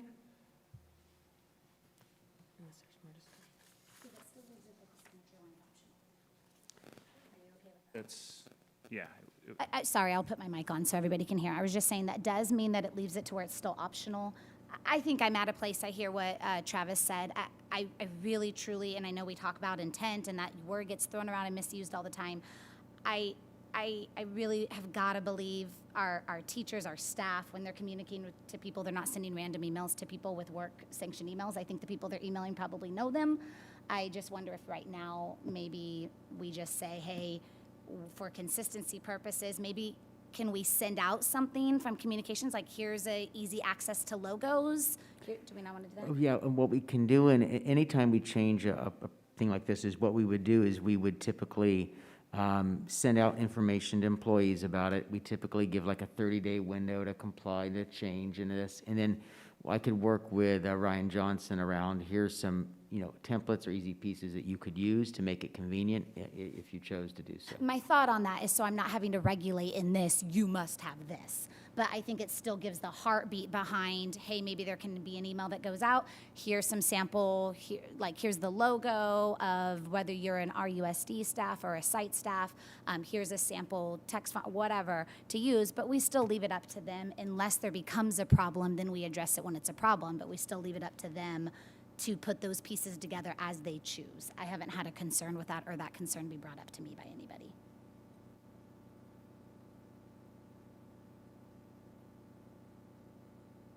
So we have a motion, as seconded by Rochelle. All right. So it's still optional. Yes. Brenda, you call the roll? Okay. Rick Miller, Yes. Rochelle Price, Yes. Julie Hupp, Yes. Tiffany Sathoff. Yes. Derek Counter. Yes, motion passes. Oh, my goodness. So we got, now on to item 11.1, hold public hearing to take action on Resolution 21-22-04, a resolution affirming sufficient textbooks and instructional materials for 2021-2022. Dr. McDonald, Associate Superintendent, Elementary Education. Sorry. My bad. I should have, I'm sorry about that.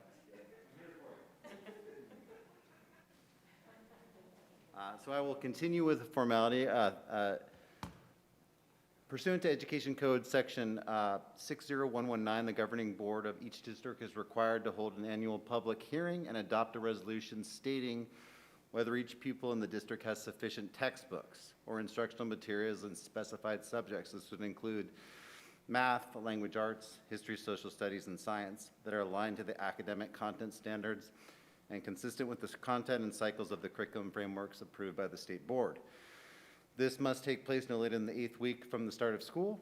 I'm here to attest this evening that we do have sufficient textbooks available for all our students in Rocklin Unified School District, and I'm asking the board to approve the resolution that affirms this. So moved. Second.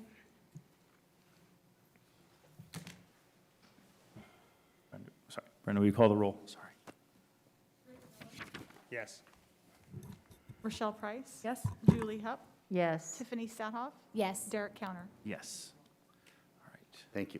Any written comments? I didn't see any. Okay, excellent, excellent, excellent. So I now close the public hearing. Okay. All right. 12.1, now to information item 12.1, 2021-22 RUSD student enrollment update. Superintendent Stock. Trustees, we are annually bring a report to the board just to go over enrollment patterns. And this is critical because the biggest source of funding to any school district is attendance, which of course you have to be enrolled to attend school. So to present this report are our several colleagues, Barbara Patterson, Bill McDonald, and Marty Flowers.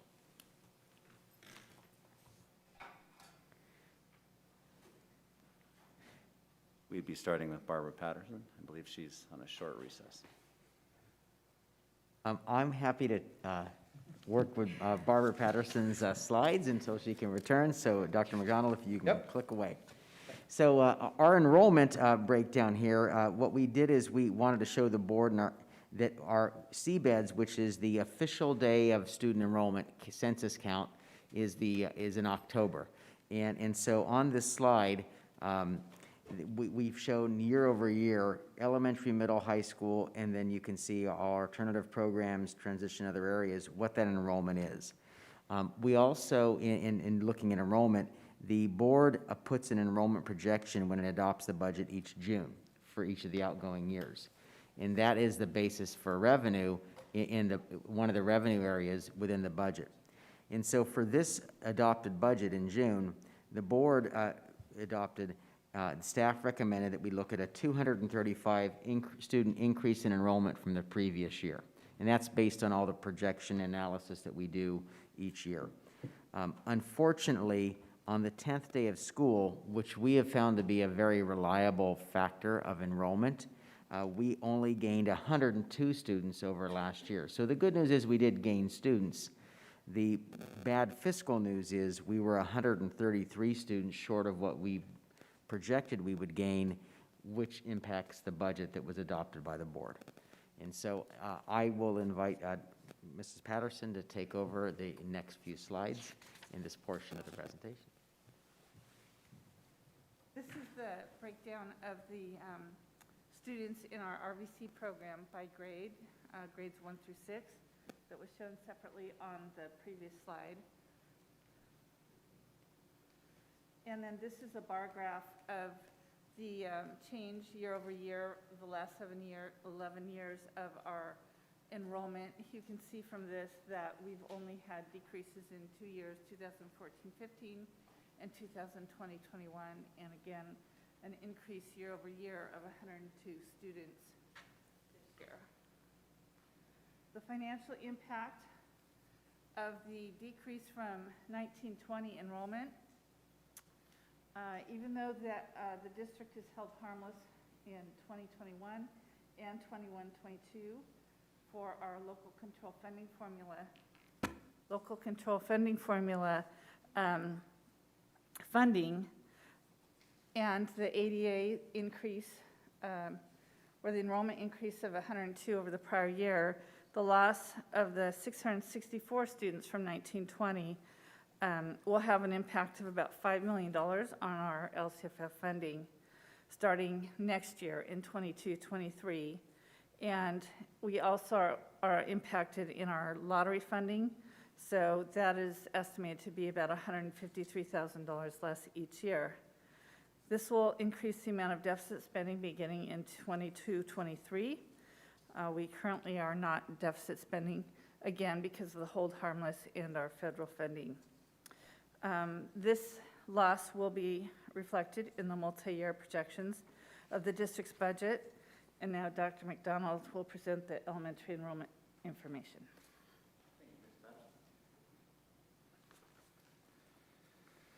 So in our elementary schools, I'm going to share a little bit of data with you. We had our projected, our goal, which Ms. Patterson shared with you. We were hoping to have 5,260 students.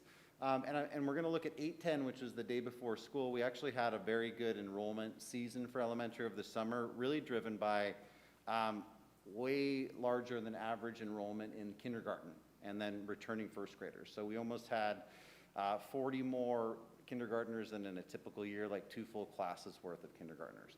So when coming into that first day of school, we were actually over projection by 79 students.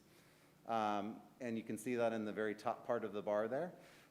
First day of school, we always lose students. On average, we lose district-wide. In that first 10-day warm body count, it's about 120 students on average.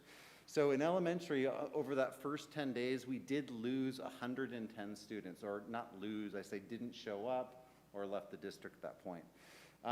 We also have 64 students who, 64 students who are in RVC. So the net of all these gains and losses is that in elementary, we were above projected by 33 students, so we did hit the target. But we did, as you can see there, lose 110 students in that span of time, which is more than on the average year. So I want to get into that a little bit more because it's, you know, it's important that we understand where those students went. When we surveyed, we had offices reach out to these students and families and find out why they left or what their preferences were. You can see the end there is actually 206 and not 110. Some of our office staff pursued this with a gusto, actually went back into the summer and looked at enrollment that was lost there. But for these 206 students who didn't show up in elementary, here's the reasoning.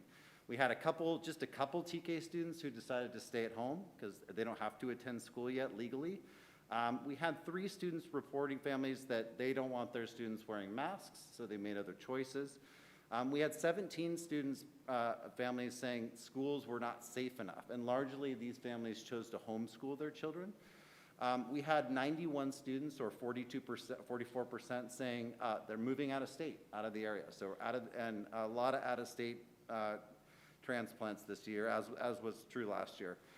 And then finally, we had 93 students, or 45%, selecting other local schools. And I'm going to break that down a little bit more. So getting into that 93, what were the other choices?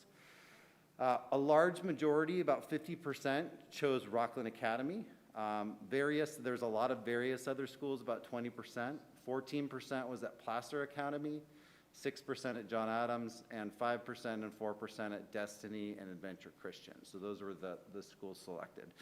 One of the things we want to delve deeper into is Rocklin Academy. Typically, we match up our lists with them so we know actually what that transfer looks like, and we take them out of our numbers. I don't know if this is going back further into summer, but we didn't seem to know about all the students who were doubly enrolled, and so we're going to dig deeper into that piece of data. And with that, I will turn it over to Mr. Flowers. Oh, sorry, one more slide, thank you. Dr. McDonald, can I interrupt you for 1 second? Sorry, can I interrupt you for 1 second? Yep. Do we have a point when we're asking kids their intent to enroll so that we have better numbers? And do we ask the families what their intent is? Because you're saying kids were doubly enrolled in Rocklin Academy and here. So at what point do we try to get that information? So later in the summer, right, Barbara, you can probably give me a date, but we do ask Rocklin Academy for a list, and then we match it up, and so then we can see kind of where that lies, right? Is that correct? And then in addition, in the spring, we reach out to current families and say, hey, you're still here, you're planning to be back next year. And so that helps us fine tune in the spring as we look at staffing and things. Perfect, that's what I was wondering, thank you. Yes, we do reach out to Rocklin Academy, and they send us a list of their new enrolled, and then we merge it with our list of students, and then we send a letter out to every one of those parents saying, okay, school's starting, please tell us where you're going. Maybe we should also send chocolate or something. You know. Yes. So that is the process, and then once they tell us, we then go and take them out of our numbers if they tell us they're going to go to Rocklin Academy, so. But this end of 93 is abnormal, correct? Or is it not? It's abnormally high for a first day of school. For a whole district, I think it's 120 was our average, so you can think about elementary as half. So in a typical year, we would lose 60 students during the 10-day warm body count. Right. And this year in elementary, we lost 100. Right, so this is significantly higher than normal, with half of them going to Rocklin Academy. And I'm curious, beyond the kids who have gone to Rocklin Academy, I don't know, Roger, do we have any thoughts on, I know we didn't ask, but why we think that would be, what it is in particular that Rocklin Academy is attracting so many of the kids during that first week? I mean, a few pieces that, could be just with because this is an unusual number for us, and we know that we offer the best academic program anywhere in the city, so I don't believe it's that. And however, not to take anything away from them, I just think ours is better. But I will say the higher number, and you look at the fact we're in a pandemic, so don't know if folks felt that that might be a different option for them. I know that their protocols around COVID were actually a little bit more restrictive than ours in terms of when they went back to school last year. They went back later. To have kids on campus, I know that they, the face coverings and all those pieces are enforced there. And we were in school all day, and they were in school half day. Right. So I'm surprised. So there may have been families that felt that was a safer if you were looking for like a safer option, they may have felt that and felt that, since they're here in the community, that may have been an option for them. When our secretaries from the schools called, did they get any of those details? Like the why? In terms of like specific schools, no, we didn't ask that question. Yeah.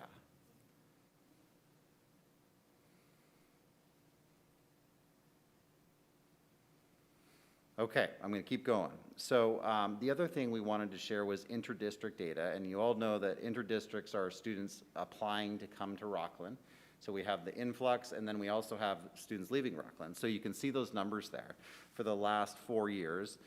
And in the average year, we actually accept 111 more of people coming to Rocklin for the great academic program Mr. Stock mentioned, and fewer leaving.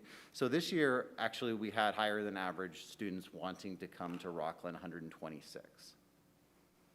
So intra-district meaning like local, your Loomis, your Rosevilles, your... Could be even San Heights. Juan. So Okay, we have students from all over the area, Auburn. But yeah, those would be the main districts, Mr. Counter.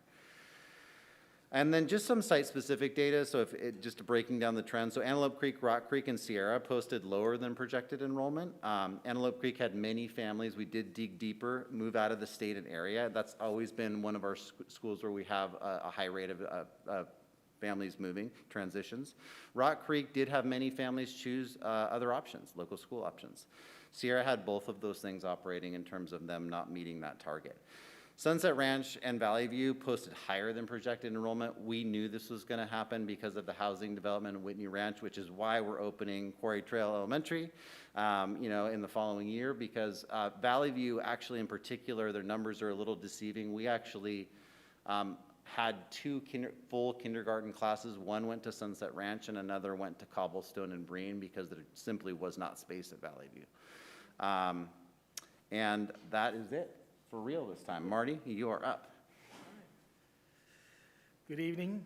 To continue on with secondary sites, I first want to start by just thanking our attendance clerk and our front office employees, because as soon as they get back, they're on the phones. Some parents that do move for whatever reason, they do call and let us know. And then I can tell you as a past principal, some parents come in because you can only imagine what they find as they're cleaning up those rooms, and they return those books. So with that, we start this on day one that our attendance clerks are back. We start this on day one that our attendance clerks are back to identify those students who are no-shows or have decided to leave the district for whatever reason. And you can see here in bullet 2 that we were able to have interactions with 341 of the 354 families that did not return. So to just think about that interaction could take as long as 3 or 4 minutes. So again, a tremendous amount of time to really try to get this down because everyone understands the importance of this enrollment. The following slides will go over this, and then I will finish with a review of our interdistrict data at the 7-12 level. Here are the actual numbers. As Dr. McDonald talked about, our projected numbers in secondary, 6,289. That day before school, we had in Aries 6,151, a difference of 138. So again, shocking to see. After that 10-day count, you can see we had 6,057, so a difference between the 24th and the 10th was 94, for a total difference from projections of 232. So again, shocking numbers. The reasons why, here, because I provided percentages, but I also put in there the actual numbers. You can see here at Granite Oaks Middle School, they lost a total of 43 students. Just under 35% of those moved. That equates to 15 students. And then as you follow around the circle there, John Adams, 9.3%, that's 4 students. And then you go and you see those other slices there, just a variety of reasons, whether it's because where the parents live and or work, they choose to place those kids in schools that are nearest to them. In regards to Springview Middle School, again, 57 students, 47.4% of those students moved out of the area.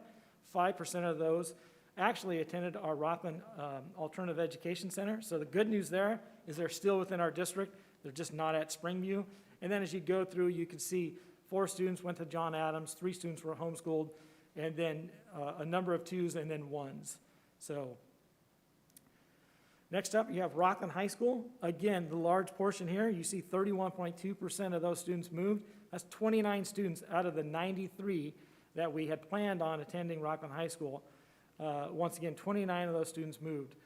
The good thing here, 17 of those students are still in our district at our Rocklin Alternative Ed. 11 of those students transferred, and it's not unusual for our intra, and that's trading between schools, whether that's because of a specific program offered at one or the other, but traditionally we do this 1-for-1. You're going to see this year the numbers are a little off for a variety of reasons, okay? But you can see here that the intras that went from Rocklin to Whitney, 11.8%, and that's 11 students. And then as you go through, you can see Roseville High School. Again, my assumption there is because the proximity of where they live in the city of Rocklin, it's easier for them to go there, and or maybe they have parents or relatives that go to those schools. And then again, you look through, a couple kids here, a couple kids there, and then just 1 student at the bottom. And again, that's a total of 93. At Whitney High School, you can see a total of 159. And if you look closely here, you can see nearly 24% of those, or 38 of those students moved. Again, the good news is 28 students went to a Rocklin Alternative Education, chose to go to independent study most likely. And then 43 of those students stayed in our district, but chose to go to Rocklin High School. And then 9 of those students are at Victory High School for a variety of reasons. So again, 77 out of the 159 students are still in our district. They're just not attending at Whitney High School. And then as you look at the rest, unknown, 6 of those, other schools, Roseville and such and such. And again, I provided that key because percentages sometimes can be misleading when you look at the total number of students. So, Marty, real quick, and I always heard we balanced this out. Just curious, I always heard it was a 50-50 thing. Hey, 20 kids go to Whitney, 20 kids go to Rocklin. So just why the 4-to-1 ratio? Yeah, traditionally we do that, but for a variety of reasons. If kids want a specific CTE program, we want to support our kids as much as possible. And in my 8 years in this, or as the director and then now associate superintendent, this varies for a variety of reasons. One year there was 22 that went from Rocklin to Whitney, and this year you can see there's 24. In addition to the 1-for-1, there's 24 that went from Whitney to Rocklin for a variety of reasons. Again, we want to accommodate our families. We want to keep these families in our district.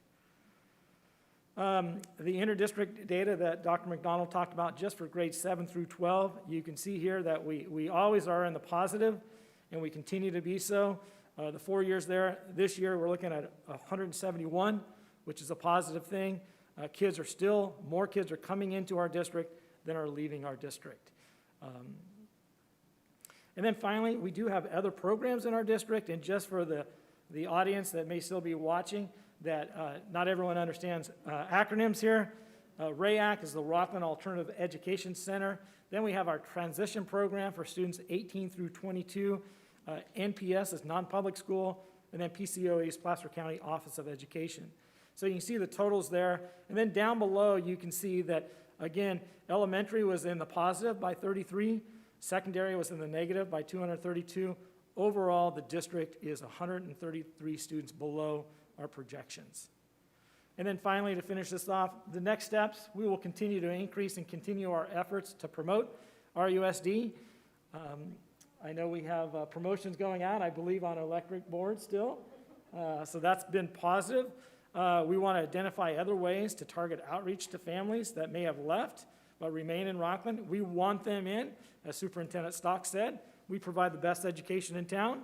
And then finally, we want to expand ways to offer additional education choice to our families to meet their needs.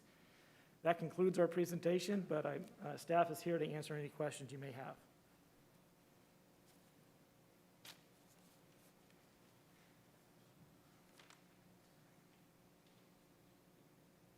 Sorry. Okay, good, right. So I appreciate this. This is impressive work, and it's extraordinarily helpful to sort of get a better view of where the kids are going and what's happening. That helps us make decisions. I think, in a sense, Roger, this question's for you. So we've been waiting for a long time, and this harkens back to our conversation with RTPA earlier around contracts. And so we've been waiting for a while to have final numbers so we could actually have an honest conversation around budget dollars going forward. And it feels to me like this was disappointing. This was not where we want it to be. Enrollment is still down significant ways. And it's also equally true that we do have significant funding new into our system, a nice COLA, and a way to think of this differently. So I am curious if this is enough for us to really clearly say, or how we're thinking of this now that we know where enrollment is, to say that there is enough to ensure there is both one-time funding in last year and ongoing funding going forward. And I mean ongoing, to be very clear, not zero, ongoing funding moving forward based on these enrollment numbers. Yes, I mean, as the board knows, they saw a preview of this information and earlier, and because we are a little bit further past the 10-day warm body count. And so, you know, given this information and the authorization from the board, we are able to work with our labor partners to work towards a multi-year agreement, which I think we all would feel is beneficial.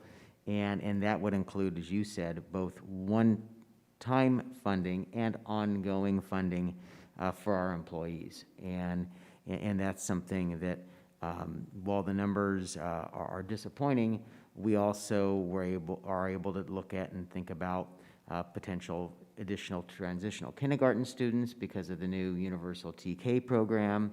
And so we are able to do, as you said, is work for a multi-year agreement, including both one-time and ongoing compensation. So I appreciate that, Roger, and that is obviously, even with the disappointing numbers, it's good news moving forward. I think it's worth noting, I'll speak for myself, but I think I speak for a lot of us in saying that it has always been our belief and desire to be good fiscal stewards, which is to say, first and foremost, we do not bankrupt our district and we spend the money that we have. But any money that we have available, the first place we want to invest our dollars is in our teachers and in our staff. And any money we have available that we can do responsibly, we want to make that available. And I think this puts us, and let me be clear, I also understand we're at the table. I understand there's going to be back and forth, and that needs to happen, and we'll let that go. But I will say as a board member, this believes me that we're on a good trajectory to have a reasonable offer that I think can take us forward and actually begin to heal. Not long-term, heal in this moment so we can allow us then to have better long-term conversations.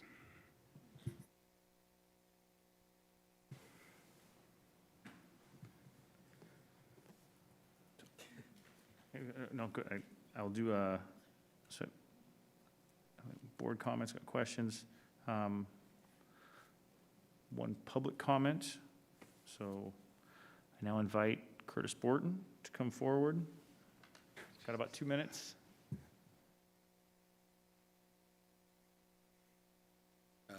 First off, I want to say, to put that in context, my sixth grader left Sierra because she's in my middle school, and this was the 1 year I could take her with me. And I actually put that in there. It's the 1 year she'll admit I'm a father before that all goes away with adolescent angst. And that wasn't on the slide. So I'm just going to say your thing, I was probably the other. And then my son went from Sierra to Antelope Creek. I just want to say, I know there were parents up here pounding this about how they're going to take all their kids out. Some Lady said she's gonna get 10,000 kids to homeschool and stuff like that, trying to trigger these panic alarms, and they're just not there. Kids will come back, parents will come back. Teaching is not easy. And it might be cool to pull out a first grader or second grader. I don't know why that would be. Teaching my second grader last year was literally taking years off my life. But they'll come back. They'll come back because school offers more things than just a couple tests and a thing. They offer clubs and associations and, unfortunately, girlfriends and boyfriends, which hopefully doesn't happen when you're homeschooling. So what I'm hoping you guys keep in mind is as things are going on, we see positive numbers, not to succumb to this dire, scaring fact that they're going to pull all their kids out and then you're going to not have any money. It's not going to happen. And they are building houses left and right. Houses on my street, 4 of them went up. Offers are made before the signs are even like really fully pounded into the ground. People are coming. These schools are amazing. Having worked in other schools, these schools are absolutely amazing. They're better than El Dorado Hills. I really can tell you 100% every parent I know in El Dorado Hills talks about their school and their kids, but these are nice kids. Rocklin kids hold the door open for me. The kids in El Dorado Hills want me to open the door for them. And those houses are about the same. This is a great community, and we don't need to worry. We don't need to panic, no matter what the pounders of people say. Also, I want to say again, I hope everybody understands that this is really your community and the people sitting at home. It's not the same people that were just at the Roseville Joint School District meeting, pictures of them, that were there to disrupt. This is who's here. This is who cares. These are the people you should be listening to. All right? You guys do a great job. Thank and you. My wife's really happy you like my house. All right. Chief Dosanjh, do you have any written, I didn't see any, so no written comments. All right. All right. Now on information item 12.2, update on capital improvement, routine restricted maintenance projects, 2020-2021, summer 21, routine restricted maintenance project, and proposed summer of 22 projects. Craig Rouse, Senior Facilities Director. Sorry that. Yes. I've been here. What's up? Good evening, President Counter, Board of Trustees, Superintendent Stock. So just going to go over an update of what we've been doing in facilities, maintenance, and operations. Tonight we're going to talk about maintenance projects, facilities, capital improvement projects, routine restricted maintenance projects, our summer 2021 routine restricted maintenance projects that we're still wrapping up, and then our proposed summer projects for next year. So the maintenance projects that have been going on throughout the year, I really wanted to just touch base about the collaboration. You know, we've been talking about that throughout the whole COVID thing and how the pandemic and how each department has kind of really helped each other out, not only for our department, but other departments within the district. You know, our grounds crew stepped up and they helped with the vacuuming. We had volunteers from our grounds crew help with the MERV 13 filter installation, and we're really collaborating over there to make this happen. And as you know, we're still shorthanded in staff with folks going out sick and not being able to get our sub pools up to where they were last year. We're still having our grounds folks step in and help with custodial.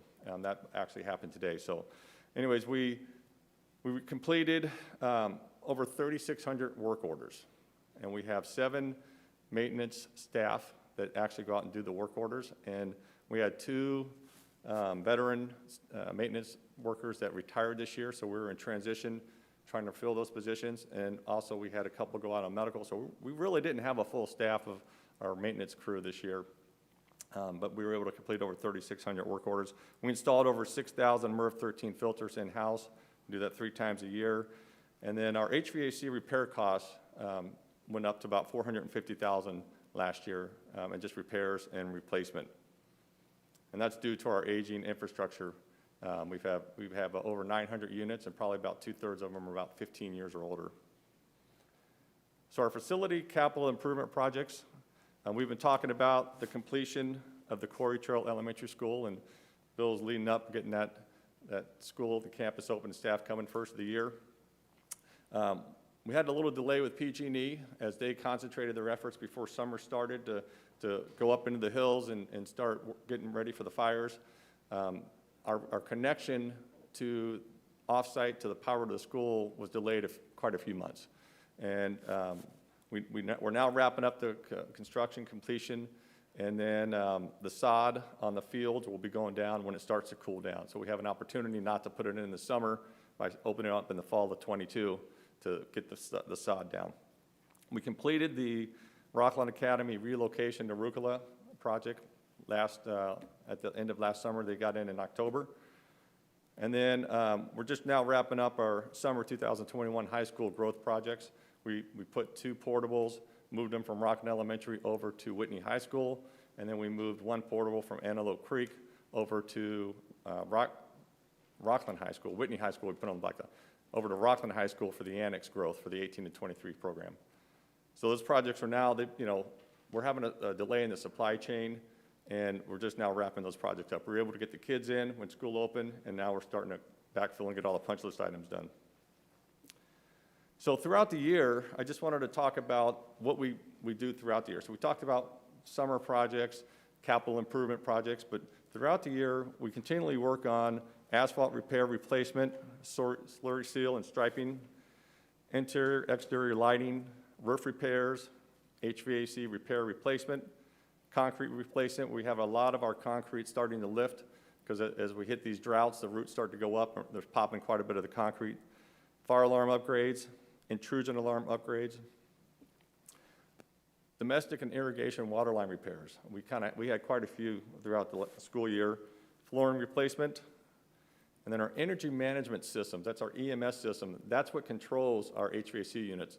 We have aging systems that we can't find parts anymore, so we're continually working on upgrading and trying to keep those systems running. Door and key hardware, our audio-visual projector replacement.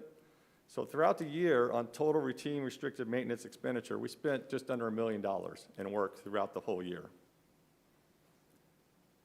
So our completed summer projects that we're just coming out of in August, and it's continued into a couple weeks into school into September now because of the supply chain and electronics that haven't come in for some of our projects.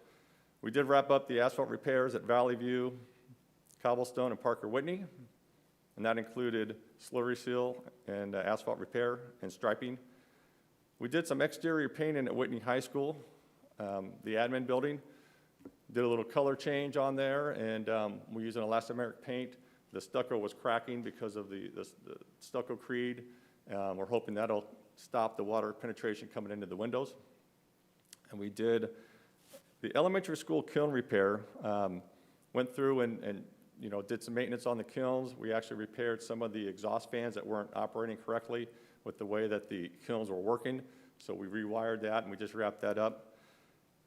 Talked about concrete replacement. We had quite a bit at Cobblestone, one of our older sites, and we have a lot of concrete moving, and they have huge trees out there for, they're 28 years old, and we're pulling roots out of under the concrete in some of those main corridors, and we got that wrapped up this summer. Some interior wall repair at Breen Multipurpose Room. Whitney High School, stadium lights replacement. We have about 13 more to go there. They just came in from Moscow today, actually, so we'll be able to wrap up the Whitney High School stadium lights. No, those aren't LED. Yeah. And then we did roof repairs at the Whitney High School D building and then the Rocklin High School B building. And we're getting ready to go start on the Rocklin High School pool aquatic building.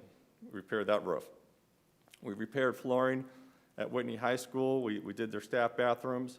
And then D14 classroom, and then over at Cobblestone, we did room 31 and Rocklin High School annex. So just kind of hit and miss. We really look at safety items and really, needs assessment of what's the most critical safety and operational items that we take care of throughout the year. And because there's issues all throughout the district, but we kind of hone it down into what is the most critical, especially for flooring. We also did water line replacements, Rucola, Victory, Rocklin High School, and Whitney High School. Emergency lighting repair or installation. This is part of the fire marshal. They do their watch or their walks throughout our campuses, and they said that we needed to put additional emergency lighting. We did it at Breen, Twin Oaks, Rocklin Elementary, and the CDG multi-purpose rooms.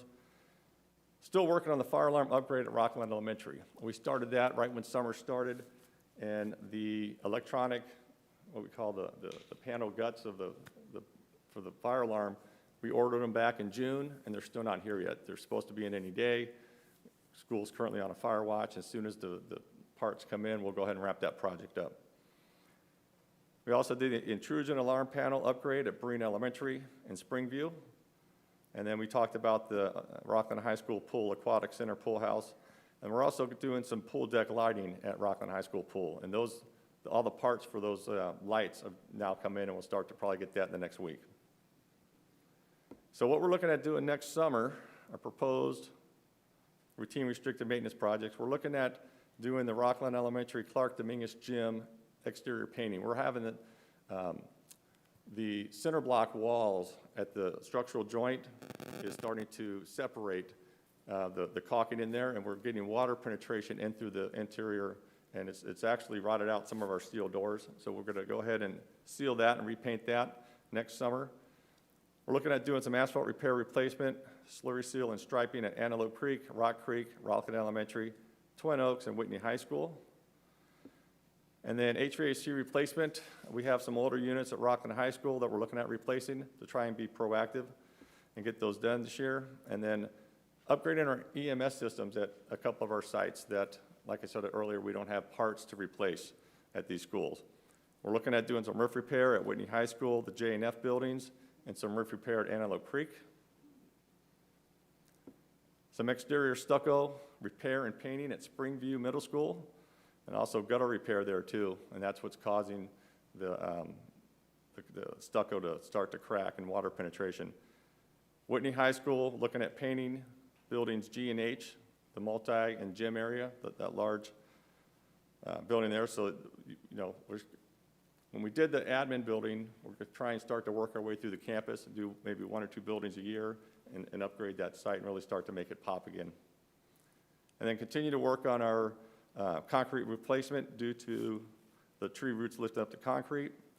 And then you approved the Rocklin High School track and field replacement last board meeting. So that's going to take place next summer.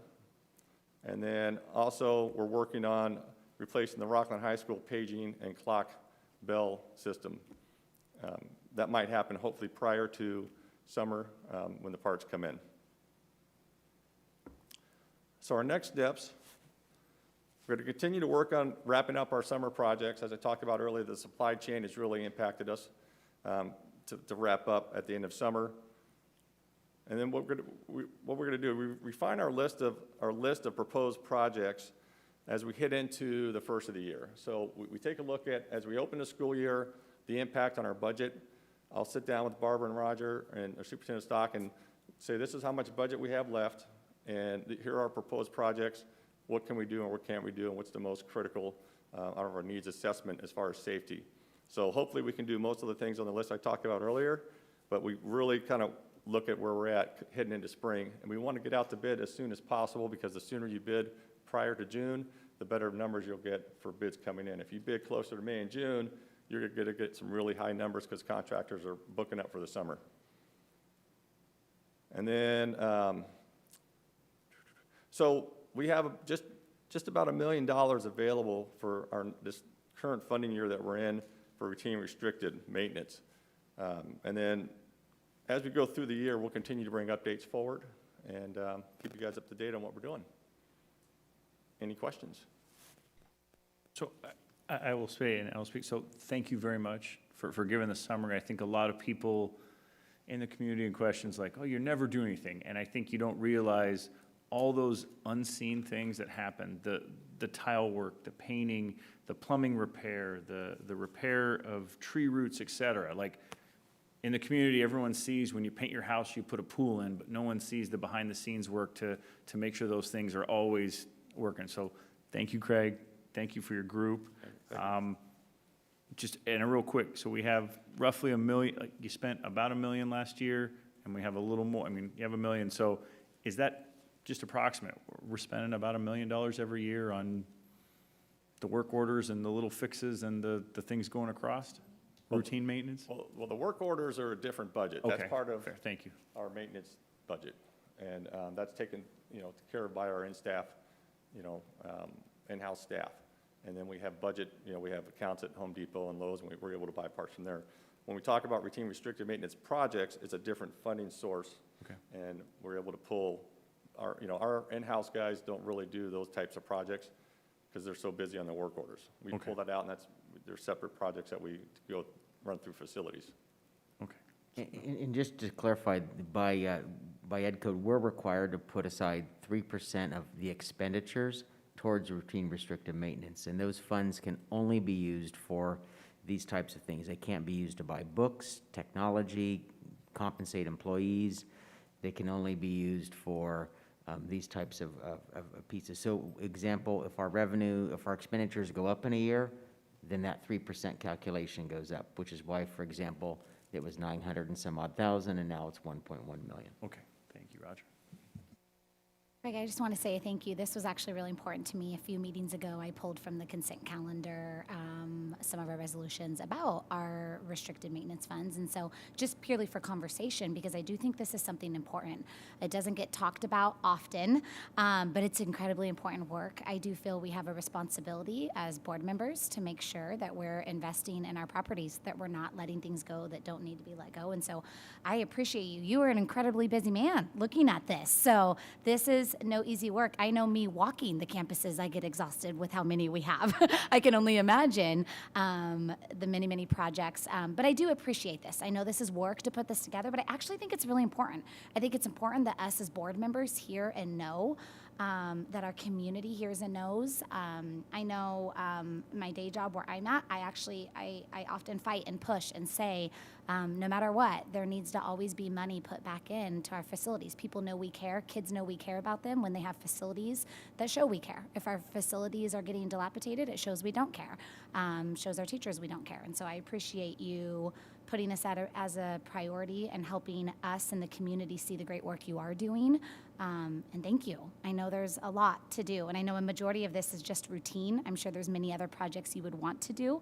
But in the midst of everything else going on, our campuses are beautiful, and so thank you for that. I know that's no easy task.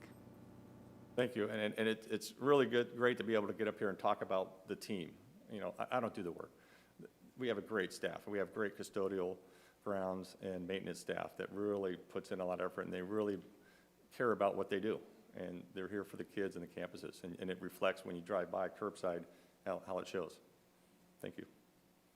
And any of them listening in, I at they're 11:30 up at in a few night. hours, so I yeah. know, but I mean that. I love that when I hear from families out of area or our friends at other schools, they go, "Wow, your campuses are beautiful." So thank you to the entire team. Thank you. Please tell them that we said so. Oh, I will. I absolutely will. Thank you. Thank you, Craig. I can't imagine how long your to-do list is, because I know how long mine is on my one little house, right? Compared to all these campuses, so thank you. Oh, you're welcome. Appreciate it. Thank you, Craig. Trustees, do we have any items to be placed on a pending agenda? Nothing? Okay. All right. The September 1st, 2021 board meeting is now adjourned.